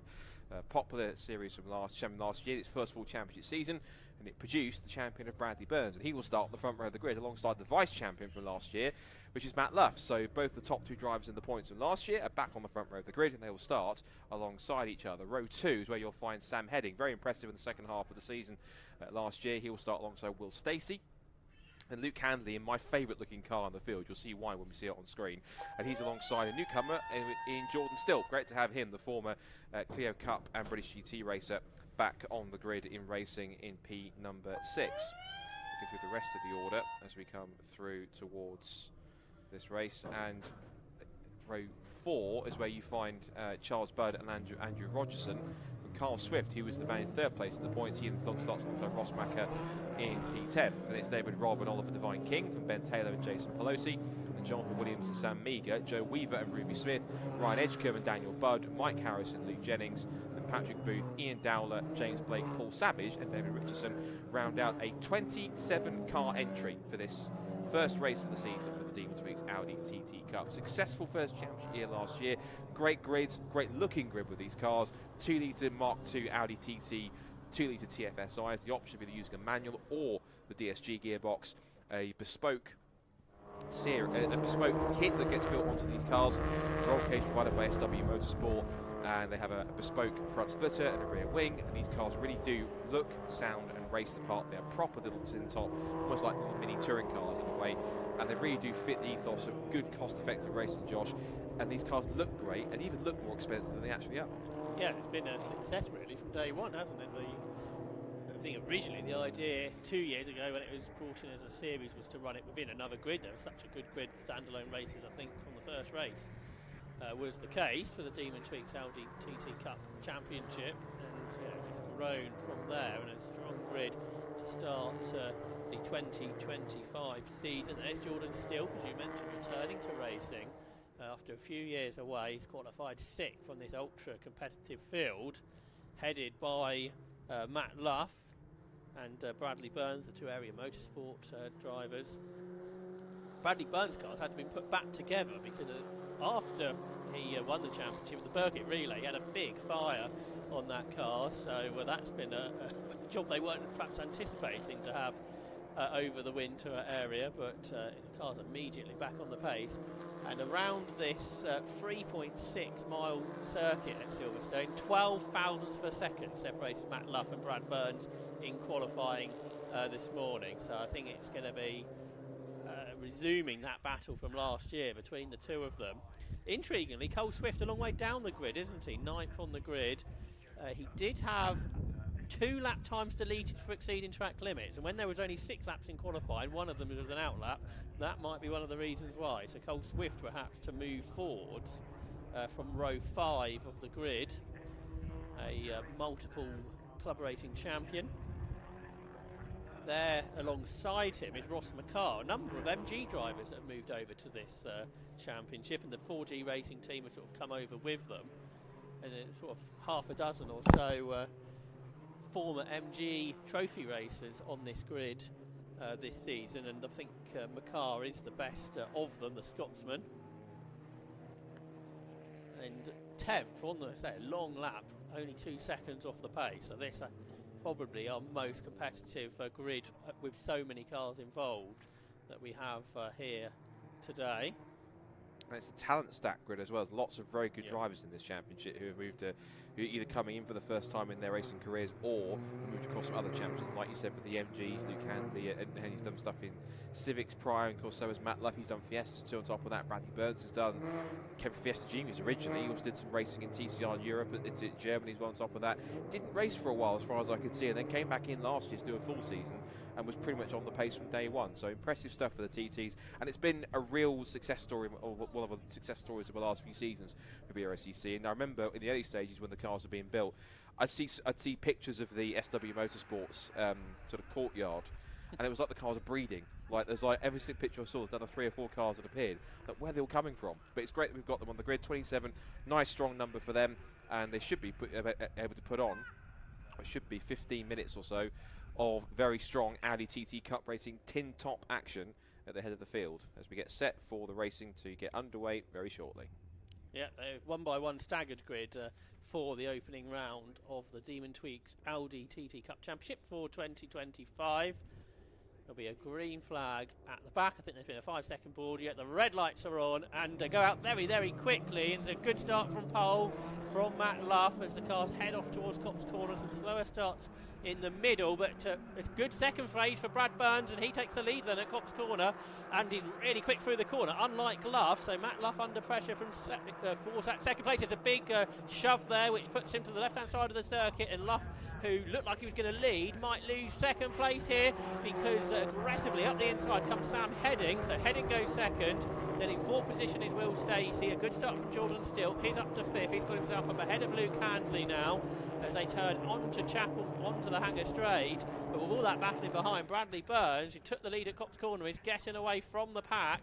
And it's a real sort of raging pack led by the Rob Boston Racing car of Sam Heading, who's defending from Matt Luff, the pole man, who's right in the tow. The third car trying to come around the outside is Will Stacey as they turn towards Stowe Corner. Luff up the inside of Heading, absolutely will to will. I think these two cars have brushed a couple of times on this opening lap already, but Matt Luff knows he needs to get through now if he's going to go after Bradley Burns. Diving on the brakes in towards the Vale and hanging on in second position is Sam Heading, and I think he basically heads the rest of the Audi TT pack through Club Corner for the first time.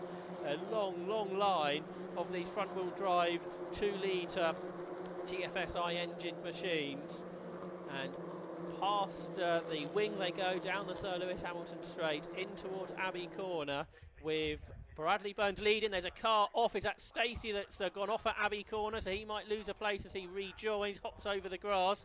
So that puts Jordan Stilp up to fourth, sideways as he rejoins as Will Stacey. He drops behind 13. Andrew Rogerson, he's made a great start. He's into the top 5, I think. So that's really good running from Rogerson there in 13. A mistake, though, from ex-Lotus and Mazda racer Will Stacey, who's recovered just ahead of Luke Handley. Down the Wellington Straight they go for the first time of this slightly shorter race than the Mazdas, 15-minute race for the Audis, and it's been an action-packed opening lap, but a great opening lap for Bradley Burns, who leads the way as Will Stacey now fighting back round the outside of Rogerson as they go through Luffield. That could allow Luke Handley to get involved. He's on the inside of Stacey now. Two drivers who hadn't done endurance racing just a couple of years ago, but now got back sprint racing in this Audi TT Championship. But Bradley Burns leads by 1.1 seconds from Sam Heading, who's still ahead of Matt Luff at this stage, and Jordan Stilp is fourth. Fifth is Andrew Rogerson. He held on. Luke Handley back up the inside of Will Stacey. Cole Swift is involved in this as well. They may well be free abreast by the time they get down towards the Maggots and Beckett sweepers. Cole Swift has gone around the outside of the pair of them to go sixth. Stacey was hopping over the curb on the inside of the corner. Well, this is spectacular stuff, Scott. This is after what? One lap? It's like the MX-5s earlier on. If this is what they're going to be for the whole season, sign me up. This is brilliant stuff for them, as you'd expect. And Carl Swift proving his touring car experience in TCR UK previously to really push his way through. No contact, of course, but he really got the move completed. And as Bradley Burns escapes, here comes Matt Luff to try and make a move on Sam Heading. He was a up-and-coming star in the MX-5 Super Cup, made the switch mid-season. Steady on. Mid-season to the Audi TT Cup. Took to the car instantaneously, even took a race win in the second half of last season in this championship. So to come in straight away shows how user-friendly these cars are in many cases. But again, look at the talent you've got here. Like Will Stacey, of course, is raced regularly in Lotuses and the MX-5 Super Cup briefing, done a little bit of endurance racing on top of that. There's one car there, number 44, which was Charlie Budd, which looks as though he's going to the pit wall, and that suggests he's got an issue. That's a shame, because he was running 9th, qualified 7th this morning, the ex-mini racer Charlie Budd, so he might be out of it, I'm afraid. But it's fast-paced at the front. Heading and Luff trying to go after the fast-starting Brad Burns through the arena loop section. So Cole Swift and Will Stacey, these two raced against each other in endurance racing just a couple of years ago, and it's just as close in the Demon Tweaks Audi TT Championship between the pair of them. For something like 6th position, down towards Brooklands they go. They've got Luke Handley just behind them as they turn their way through Brooklands. There's a challenge ahead. Was that Jordan Still having a look at Matt Luff? Yeah, Luff has been slow in this second half of the lap. He's really dropped back from Sam Heading. Remember, Matt Luff started on pole, lost out on the opening lap. He might drop off the podium because returning to racing, Jordan Stilp is getting right involved in this, trying to go for third. That's one of the ex-ARK Motorsport built cars. I recognise the livery on that. It was driven by Andrew Dyer a couple of times. You can see they're under brakes as they turn in, wiggling around, and now it's of course run by Rob Boston Racing, who of course is also run the car that Sam Heading drives too. So it's now a bit of a Rob Boston Racing assault that the area motorsports machine of Matt Luff is having to deal with now. Great stuff from Andrew Rogerson. I recognise the name somehow. I'm sure you got some knowledge of where he's come from, but I recognise the name of Andrew Rogerson. I'm sure he's raced something somewhere else. I should do my research, better research, but I recognise the name from somewhere in that sense. Problem for Sam Heading. He's getting a 10-second penalty for an out of position start. I thought he was slightly above the grid markings, just a wheel length further forwards, and that is going to cost him a podium position. Surely, such is the competitiveness of this championship. Yeah, so that would have been spotted by the marshals, also by race control as well. That would have been reported as Carl Swift just holds on. Andrew Rogerson's another MG racer, but more recently in Legends, coming over to this championship. Oh, Carl Swift's at it again. This is Will Stacey now attacking him rather than defending. So up the inside goes Stacey, just elbows him out wide. Excuse me, Carl, I'll take that place back, but he's not going to give it up that easy. And Carl Swift was a real championship contender in the early part of the season, took a few wins and did so in the first season of Audi TTs in 2023. And of course that car he had after he took it as turning in, a huge twitch of the steering as he literally threw the car into Abbey Corner. That was made you jump in a second, didn't it? I think he put a wheel on the curb, so when he turned in at such a speed at Abbey is, it flung the car sideways. But Carl Swift can control a car, ex-Autograss racer, so not unused to driving sideways, but that was probably fairly alarming in the car. It looked alarming from our TV pictures. That means Will Stacey stays ahead in 6th position. Top 5 have got away from them. You got Handley in there behind, so they all charge up towards Brooklands Corner. Luke Handley's wife's going to start racing this year in another championship elsewhere, so a real racing family they have. Luke had a horrid season this championship last year, didn't he? The car got involved in so many incidents, so it's good to see that didn't put him off. He's back again to have another go. He's a class champion in endurance racing elsewhere, so super quick driver. And he's just got behind him Ross McCarr, the experienced MG racer. He's in 9th position, just ahead of ex-Clio racer Jason Pelosi. He was a champion elsewhere in Clio, so this grid is super competitive, full of race winners in club racing categories and higher level throughout the UK, and they all seemingly have come together in the Audi TT Cup Championship to make this splendid grid. It's very much like MX-5 Super Cup. At the same time, I consider both championships are typically talent stacked with very strong drivers, at least over the years they have, particularly MX-5 Super Cup. And it's almost one of those championships where it's like a melting pot. They all come together and just in this one championship, right, in this almost in one make series, like, right, you all got individual talents and experiences. Which one is really the best of the best? And this Audi TT Championship is starting to take up the mantle, at least the same sort of mantle as MX-5 Super Cup, bring in those top drivers together to see who's got the best ability in these one-make Audi TT front-wheel drive machines.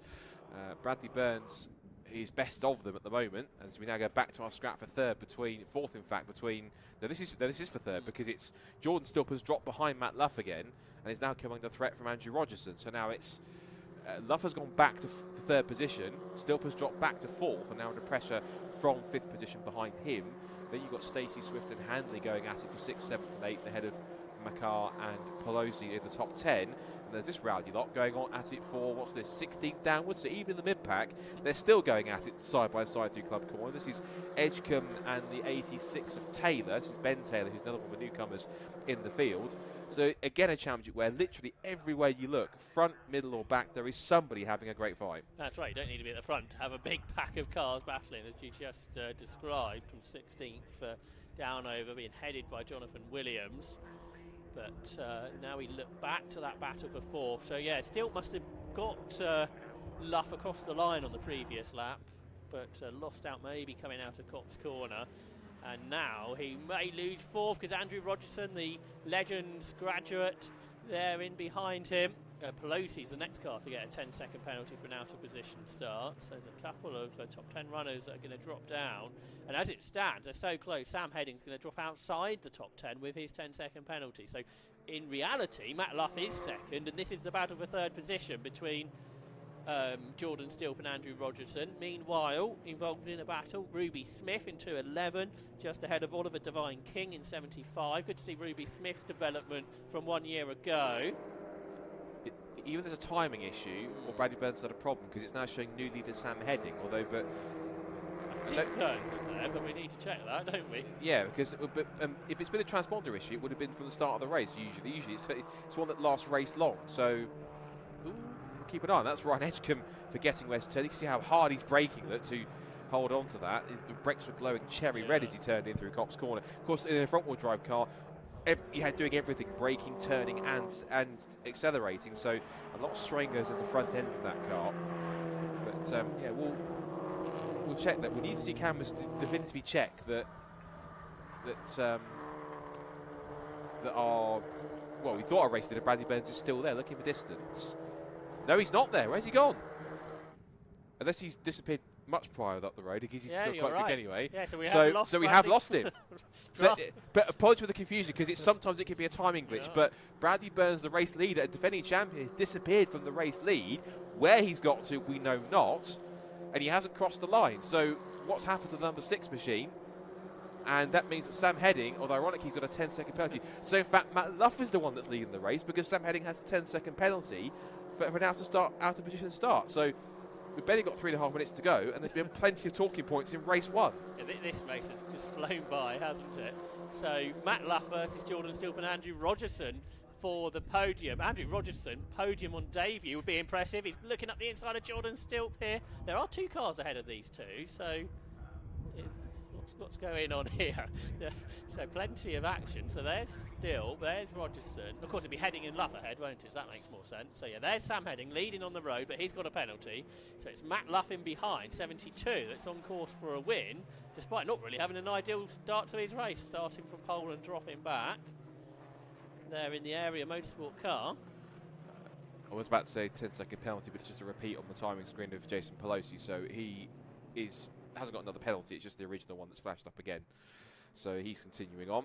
But impressive stuff for Jordan still. The last time I saw Jordan race anything, well, it was British GT, but before that at club level, it was the BMW Compact Cup he was in, and he was battling towards the front there with the likes of Stephen Daly and others. Did he not do MX-5 Super Cup as well? He might have done, yes, in the early MX-5 Super, maybe 2013, 2014 or so, I think, if I'm right.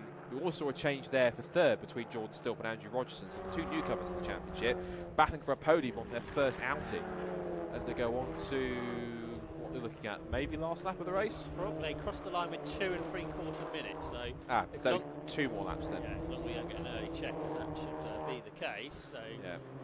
Matt Luff is a couple of seconds ahead of Jordan Stilp now, so as long as Luff knows that Heading's got a penalty, which he may not, that could be the case.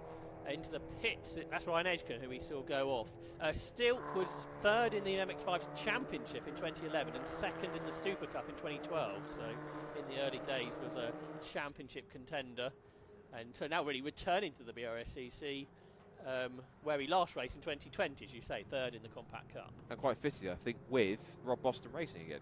Yes. So he's kind of reunited with his old team in a way, which is quite nice to see. It's quite sentimental value there. Rogerson was really having a really big attack on Jordan Stilp all the way through in towards Club Corner. He had his nose practically shoved underneath the rear wheel arch. Well, he's raced in Legends, so that's nothing new, is it, to him? That's very true. Yes. Used to driving extremely close to other cars. This battle is non-stop, isn't it? We're led by Jonathan Williams in 9, who's a little bit wide out over the curve, but then so is the car behind 86, Ben Taylor. And 5, I think, is the third involved. That's Sam Meager. But here's the battle for second in reality between Jordan Stilp and Andrew Rogerson, 2 drivers that would have never raced against each other in the past. Stilp returning to racing after 5 years away. Rogerson moving across from Legends 1 year ago. And the battle on the road for the victory is closing up, because Sam Heading has Matt Luff all over the back of him.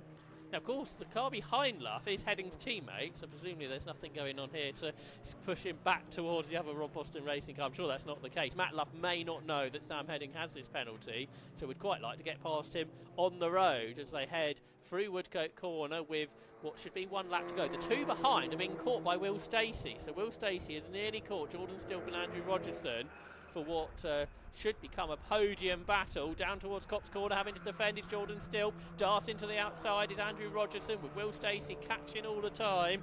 And if they go side by side through Copse, that will hold each other up and allow Will Stacey to get even closer. It's a pretty exciting start to this Audi TT season as we look forwards. These three now making their way through Maggots and Beckett. Have just touched the little inner curb there. Huge cut to the curve from Jordan Stilp as he turned his way through. And now, again, there's consistent pressure on Andrew Rogerson. They have all the experience of having raced MGs before, so he knows front-wheel drive. So does Jordan Stilp. So does, well, Will Stacey has a season of it now because he was primarily a rear-wheel drive racer. Mazdas, he was in, I'm not sure if this was Genesis, he did Mazdas and Lotuses primarily. So he had to adapt to front-wheel drive, and it again took him a season to get to grips with it. Some drivers click quickly enough, some drivers take a while to get used to it, but this is pretty intriguing. Now, Matt Luff, again, like, as you said, I'm not sure if he fully realises that Sam Heading has a penalty. I don't know if even Sam Heading realises he has a penalty, but... Yeah, Rob might have to tell him, which yes, is always a fun thing to do. That is the case, yeah, but these three still going nose to tail. This really is for the final podium place, effectively, between these two. Well, it's for second and third, so it's basically who's going to be higher up on the podium in this sense, because it's a 10-second penalty, remember, for Sam Heading, so that'll drop him at the moment.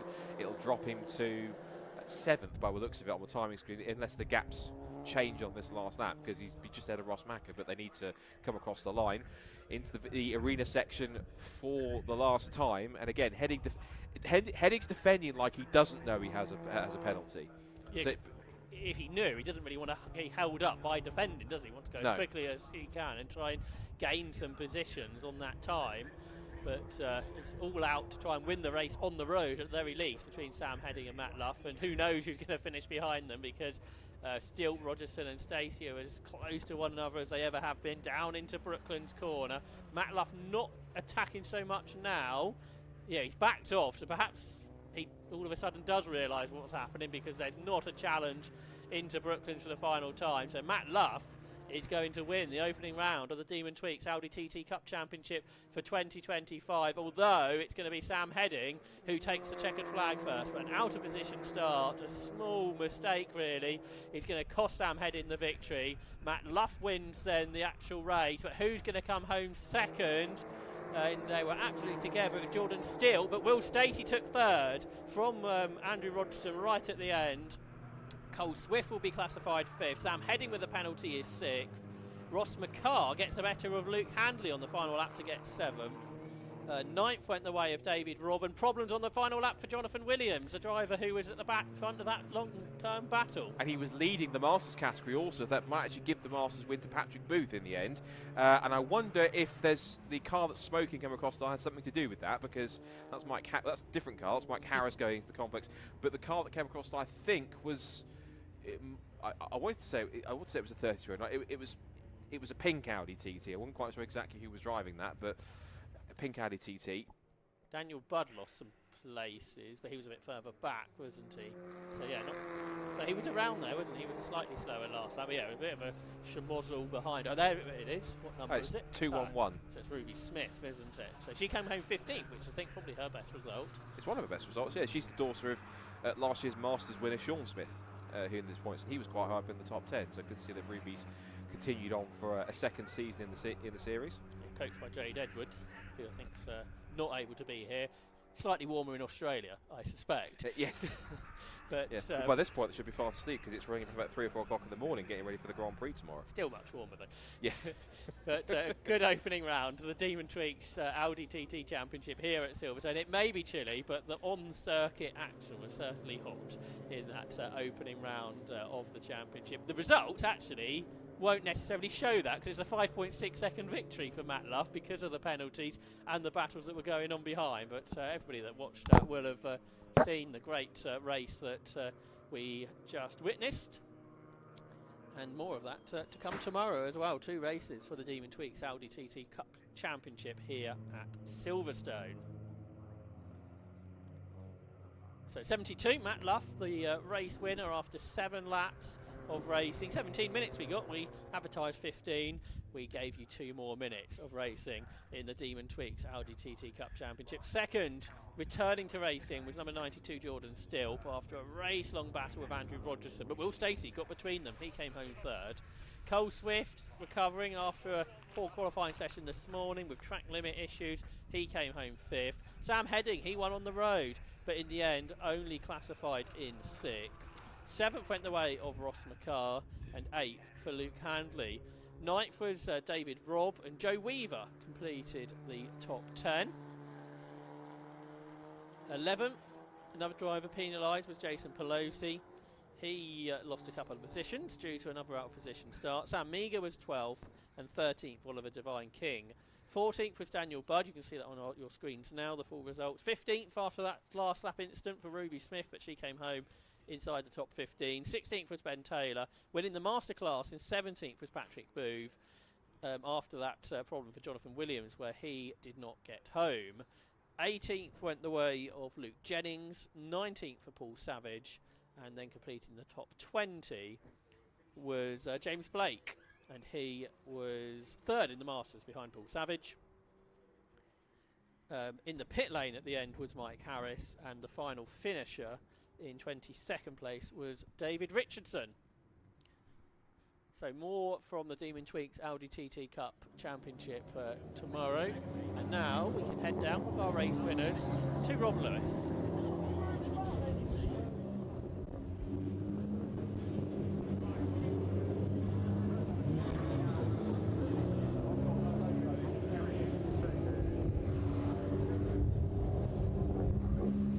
Okay, and down to the pit lane area. There's a bit of confusion because Sam Heading didn't know that unfortunately he'd lost the win due to an out of place start. So unfortunately, he's just got the raw end of it for his team. I'm going to jump in and look and speak to our actual winner on in terms of timing, Matt Luff. I'm going to actually break the news to him as well, because I don't think Matt Luff realises you've won that. No, I know. Unfortunately, Sam got a 10-second penalty for an out-of-place start, so that gives you the win. But that start there was a bit tricky. Yeah, no, as you say, when I was going around, I could see that he got the penalty, and then I saw Brad come off. The reason the start was so hit and miss was that the gearbox I didn't get into gear off the start. Then I had a few other issues around the back of the circuit, and I kept just dropping back and back and back. So from that point forward, my main aim was kind of stick in the podium position, 3rd or 4th place. And I saw Brad run off, and then the next lap I saw Sam had the penalty. I was like, right, if I can just sit here, I'm fine. So yeah, I got on the back of Sam and just stayed there at the end of the race. And Bradley going off there, did it look terminal or was it just an issue? I have no idea. It could be anything. He pulled off pretty quickly, so it must have been quite important. But I don't know. I'll have to chat to him after the race, see what happens. I'm sure he'll be back for the races tomorrow. But a great start to your championship for you. Yeah, I think I've never actually won a season opener, so this is my first time winning a season opener. A good start to the championship, yeah. Cool. Congratulations there. A superb win there by Matt Luff. Bouncing back after a bit of a tricky start. He's going to get the spoils and his fortunes there. Let's see if we can get hold of Jordan Stilp, because I'll step around Ian Titchmarsh there. Jordan Stilp, we had a chat this morning and we did the pre-recorded interview, and you were a bit reticent. You weren't quite sure if you were going to be on the podium for the first meeting, certainly aiming for it, and here we are, second after Sam's penalty. Yeah, no, fantastic. Qualifying didn't go as planned anyway. I don't think it does when you don't get pole, but it's been good. It's been dry. That's the main thing. We're changing everything every single race. So no, I just want to say thank you to everybody, really. Thanks to Rob Boston Racing and True Car Sales and Ghost Wheel Refurbs for making it happen, really. And a return to the Brscc paddock, a great start. Can you do more tomorrow? Yeah, well, that's the plan, isn't it? Hopefully, we'll see. We just need to make sure that we're one up on that and be a one. But we had a bit of a struggle then, really hard with tyres. And to be fair, the guy that was in just behind Stacey, he gave me a good run for my money. It was hard. Fantastic. Congratulations there, Jordan Stilp. He's got a trophy in his hand. He's going to enjoy it tonight. Well, Stacey, 3rd place, obviously, after the adjustments. You didn't expect to be on the podium, but great result. Yeah, I'm very happy with the result overall. It wasn't really how you want to do it, but yeah, I thought I came in 4th, but earlier on at the start of the race, I a different car for this year, now going for a manual. And in the corner I was usually going into fourth for, everyone was a bit backed up, so I went into third. But I didn't go into third, because it was a bit out of rhythm, so I ended up losing out to Jordan and getting on the back foot. But we managed to recover quite well. Had a good little battle at the end on the last lap, especially with Jordan as well, yeah. Fantastic. Well, congratulations on a superb third place. I'll hand you over to circuit commentator Ian Titchmarsh. Once again, there's a lot of crisscross whenever we have the circuit commentators on as well. They're desperate to get a driver on. And I'm quickly just going to grab Patrick Booth. It's nice to have a chat with Patrick, who we've come across each other's paths many times in City Car Cup and in the TTs. And you've managed to nab yourself a Masters win on the last lap. I was surprised, as everybody else was, when Tony just came up to me with a trophy and a bottle of pop. So, yeah, I was delighted with that. I mean, I knew that I was ahead of most of the others, but I've had a stinking headache all day, and I'm driving 3 seconds slower than yesterday. So I'm very pleased with that, I have to say. And you're one of the original TT Cup drivers with 4G Racing, and Ross McCarr and yourself have got the TTs out in the series. What keeps you coming back? Well, this is actually one of the original cars, because it's not been smashed up because I drive it so carefully, you know, being so old and all that.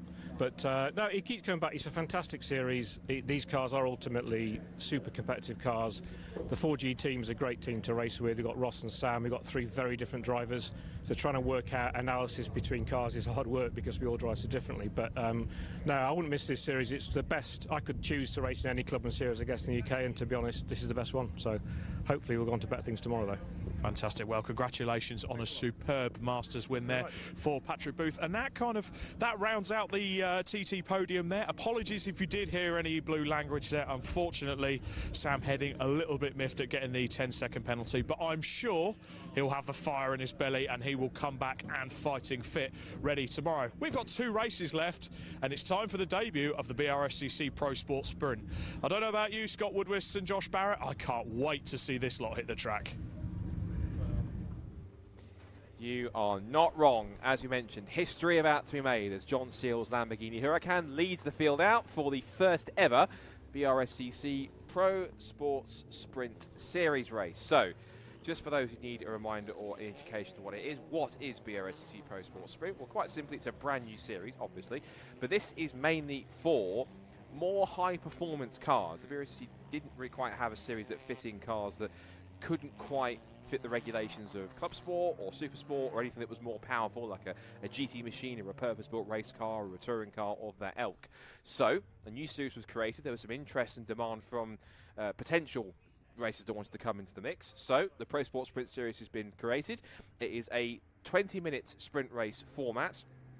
6 classes. The start structure is pretty much very similar, if not the same, as SuperSport Endurance Cup, with one change. The bottom class from SuperSport Endurance Cup was changed, and a new top class was put in, and that is over 350 brake horsepower per tonne, which basically means, aside from prototype cars, which are not allowed in this series, and also with the ability to run slick tyres, pretty much anything goes in this series. Hence, it's great here. Let's talk you through the grid that we've got. So, John Seale in a Lamborghini Super Trofeo Huracan alongside Steve Gambrell in his Porsche 911 991.2 Cup car. Then you have the first of 2 Ginettas with Aaron Cook alongside Luke Woodhouse's Golf GTI Club Sport.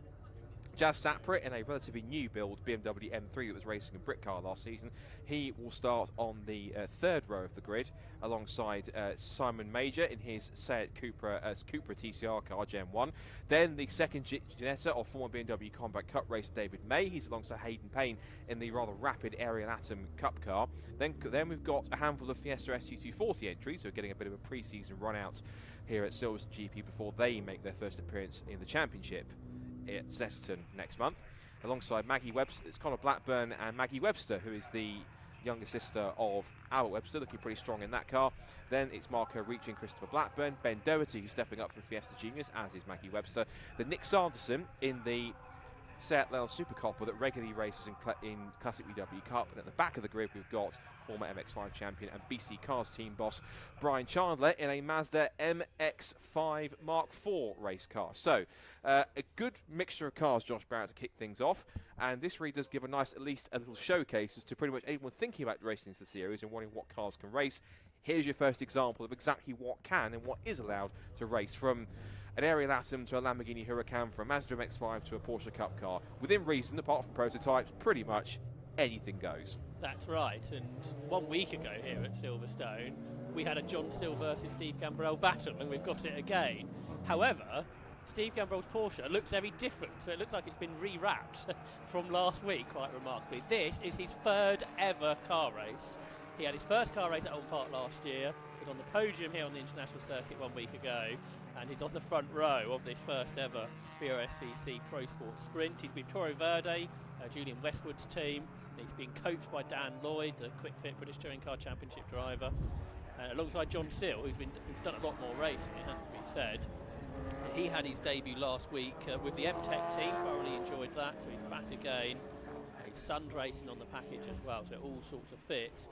And two of sort of the highest calibre one-make racing series cars, they are both in. John Sill's in a 2024 spec Lamborghini Huracan Super Trofeo, slightly older car for Steve Gambrell, the Porsche 911 991.2 Carrera Cup cars, the previous gen cars. And it really should be between these two up front. They were separated by 6 tenths in qualifying.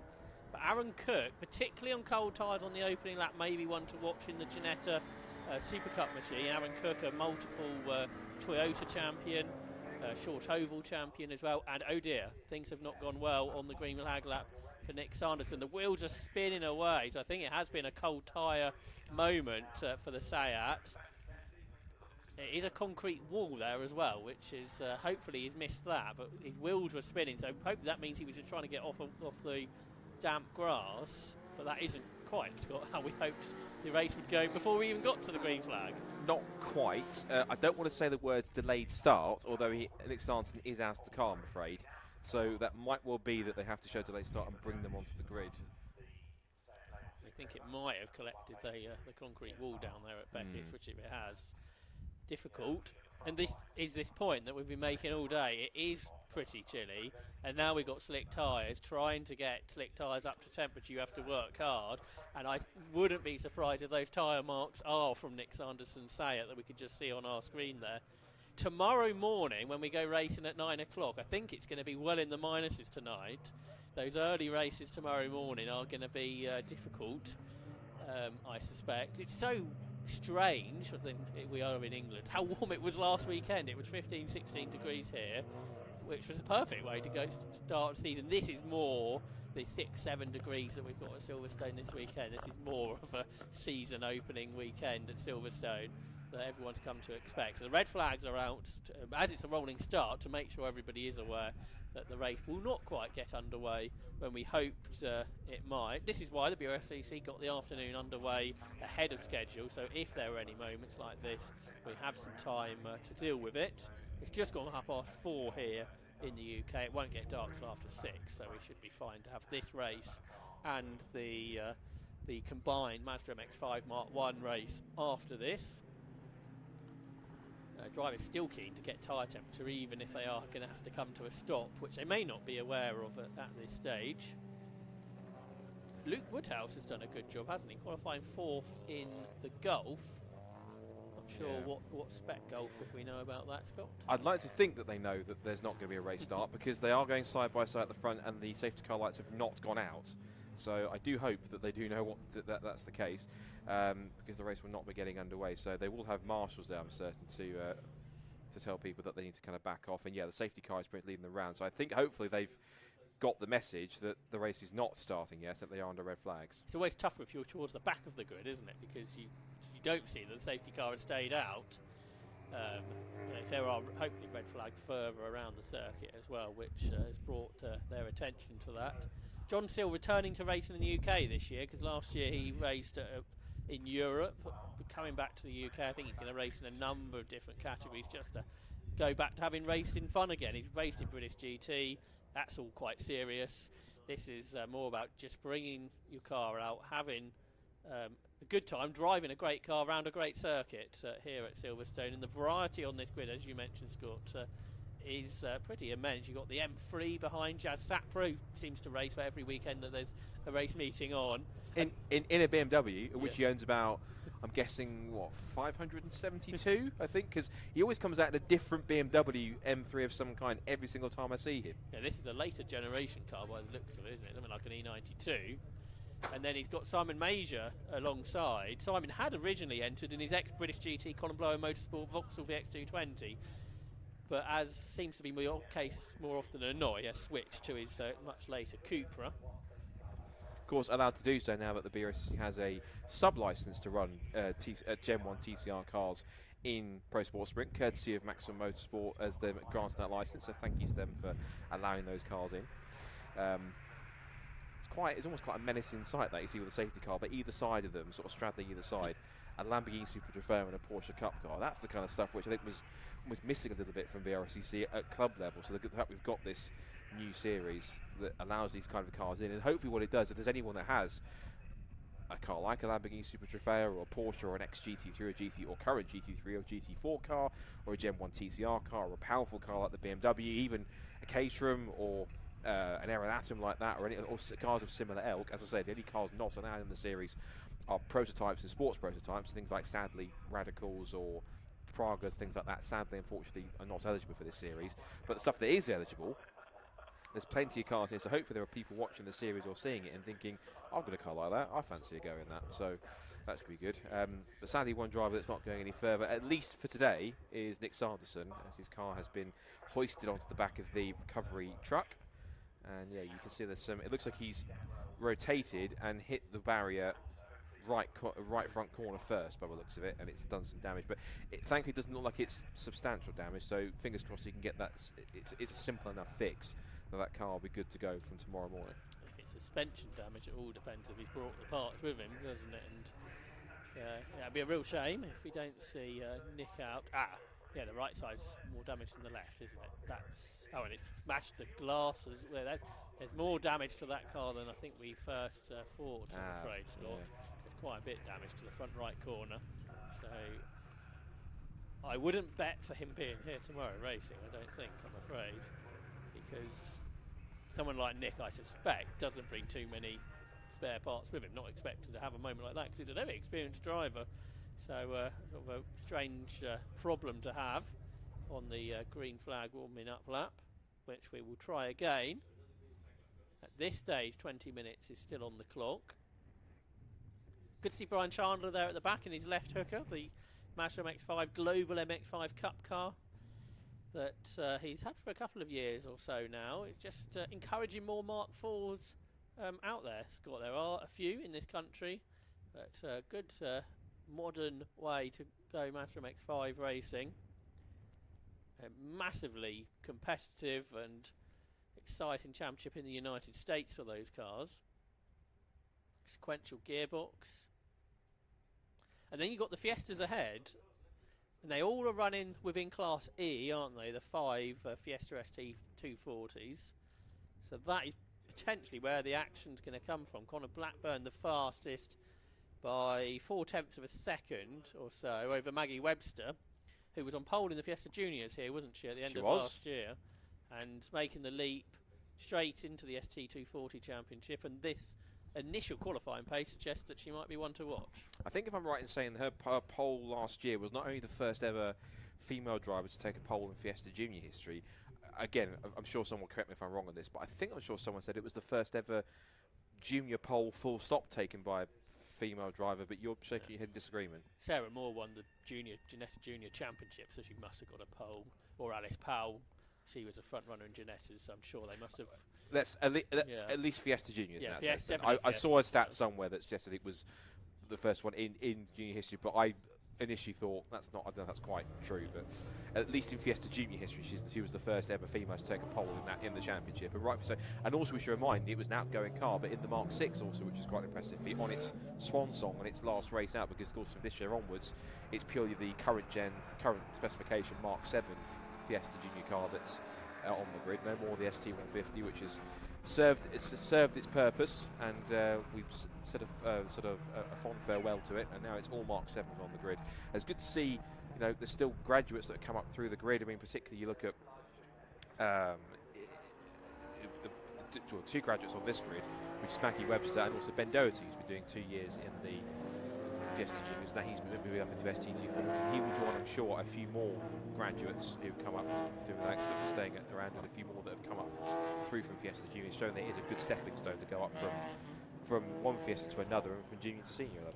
And what a resurgence the Fiesta Junior Championship has had, because it wasn't that many years ago. I remember being at Brands Hatch, we had 3 cars on the grid, and what, 2-3 years later we had about 30 cars on the grid last year or so. I can confidently say we are in the relatively high mid-20s for the registrations for the Fiesta Juniors this year. So very healthy season ahead for Fiesta Juniors, and a lot of newcomers coming in. Of course, one we have to mention is our scholarship winner from last year, Lewis Islam, who's going to be in a rather fantastic-looking Goodyear sponsored and supported car that was out testing here recently, and there's some promo photos taken of that, and it's proper Goodyear blue and yellow colours with Goodyear emblazoned down the side of it. It's a brilliant looking car, befitting the scholarship winner. And of course our first scholarship winner, Daniela Sutter, will also be on the grid, so both of the inaugural pair of scholarship winners will be on the grid together racing, because Daniela in her second season as they get ready for another competitive year. And of course, looking at the grid, there's plenty of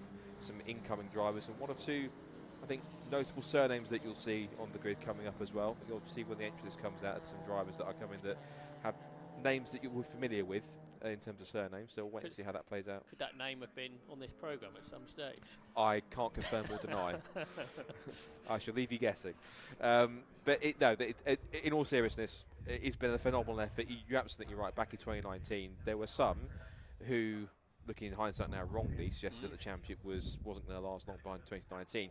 But all the hard work that was put in over the last 5 years, almost like a 5-year plan in that case, is to build the new car, build the grid's interest back up, then introduce the new car, and then slowly, steadily phase out the old cars, which is to full good of new ones, has got to that point, and it's worked.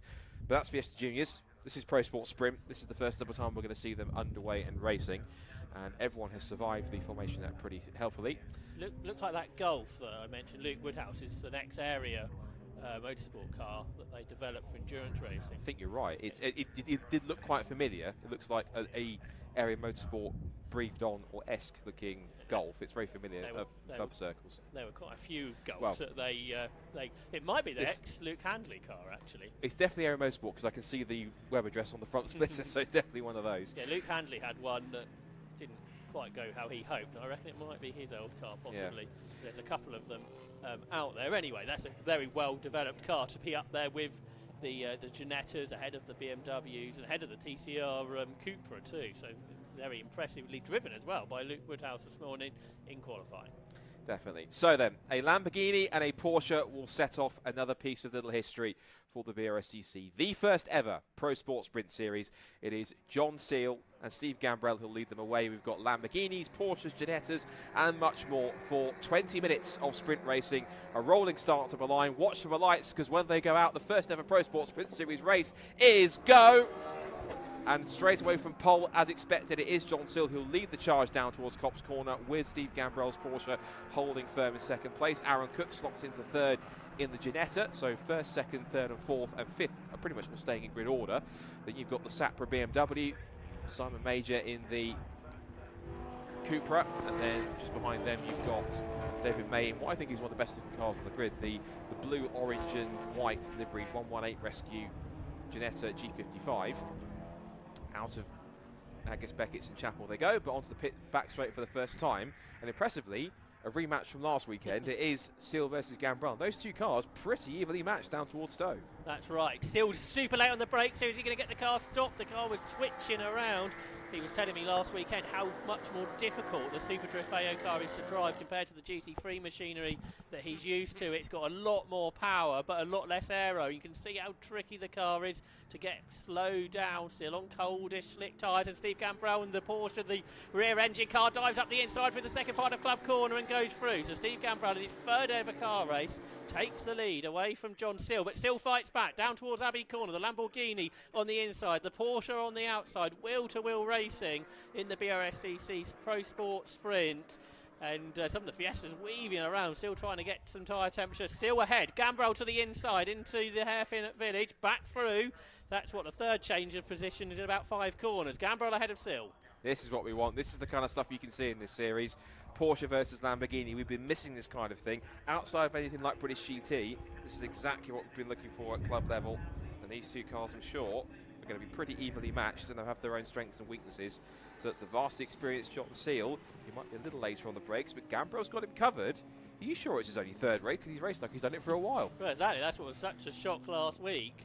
See the novice cross on the back. It was Dan Lloyd who was here last week helping him out. That was telling me how limited experience he's got. Here again this weekend as well. I saw him in the assembly area for qualifying, so he's here again helping out Steve. It's not just a battle for the lead, it's a battle for third, because Luke Woodhouse, who got ahead of Aaron Cook at the start, coming under pressure, and then Jazz Sapra going really strongly in the M3 behind. Three very different types of car, but right together as they turn in towards Cop. So this is all for Class C, so 3 cars with that similar brake horsepower per tonne battling amongst each other.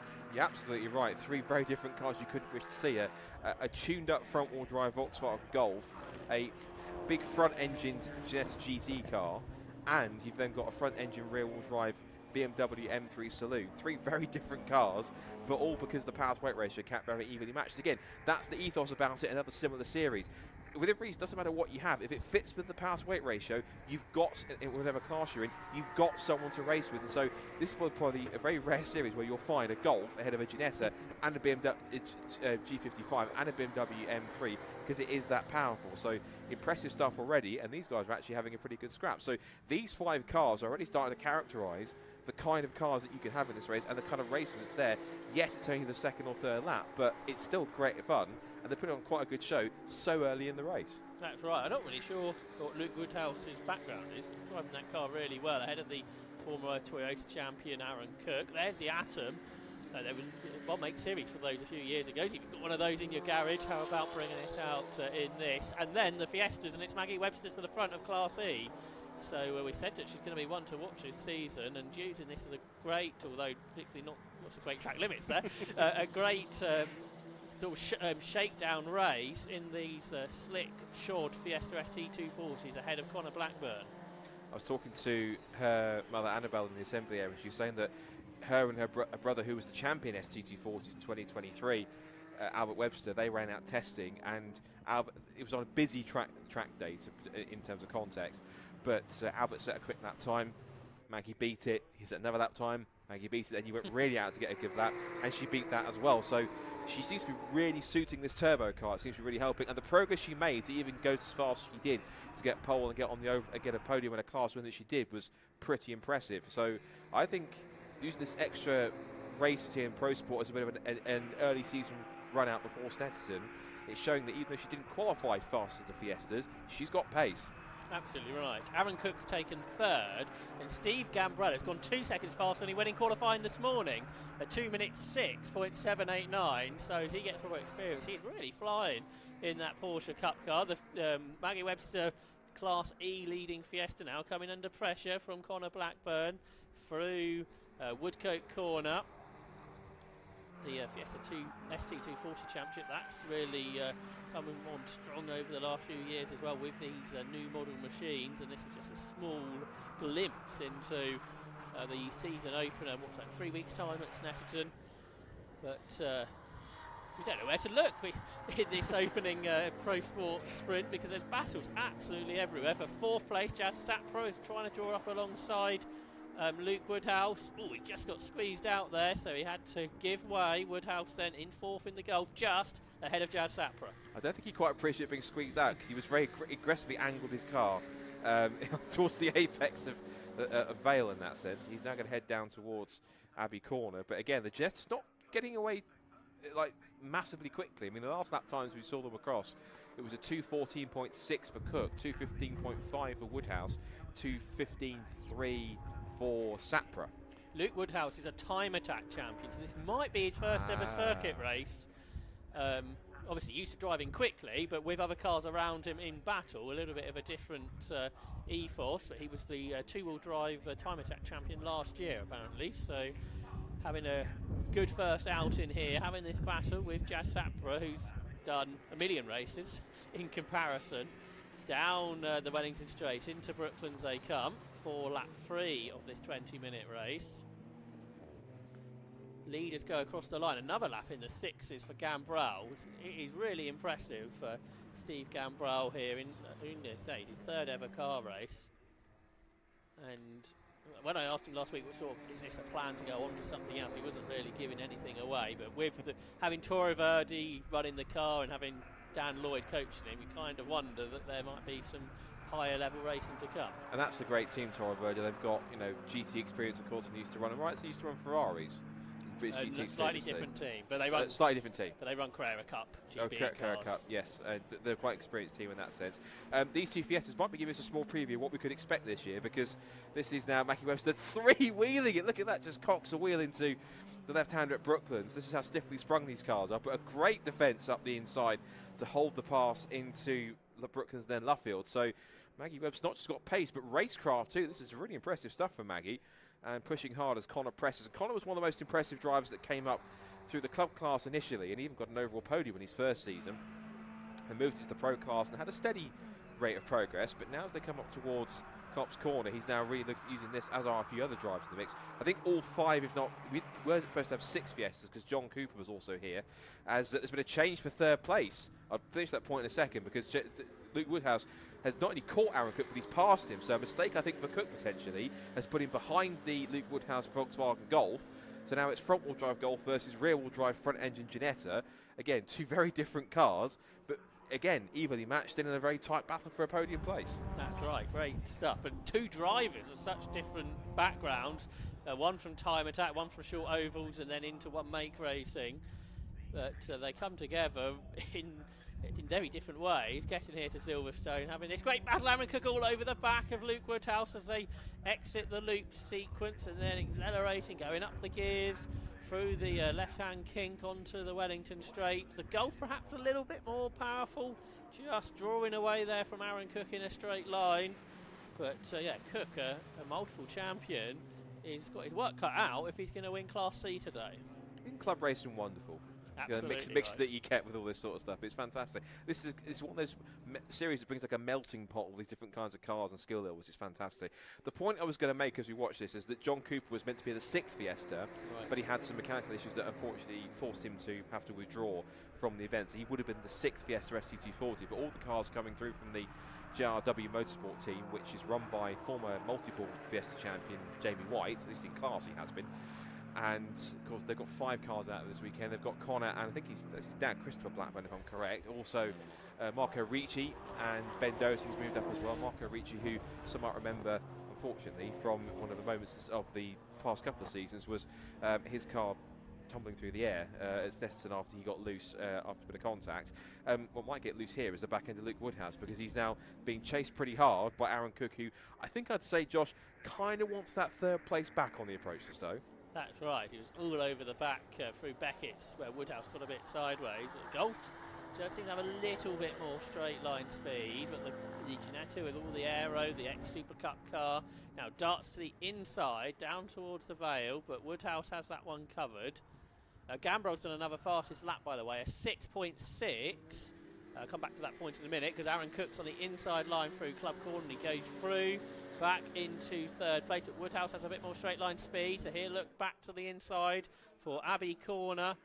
On the inside the Golf, the Ginetta on the outside, and Woodhouse goes through, but is he going to run wide on the exit of the corner to allow Aaron Cook to draw back alongside through the left-hander, which will give him the inside for Village, the hairpin, where they go down the gears.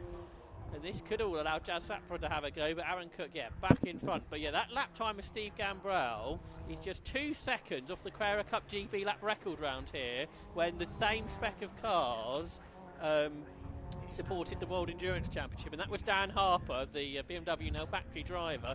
So Steve Gambrell is mighty impressive, Scott. I totally also, he's consistent, because he's consistently lapping in the mid to late 2-minute 6s. As these two still haven't finished with each other, I would never have thought that a Golf GTI, all due respect to it, would be that evenly matched to a Ginetta. And the BMW Jazz Sapra takes full advantage of Luke Woodhouse completely outbraking himself to move the BMW M3 F80 into 4th position.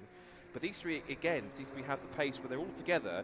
They're relatively evenly matched. So, because they're all tripping amongst each other, so they're not massively pulling away. If you look at the lap times of the last 2 of them, Cook and Sapra both did 2-minute 14s, and Sapra was the fastest of the 3 and did a personal best too. So if he keeps pushing, there's an opportunity there. That's Ben Doherty, who's gone off the road somehow and either just outbraked himself completely or gone on the gravel. He had a very slow last lap, so I'm not sure if all is well with his car. It was a 3-minute lap last time round, and now it's gone off at Cox. So perhaps it's a pull-off rather than a mistake. Possibly.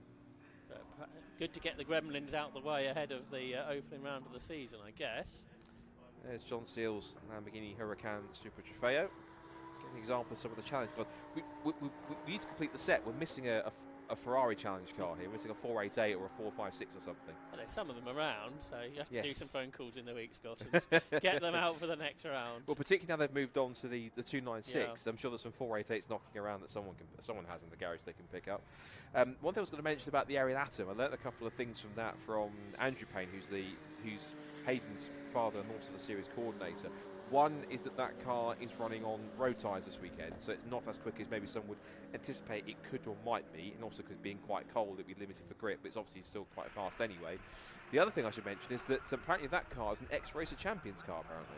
Oh, right, yes. Apparently so. So it's is rather than a very tight, confined super special stage type course, purpose built. It's now on a fully purpose built racetrack like Silverstone, and good to see that Hayden Payne's in something rather different from the little front-wheel drive city car he was in last year. He adapted it pretty quickly and seems to be quite enjoying himself, as are these two for their, essentially, this is like an impromptu Fiesta race. Yeah, in the battle for Class E, Maggie Webster's back ahead of Connor Blackburn.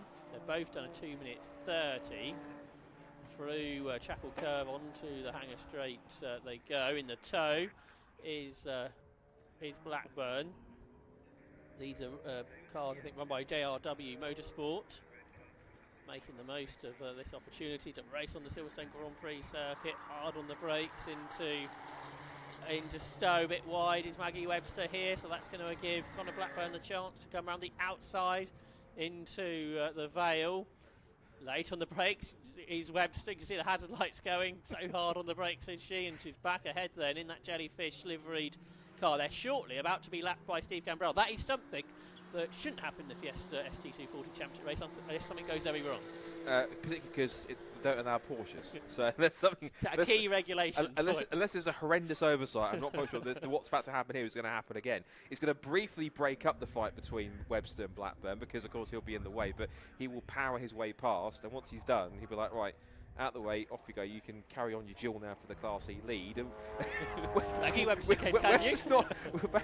Fair play to her. Webster's not going to let him have it that easy. Yes, she's being lapped, but she braked as late as she dared to try and make him go the long way around, thinking, I don't care if you're a Porsche. If you want to come past me and lap me, you do it properly. I'm sticking to my line. Find your own way past. So I have to say, kudos to Maggie. She's running a brilliant run. And she's put gap between herself and Connor Blackburn by doing so, hasn't she? She didn't sort of just step aside and let him go past. There's no need to do that at this level. As you say, stick to your line, carry on pushing on, and she's put a bit of gap between herself and Connor Blackburn. Speaking of Fiestas, we saw Ben Doty going slowly. He has just come into the pits, so the issue for number 28 car, I think that's the ex-Archie Johnson car that raced last year. It's in the sort of two-tone kind of blue and gold, almost Red Bull Can-esque looking livery on it. So that car, which I think Archie Johnson raced last year, has now gone to Ben Doherty. He's now carried on, so he'll obviously pick that up from wherever he was. Despite having a Porsche come down the inside of her, Maggie Webster was only a 10th off her fastest lap of the race on that lap, and it really did put her offline, didn't it? So, yeah. So it didn't slow her down very much. So Marco Ricci, I think Marco Ricci's gone through there. That's Christopher Blackburn. There's the Lamborghini. Shouldn't forget about Brian Chandler. He's having a slightly lonely race down towards the back of the field in 13th. He's the only Class F runner, so he's guaranteed a Class win. I'm not sure that's why Brian goes racing, but I guess he'll take it. I think he's out again for a bit of a shake off the cobwebs and have a run out for fun at the start of the season. It's not like he's got a busy weekend or anything. No, he's only running a good few Mazda MX-5s and a few championship races, so he's only got a few things to do.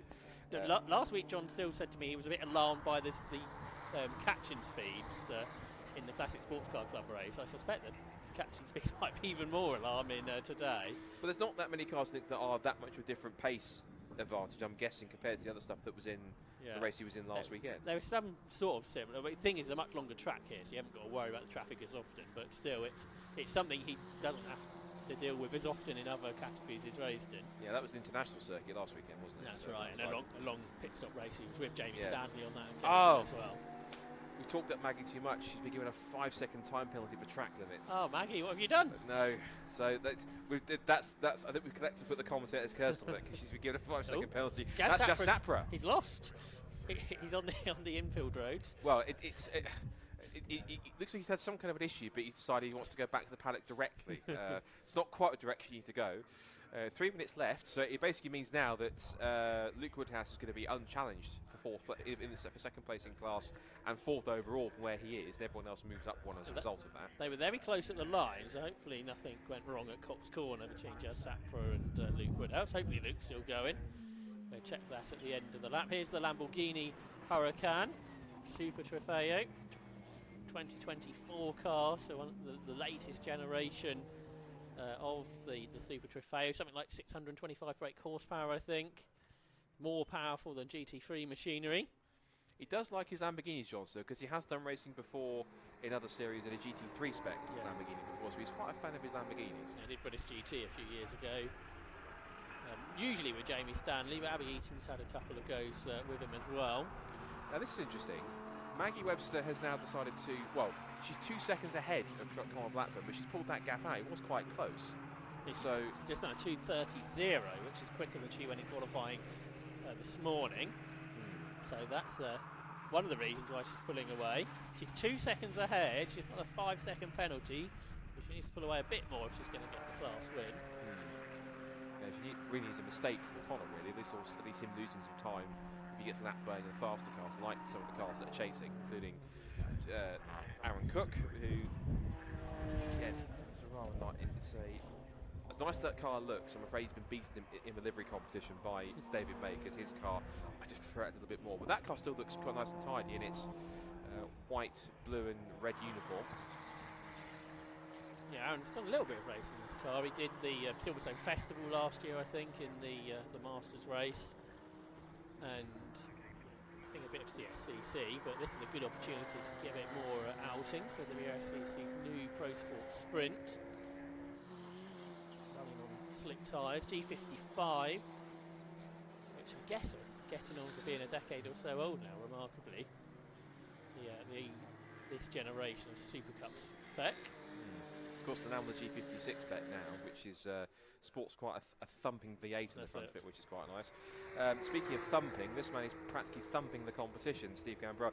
And given the pace he's at, that novice cross the back almost looks incomprehensible, because when he's on the pace, he was so consistently pumping in a good 3 or 4 laps, but he put in very consistent mid to high 2-minute 6s. So when he's in the groove, he's got all the ingredients. He's got a fast car, he's got a good team in Toro Verde, a very skilled team, and he's got Dan Lloyd as a driver coach. He's got all the elements to succeed in whatever he's going to look to do going forwards. So Steve Gambrell, was it literally his third ever car race? Did one race at Alton last year, did the race here last week, and this is race number 3. And he's about to take what looks like a first victory. And that lap time would have put him sort of mid-pack in that 2019 Carrera Cup race here, supporting WEC when the Carrera Cup last raced on the Grand Prix circuit, which would, for this generation of car, the 991.2 Cup cars. I was going to say, you can't really make a comparison to Super Cup, because they're a slightly different level, I guess, aren't they? Well, they're later cars now, yeah. But yeah, only 2 seconds off what Dan Harper did in a similar car is not bad at this stage of your racing career. Very good. I would suggest. That's Dan Lloyd needs to start watching his back. He might have taught him too well if he's not careful. He just sees him come up behind him. Wait a minute. He's just trying to. But Steve Gambrell enjoying a clear track around him as it's coming out 5:10 in the afternoon. So we've got a really nice sort of early spring, kind of like late afternoon, low-hanging sun. The shadows falling lightly. That should make some great photos from our resident photographer James Roberts, who I'm sure is taking plenty of good shots of the Pro Sport Sprint cars for marketing purposes, shall we say, for showcase for that. So as Steve Gambrell then makes his way down towards Brooklands for the final time. It's a splendid looking car. Impressive they've got it wrapped so quickly in the week between 2 events. Yeah, last week it was still in its Carrera Cup Ibrica livery, where Steve obviously bought the car from abroad. But not unless it's another car he's got. He's put it into a different livery for this weekend. We can afford it. That's incredible. So history made then. Up to the checkered flag. It's Steve Gambrell taking his first winning car races in the first ever Brscc Pro Sport Sprint Series race. A fabulous race from lights to flag. For him to take the lead initially from John Seal. John will come through in second place in the Lamborghini Huracan. So it will be Porsche from Lamborghini from Ginetta on the podium. That sounds quite good for a series like this, doesn't it? Porsche, Lamborghini, Ginetta on the podium. And John Seal, who has kept trouble free. Nice little complimentary spit of flame from the exhaust as he shifts down. John Seal is 76 years of age in a couple of weeks' time, so what else we want to be doing in your mid-70s and racing a Lamborghini Huracan at Silverstone and finishing on the podium? He's only as young as he feels. I'm sure he feels about 30 years that vintage, less that vintage. So across the line he comes, just behind Hayden Payne's aerial atom, and then through in shortly, about 8 or 9 seconds time, will come Aaron Cook. Here he is, and he will enjoy a podium finish in that G55, and that will mean that should give him 3rd place on the grid for race number 2 tomorrow as he comes across the line, because 2 more races in the weekend, so 2 more times you'll see the Pro Sport Sprint Series. It is a well-deserved podium. We should mention class winners also. Here comes Luke Woodhouse ahead, not too far away from ahead of Simon Major, and in the Fiestas, Maggie Webster might sweep to the pit wall and think that she's taken the class, but unfortunately it is going to be 2nd place for her. She'll be pleased with 2nd place anyway. She'll be a bit gutted she's lost out on the class win, but Connor Blackburn does take the Class E victory. So class wins, for the record, also go to Steve Gambrell in Class A. Class B victory goes to Hayden Payne. He's the only car in that class. Class C victory was Aaron Cook. Class D victory was no one, because Nick Sanderson would have taken it if he'd taken the start and not had the incident on the formation lap.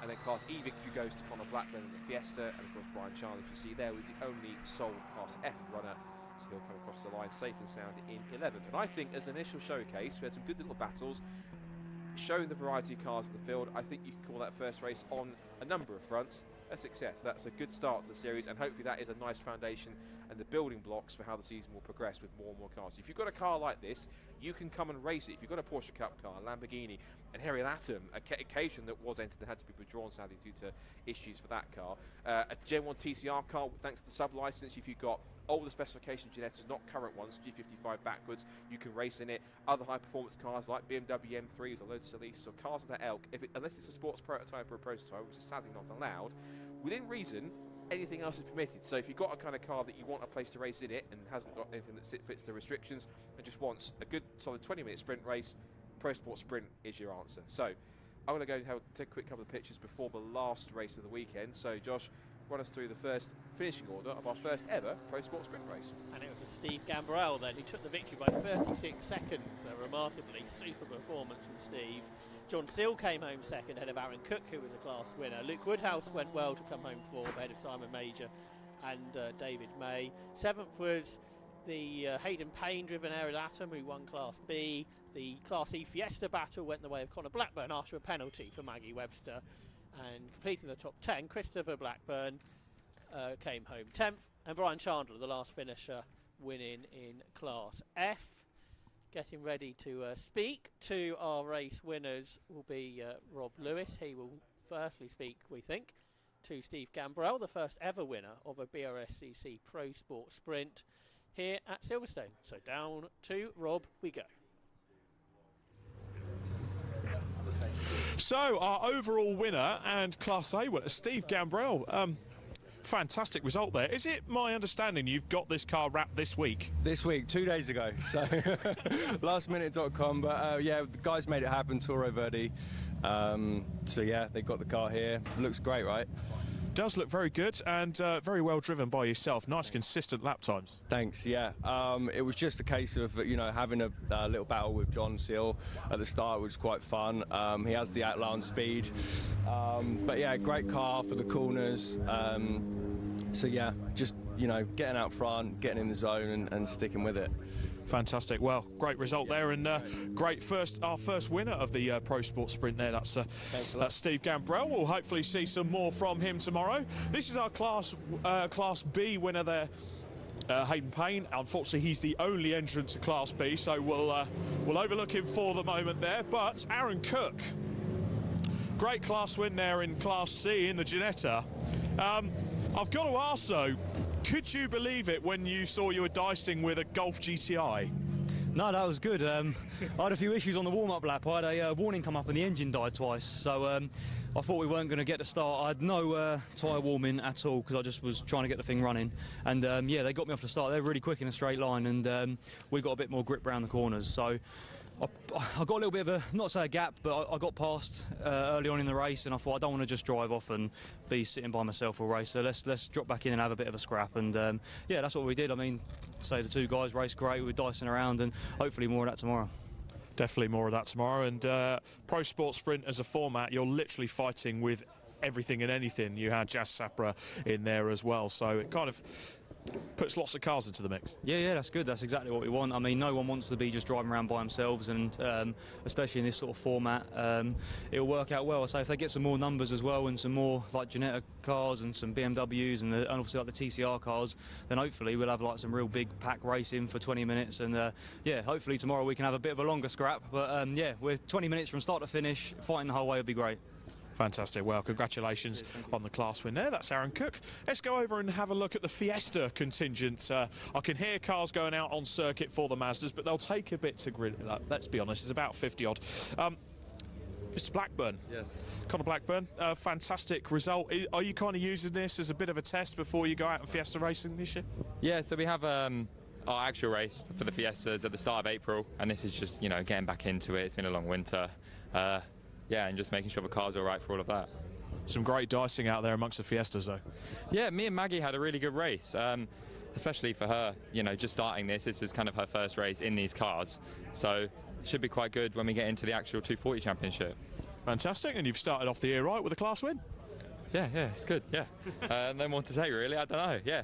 Fantastic. Well, congratulations on that. We're going to kind of round it up there as well. We've got Brian Chandler's Mazda that was also a class winner there, but there are lots of Mazdas being gridded up currently. We've got just over 50, as we did earlier on today, to start off the coverage. It's time for the final time today to hand over to Scott and to Josh in the commentary box. Let's see if they can work their way through this grid.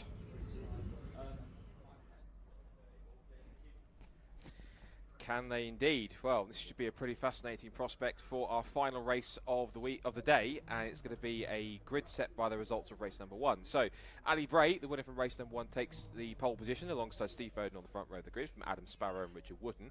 Then Jordan Pimbley, who's the top of the Clubman runners, alongside William Chadwick from Johnny Greensmith and Jack Warry. Then Connor Clifford and Harry Storer round out the top 10 from Jake Pace and Pete Smith. James Seal and Neil Chisnell come next on row 7 from Paul Simard and Bo Parry, followed by William Bream and Adam Craig, with Del Pace and Andre Abaduev rounding out the top 20. Graham Rumsey and Jamie Turner on row 11, ahead of Link Ledoyne and Oscar Treppis on row 12. And then moving backwards from rows 13 to 18. As it shuffles through, you'll find that's a bit further back than I wanted to go. That's Jack Woodcock. So Tim Storr and Jack Woodcock on row 13. Row 14 is where you find Matthew Crozier and Matthew Bucklucky. From Andy Istrate and Luke Souch, starting back on 30th on the grid on row 15. Row 16 is Paul Tucker and Adam Lawrence from Charlie Vine and Thomas Greenwood. Then Ryan Barley and Richard Bartlett make up row 18. Row 19, keep on going, Matthew Taylor and Callum Thorpe from Mustafa Said and Chris Thelwell. Chris Winstanley and Ben Hoy come next, and Ben Smith and Andrew Gilligan on row 22. Dale Whiteman and Donovan Dyer from Stephen Davis and Clive Chisnell. And then the last few cars towards the back of the field, we shall see from 49th downwards when it scrolls through, is Steve Bartlett and Chris Watts, Kevin Bird and Matt Flowers, who retired from the race earlier on this morning, as well as Thomas Walker, Tom Cannon, Peter Williams, Keenan Cassetta and Martin Tolley, who starts right at the back in 57th position. So that's just how jam-packed that is. That is, believe it or not, that is 29 rows of Mazda MX-5 Mark 1s. Quite a mouthful to get through, but we have done, and they haven't even started the formation lap yet. Oh, we've got to talk some more then, haven't we, Scott, for a few minutes before the race gets underway. It's kind of our job. Oh, yes.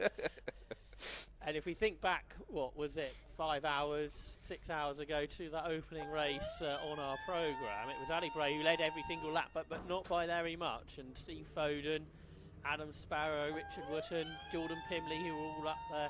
We'll be seeing if they can get the better of Ali Bray this time in his new build AB Motorsport MX-5 Mark 1. One of the busiest grids that you will see all season here at Silverstone, making their way onto the Grand Prix circuit for their green flag lap. It's not all just the cars you can see, because coming through Woodcote Corner, There will be many, many more Mazdas. Currently 6 degrees. Apparently in 2 hours' time it's going to be 1 degree. So that's a good sign to get out of here quick and find a warm room to head to. Hope not too many people are camping here tonight. That's going to be pretty chilly.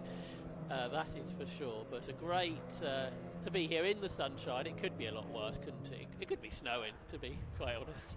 So we have, at least Rob hasn't got that. I mean, motorsport, the snow is always fun. So I mean, you can always give that a try. They'll be sliding around. I've seen many people in the sim drive in the sim a snowy Nürburgring, have fun around there. So it can always happen. Well, we had, what was it, 5-6 years ago, when many meetings got cancelled due to the snow. What was it? The storm. Oh, the Beast from the East, wasn't it? Is what they called it. And Goodwood carried on with historic Formula 3 cars freezing up overnight and having to withdraw. But then Rob Huff driving a Jaguar E-Type as he does sideways in the freezing temperatures. Thankfully, we haven't got that today. I know that it's been a problem in Germany before, particularly places like the Nürburgring, where I think there was one year, when they had to cancel the DTM Media Day back in the early 90s because the snow was so severe. Either that or at least the opening round they had to cancel. They've done that also things like what we now know as the NES, but VLN in the early 90s. They had issues where it was that snowy. They tried to clear the snow off the circuit, but there's so much on the surrounding grass that it just wasn't viable. It would have been fun though. DTM in the snow would have been fun in the early 90s. I was at the Plum Pudding meeting once when it snowed, and it snowed a lot, and they cleared the circuit. The track limits then, you could go into a snowbank. I mean that's fitting in the occasion. It's Boxing Day, so there's snow. It's quite good. We should probably talk about Mazdas again, given the fact we've gone off topic. Good it is to get off topic. We're back with Mazdas. So exciting race in store, Scott. Yes, definitely, particularly what we had earlier on. If you weren't with us last time, and just to clarify, this is both the Kent Models Mazda MX-5 Championship and the Clapham North Mazda MX-5 Clubman Championship racing on one grid together, and we're not splitting them up into separate grids, and the championships aren't grouped together as their own, and one goes off first, and 10 seconds later the other one goes. They're all in one race together, and they all started and all are starting in race one where they qualified in order, and again where they finished in order in race one for race number 2. So for example, there were MX-5 championship cars first to fourth in that race, but then in 5th place was the highest placed MX-5 Clubman car, which is Jordan Pimley. So he doesn't then get shuffled back where all the other Clubman cars are. He starts 5th, and he was having a great fight with the leading MX-5 championship cars, and in the best possible way, making a nuisance of himself and getting up there, and kind of showing in some ways that he kind of joined the wrong championship in a way, because his pace didn't belie that of an MX-5 Clubman driver. I like having the idea of having it all mixed together and not splitting them, especially when they're all the same type of car. That works well for me. Jordan Pimley missed out on finishing 3rd overall by 0.15 of a second, although he was only 5th. That's how close the racing was.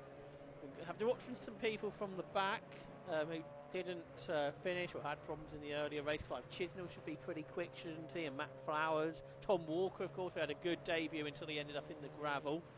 How many positions can they gain on the first lap? You have to wonder. I think we had, 13 or 14 positions in the earlier race by 1 or 2 gained on lap 1. We could have a similar situation here, I suspect. One for the pit lane, though, so one car in strife. And because they haven't started yet, the timing screen can't tell us who it is. We're trying to look out the window to see who it might be if they come past and catch a number. And we've got time to try and look out for it because they've got 56 other Mazdas to grid up here, some 28 rows of MX-5s. 291. 291, that's Luke Souch. So is he oh dear. Is he getting out the way, or has he got a problem? He's probably given up. I was 30th in race 1, I'm not going to bother with race 2. Screw that. I'm not as quick as I thought I was. Anyway. I'm guessing you have a good relationship, Scott. Yeah, well, no, I'm kidding. I mean, we do. He's a good colleague, and he's good at what he does. So yeah, all good. You wouldn't be back on Monday, otherwise. Not back at all. So we'll see if Luke gets out. I think he's doing C1s tomorrow as well, isn't he? I think I saw his name on the list of 40-plus Citroen drivers. Yes, him and also our operations admin assistant, Charlie Snell, making his racing debut too. We can wax lyrical about that, I'm sure, as that happens as the race goes on. We need to get you out there soon then, Scott. I've been wanting to get out there for years. I will do one day, just find the time and the funds to do it. It's the second part, isn't it, which is the problem. Racing about to get underway then for the Kent Models Mazda MX-5 Championship and the Clapham North MX-5 Clubman Championship. I think we're almost there now. With Ali Bray on the right-hand side of the screen, left-hand side of the circuit, and on screen now as we go for the other end of the grid. The 5-second board is shown. 20 minutes, what should be 8 laps of Mazda MX-5 racing on the Silverstone Grand Prix circuit to end Saturday of the season starter for the Brscc. Not a good start from Steve Foden, I'm afraid. A much better start from Ali Bray as they head up towards Copse Corner for the first time. But round the outside comes Adam Sparrow. He's got at least second, and he might well have a go at Bray as they head down towards the Maggots and Beckett Sessions for the first time. He's right underneath the rear bumper of the race 1 winning car of Ali Bray. But Bray's just about hanging on. Second is Sparrow, third is Foden, who's recovered well from a poorer start. Fourth is Wootton, fifth is Pimley, the first of the Clubman runners. I think it's a good start from Jack Worry, who's up there behind him. And then it's just a one long train, some of them side by side. Mazda MX-5 Mark 1's heading onto the hangar straight for the first time, with some from the back trying to gain places. Endless, isn't it? Just endless MX-5s. They're still coming out through Max and Beckett's in the background. So Bray leads them down towards Stowe Corner. Adam Sparrow tucked under his rear bumper as they come towards the right-hander. Then it's third place for Steve Foden, who hasn't been able to maintain his front row spot. Number 1 car in the centre there is the MX-5 Clubman champion from last year. I want to say also Jordan Pemley's had a bad start because I think he's behind Johnny Greensmith.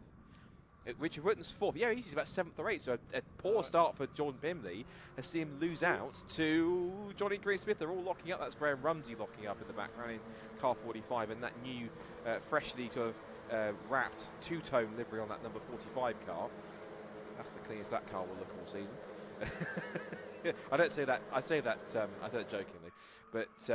He got away with a big look-up, didn't he, down there at Vale? He did, and you can see that that's probably a bit of an exaggeration from the camera, I think. I like to think, because it's quite bright if you look at the naked eye, but the cameras make it look as though it's darker than it actually is. That's more of a true representation of how light it still is out there.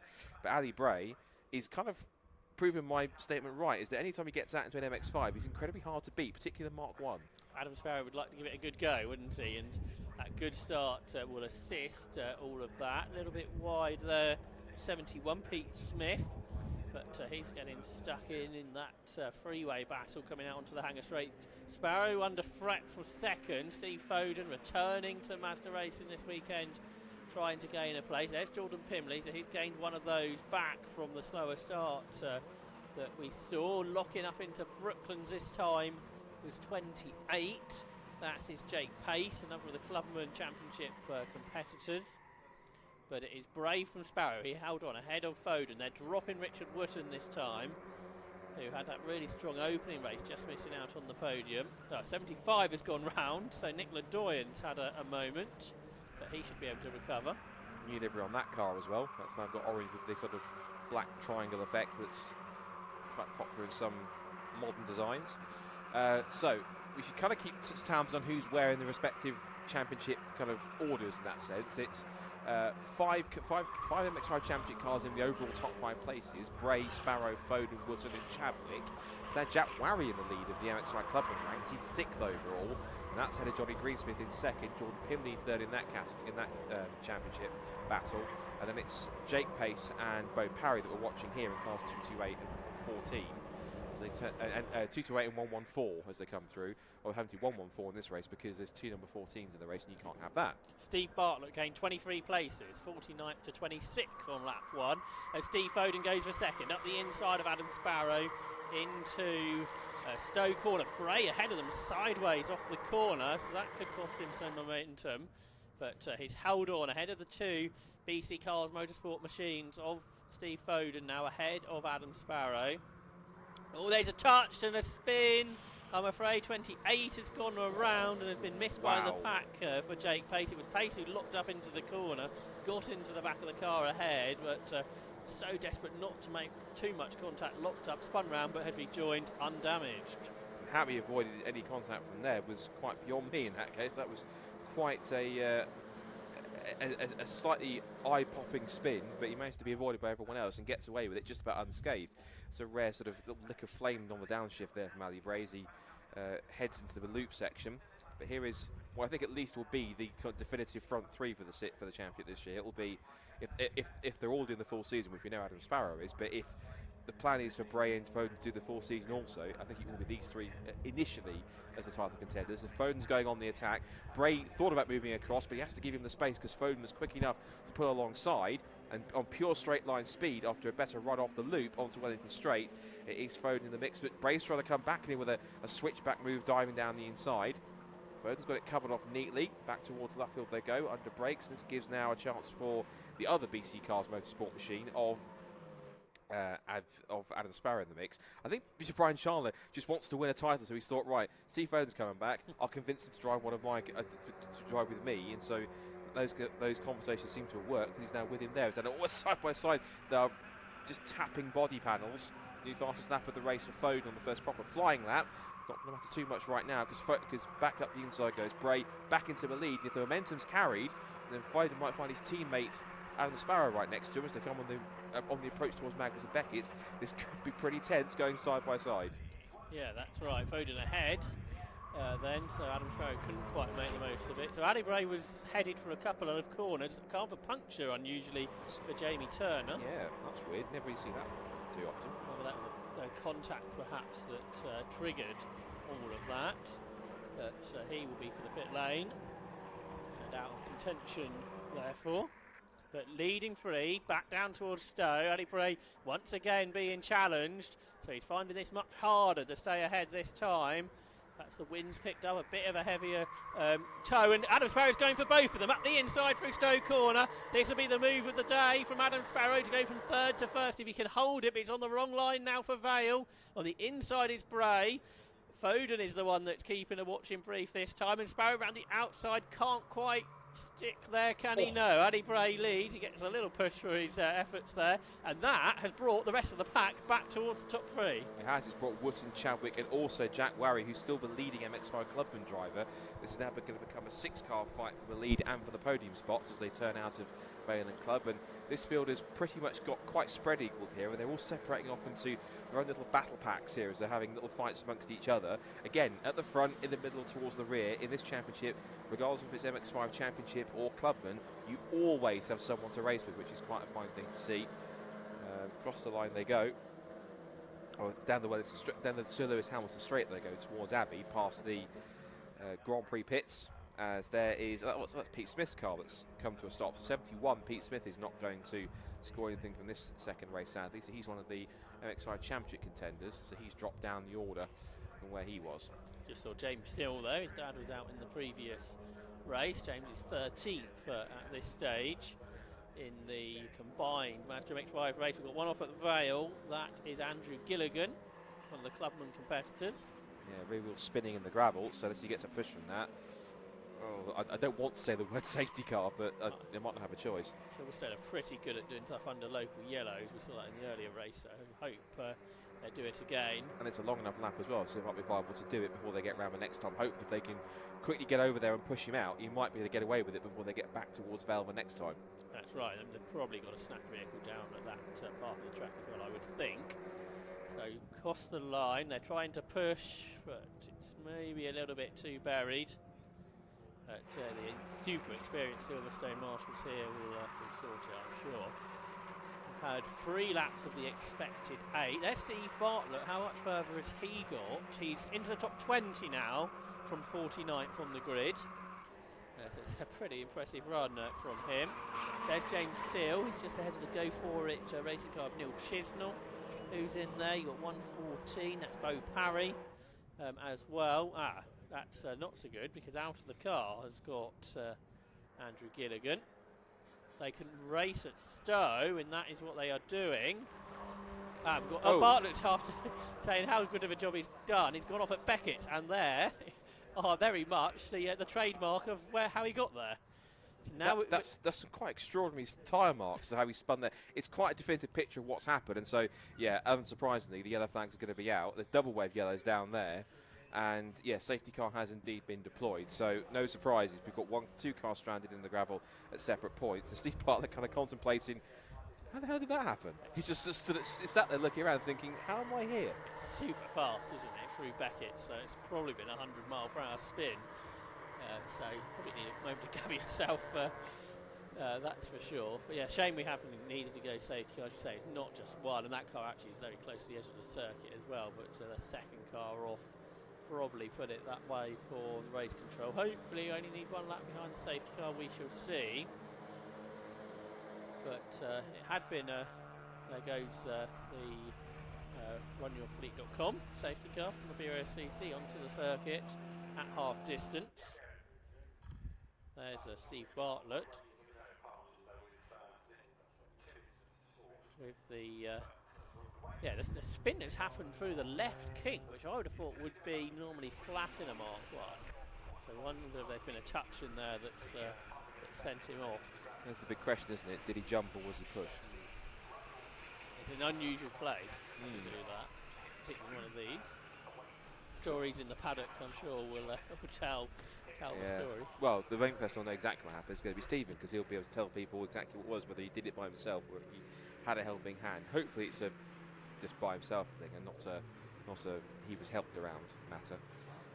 So now we've just gone past half distance. Now we're under safety car. Good time to very quickly check in with where we are in terms of very quickly the overall order, and then in terms of class running order as well. So the overall order at the moment under safety car with 9 minutes to go. Ali Bray leads the way from Adam Sparrow in second place. It's Steve Foden in third from Richard Wootton and Will Chadwick in the top 5. Then it's Jack Warry and Jordan Pimley from Harry Storer, Jonathan Greensmith and Connor Clifford. In the individual championship race battles, it's Ali Bray who leads in the Kent Models Mazda MX-5 Championship from Adam Sparrow in second place, then Foden, Wootton and Chadwick. They take out the top 5. Then it's 6th for Connor Clifford in the MX-5 Championship running order. Connor Clifford 7th, then Neil Chisnell, Andrea Baluev and Paul Simard in the top 10 for them. In the club ranks, it's now all 3 of the club drivers together, which should be quite fascinating. Warry, Pimley and Greason, who are my initial 3 tips for the front runners, and they're all going to be all together on the restart. That'll be fun. So Warry leads Pimley and Greensmith. Then it's 4th place for Bo Parry, 5th for, that'll be Del Pace. Yeah, because he's got the M next to Club M. So that's him for 5th. Then it's Will Bream in 6th, Oscar Trepp is 7th, Jake Pace is 8th, Kevin Bird is 9th, and Andy Istrate rounds out the top 10. Good enough for Andy to be 10th in MXI Clubman ranking in his first weekend of the championship.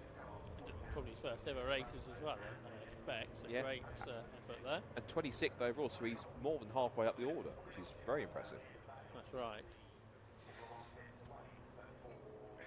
It's always a tricky time, particularly when you've got temperatures this cold. I mean, I've always thought that a cool track helps to regulate tyre temperatures better, but then it can get to the point where you get either too cold or too hot, because in both cases it'll feel like ice. There's an example just how cold it is right now, which is 6.3 degrees, but as you rightly pointed out, by the time we get to 7 PM in a couple of hours, it's going to be 1 degree, so it's going to be pretty cool. So thank goodness we haven't got a night race or running 24 hours, otherwise we've had cars slip sliding around everywhere, like it's like a Sainsbury's car park after it's had a frost. I'd be more worried if I was a pit lane marshal or in the pit lane, to be honest, or a pit lane commentator. Yes.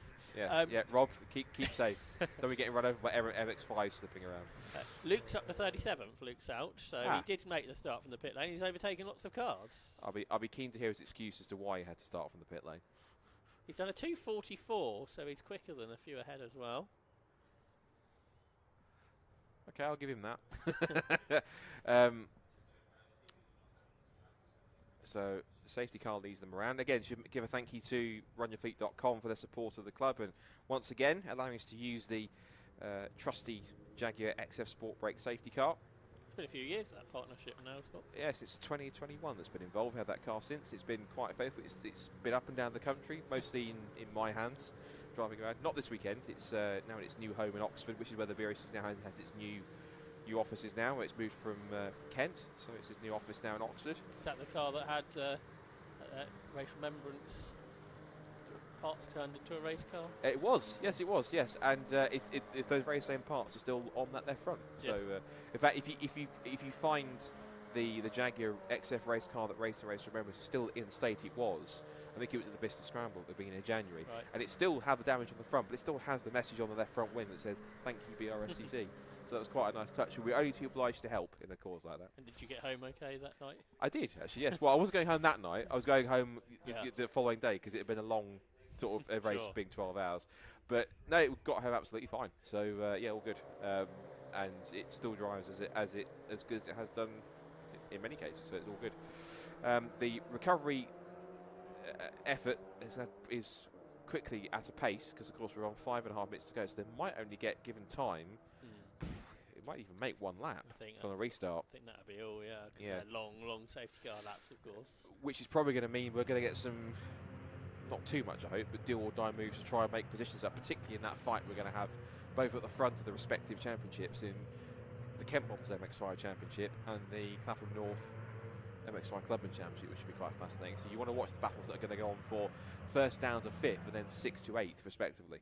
I hope, although this is, I wonder if they're trying to get the safety car to come in this lap, because they're taking them around quite slowly. If they doesn't come in this lap, no, that won't. I'm slightly concerned whether we will actually get any more racing, because it is... With it, I think there's another vehicle there. Yes, there is. There is. So they're going to try and drag this out pretty quickly. It's how long the safety car laps take, and we're still yet to get the cars across the line, and we've only got 4.5 minutes on the clock now. Yeah.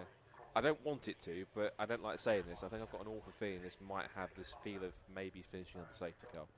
That'd be a real shame. It would, but no one wants it to. I don't want it to, certainly. But given the fact we've got two cars that haven't to be recovered in relatively awkward positions in the gravel, so it's going to be interesting. 4 minutes on the clock. Let's see when the cars come across the line what a safety car lap took. I mean, they probably will get around at this rate. Probably about a minute, just under a minute to go. Given a safety car lap for the leaders takes about roughly between 3 minutes to. Oh no, actually that safety car lap took like 5 minutes. That's so what I was worried about. okay. This unfortunately, again, we don't like saying this, but it might be the finishing order. But we'll see. Well, they have to be going practically at racing pace to get around in time, and they're not doing that. So. Soon they'll have to. They might be able to speed up after Beckett's after they get past the incident. Doesn't allow some arty shots from our camera crew around the circuit, who they're probably pretty chilly at this stage of the day, with the lowering spring sun. It gives some great views around the circuit. I'm sure you're going to have some great James Roberts photography photos to work with after the event. Oh, you always do. James is for us the best photographer that we have. So he always does an incredible job and produces fantastic photos. Even those who he kind of selects to kind of work on his behalf takes some great stuff and takes stuff that's befitting of the stuff that he does. Even though he'll always suggest that it's only because you don't see them, he never takes a bad photo. At least I've never seen him take a bad photo.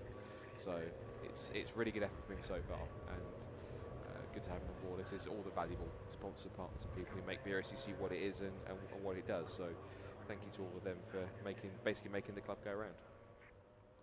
So recovery is coming on. Safety car's not really speeding up yet, but they might want to get all the queue past the incident scene first.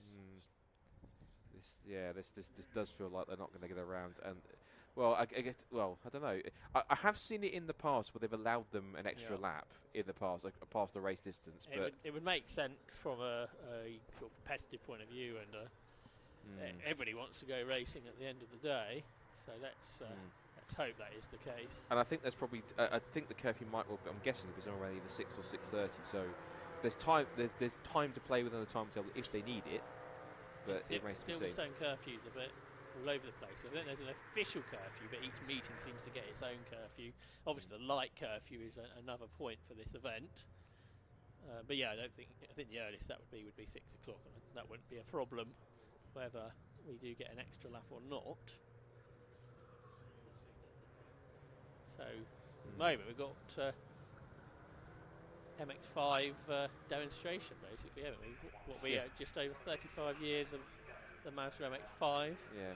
So it almost could be the Silverstone Festival lunchtime parade. It could, in a way, yeah. There's another fantastic arty shot. I mean, if James was in position in that taking photos there, he would have taken a shot like that.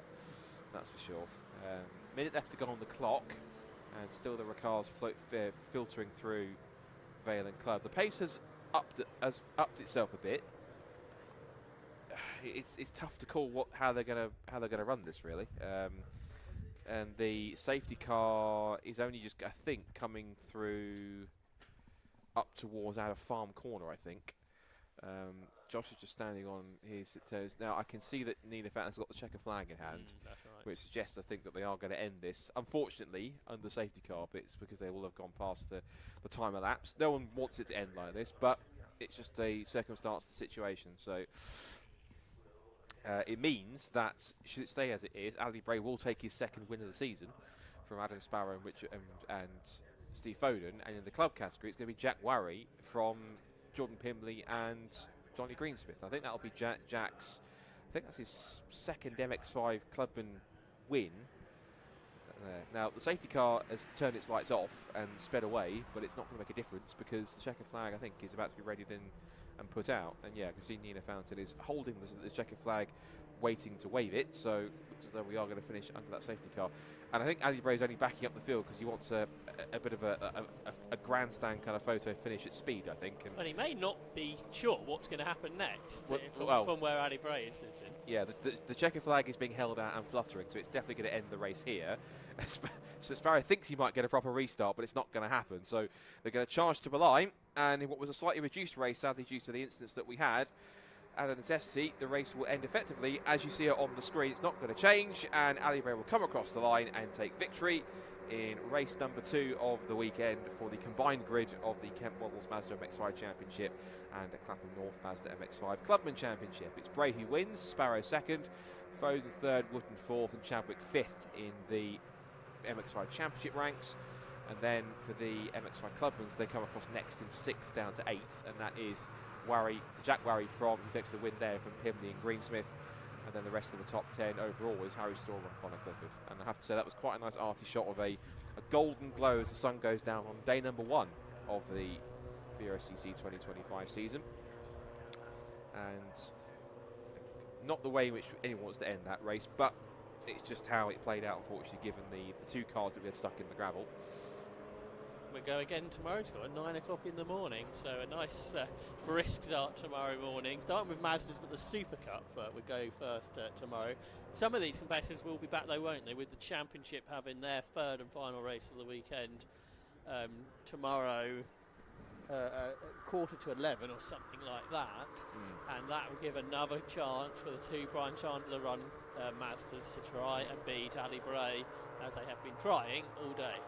Yeah, and of course we also add in the factor of the first race of the season for the Silver Lake C1 Endurance Series. Qualifying will take place after the first 4 races of the day, so you'll have the Clapham North Mazda MX-5 Super Cup, the Demon Tweaks Audi TT Cup Championship, the second Brscc Pro Sport Sprint Series, and the third of the Kent Models Mazda MX-5 Championship race. They get an early finish. They get to finish up at around about 11 o'clock or so, which is quite a nice early finish for them. They can stick around, and I guess for some of the drivers or teams may have some involvement in the Super Cup or even in the C1 Endurance race later on in the day.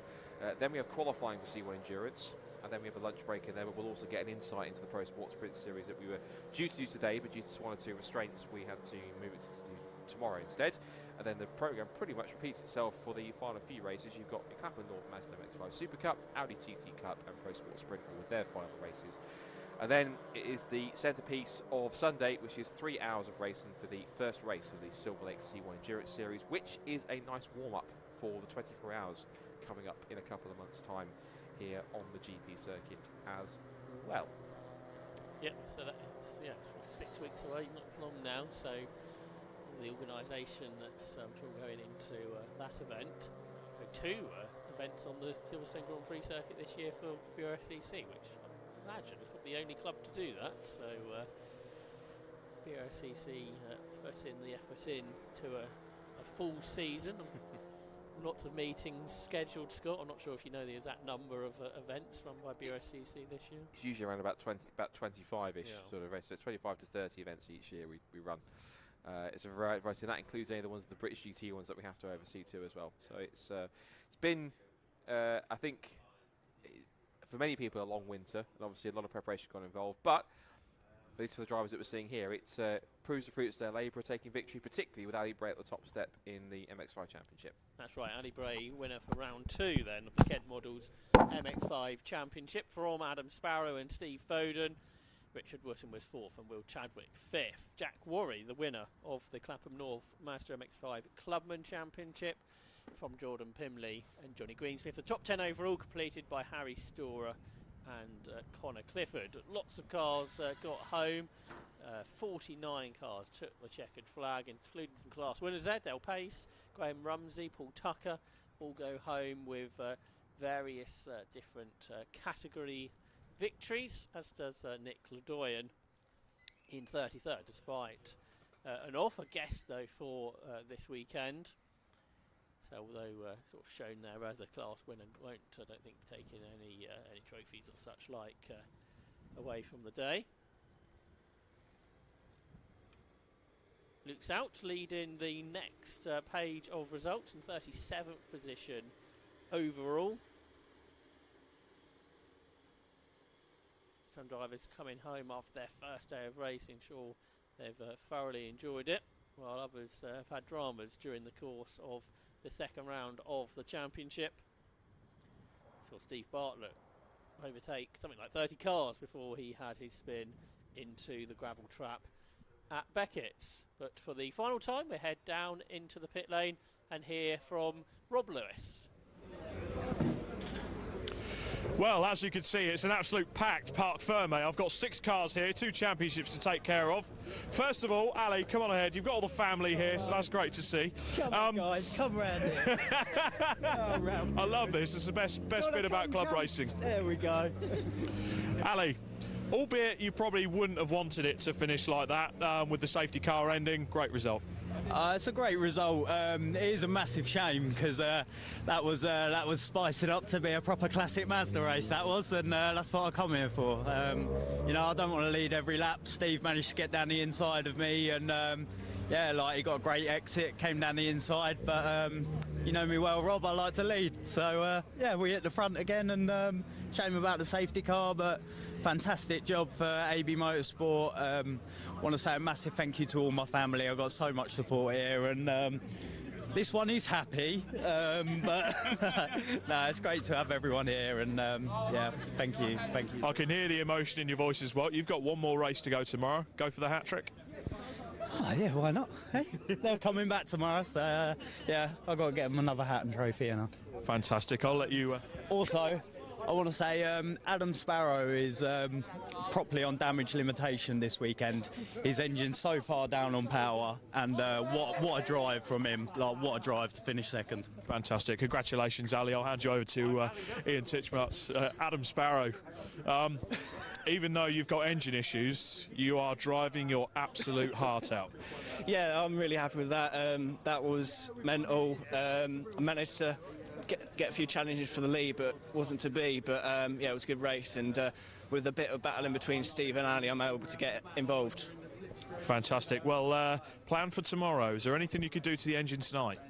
Not really. We've gotten as much as we can out of it, but hopefully I can get another good start like I did just then, and maybe even get the lead, and hopefully they battle between themselves and I can get away, but I doubt that's going to happen.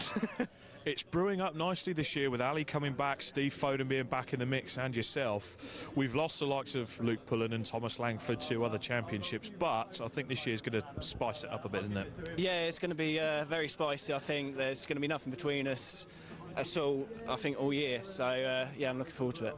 Fantastic. Well, congratulations on another superb podium. I'm really looking forward to tomorrow's race already. Steve Foden, another great scrap there. Shame it ended the way it did with the safety car, but another podium. You're back in the points, and a great start to the championship. Yeah, a great start. I do feel like they should have red flagged that. It was 10 minutes on the safety car with 3 cars in the gravel, so I feel like we were robbed of a good race there from a spectator point of view. That was, you know, I put a move on Ali, got back past, Adam got past me, and then it was, you know, it was a good scrap up front, and I think I was looking forward to another 10 minutes of that, and I do feel like we were robbed a little bit there. Let's look at the positives, though. It's shaping up this year to be quite a good little title battle. Are you looking forward to it? Yeah, I'm well up for it. I feel like, you know, 2023 was very similar, where we had a few at the front and it was a good scrap heavy race, and I feel like we're definitely in for more of that this year, so I can't wait. It's great to see the smile on your face, Steve. Yeah, it's back now, yeah. Fantastic. Congratulations, another superb podium there. Right, let's go and speak to the Clubman contingency. Bear with me with the sun. We've got a low setting sun here at Silverstone, but we have got Jack sorry, in the Mazda Clubman Championship. Let's have you stood over here just so we can see you and get you out the sun. But a fantastic win, a rookie win, and an overall Clubman win. Great drive there. Yeah, that was mega. The most important bit was to get away at the start. I had a decent launch, managed to get away from Jordan, but I saw him behind me coming through the field. So when the safety car came out and closed up all the gaps again, I was a little bit worried, but fortunately for me, the checker flag came out straight after the safety car pulled in. So yeah, went really well. And this rounds out the day. Of course, the Clubmans only have the one day of Mazda MX-5 racing, so a good start for your championship. Yeah, it's fantastic. Come away with the first and the third. Couldn't have done too much better. So yeah, I'm really happy with the result there. And you'll be able to put your feet up tomorrow and watch day 2 of the stream. Oh, exactly. That's ideal, isn't it? That's perfect. Absolutely. Congratulations. A fantastic win, a fantastic start to his championship. Let's get this cheeky chappy over here. Jordan Pimley, you've not had a bad day at all, have you? No, it's been pretty good, yeah. Yeah, I was hoping we'd get a little one-lap shootout after that safety car to really fire up the inside of Jack, but, you know, time constraints, they always like to end it on a climax, don't they? Unfortunately, we're ending on a setting sun here for the first day of the Mazda MX-5 Clubman Championship, so you guys don't come back tomorrow, but it's set your championship up perfectly, isn't it? Oh, absolutely, yeah. It was quite nice racing around with the setting sun as well. I just purchased a nice, shiny new tinted visor, so I was like, right, I'm in my element here. But yeah, that was it was really fun race. I was surprised at how little grip there was on the start, actually. Lit it up, loads of wheel spin, and that was it. It was a losing battle from there on. And that was the reason you dropped back? Yeah. Everyone just swore me, and then, of course, you know, if you've got a train of cars coming through, they're just going to push each other, and then you're playing catch-up after that. Well, a great job you did. You brought it up to second overall in the Clubman ranks. Congratulations, Jordan Pimley. He's got himself a massive bank of points there. Now, third place. Where's Mr. Greensmith? Let's go and see Mr. Greensmith. He's over here, hidden out the way in front of his car. We'll make sure... congratulations. Congratulations. So it's 2 podiums. You've started off your championship in the right way. Yeah. Are you going overall championship or the Masters or both? Try and do both. You've got to, haven't you? Coming out to play and that, you've got to do both. Yeah, so hopefully it continues, the look and everything else. Well done to Jack and Jordan and that. Jack got a blinding start, absolutely immense start, and just got sandwiched in, and it was like... And then it did look good. Yeah, it were building up to be a good race. That unfortunately, safety car come out and ruined it for us, but hey-ho. It's one of those things, but... Albeit you had a few years in the Brscc Porsches as they were back then, you've raced these Mazdas for such a long time. Every year they provide spectacular racing. What is it about these cars? Well, this particular car I built back in 2004. Then I sold it when I moved on to Porsches, and then it come back up for sale after lockdown. And I thought, I've got to have it, and I bought it back. So I'm so glad I've done that as well, so yeah. And look at you now, back on the podiums once again. Yeah, so still got it at 50-year-old, so yeah, I'll take that any day. Definitely still got it. Congratulations, and hopefully we'll see him back on the podium at the next televised round of the Mazda MX-5 Clubman Championship. But it's the end of a very cold day in the pit lane today. It's the first day is over of the Brscc 2025 season. Thank you to Scott Woodwiss and to Josh Barrett in the commentary box. But don't forget, folks, this is only day 1. Day 2 is coming tomorrow, where we've got more action from the Mazda MX-5s, the Super Cup. The Silver Lake C1 Endurance Series have their endurance race with their 3-hour race, prepping for the Silverstone 24-hour race. We've got so much more racing to come this weekend, so come back here tomorrow. Tune into the Brscc for the live stream. But for now, for me, Rob Lewis, goodbye.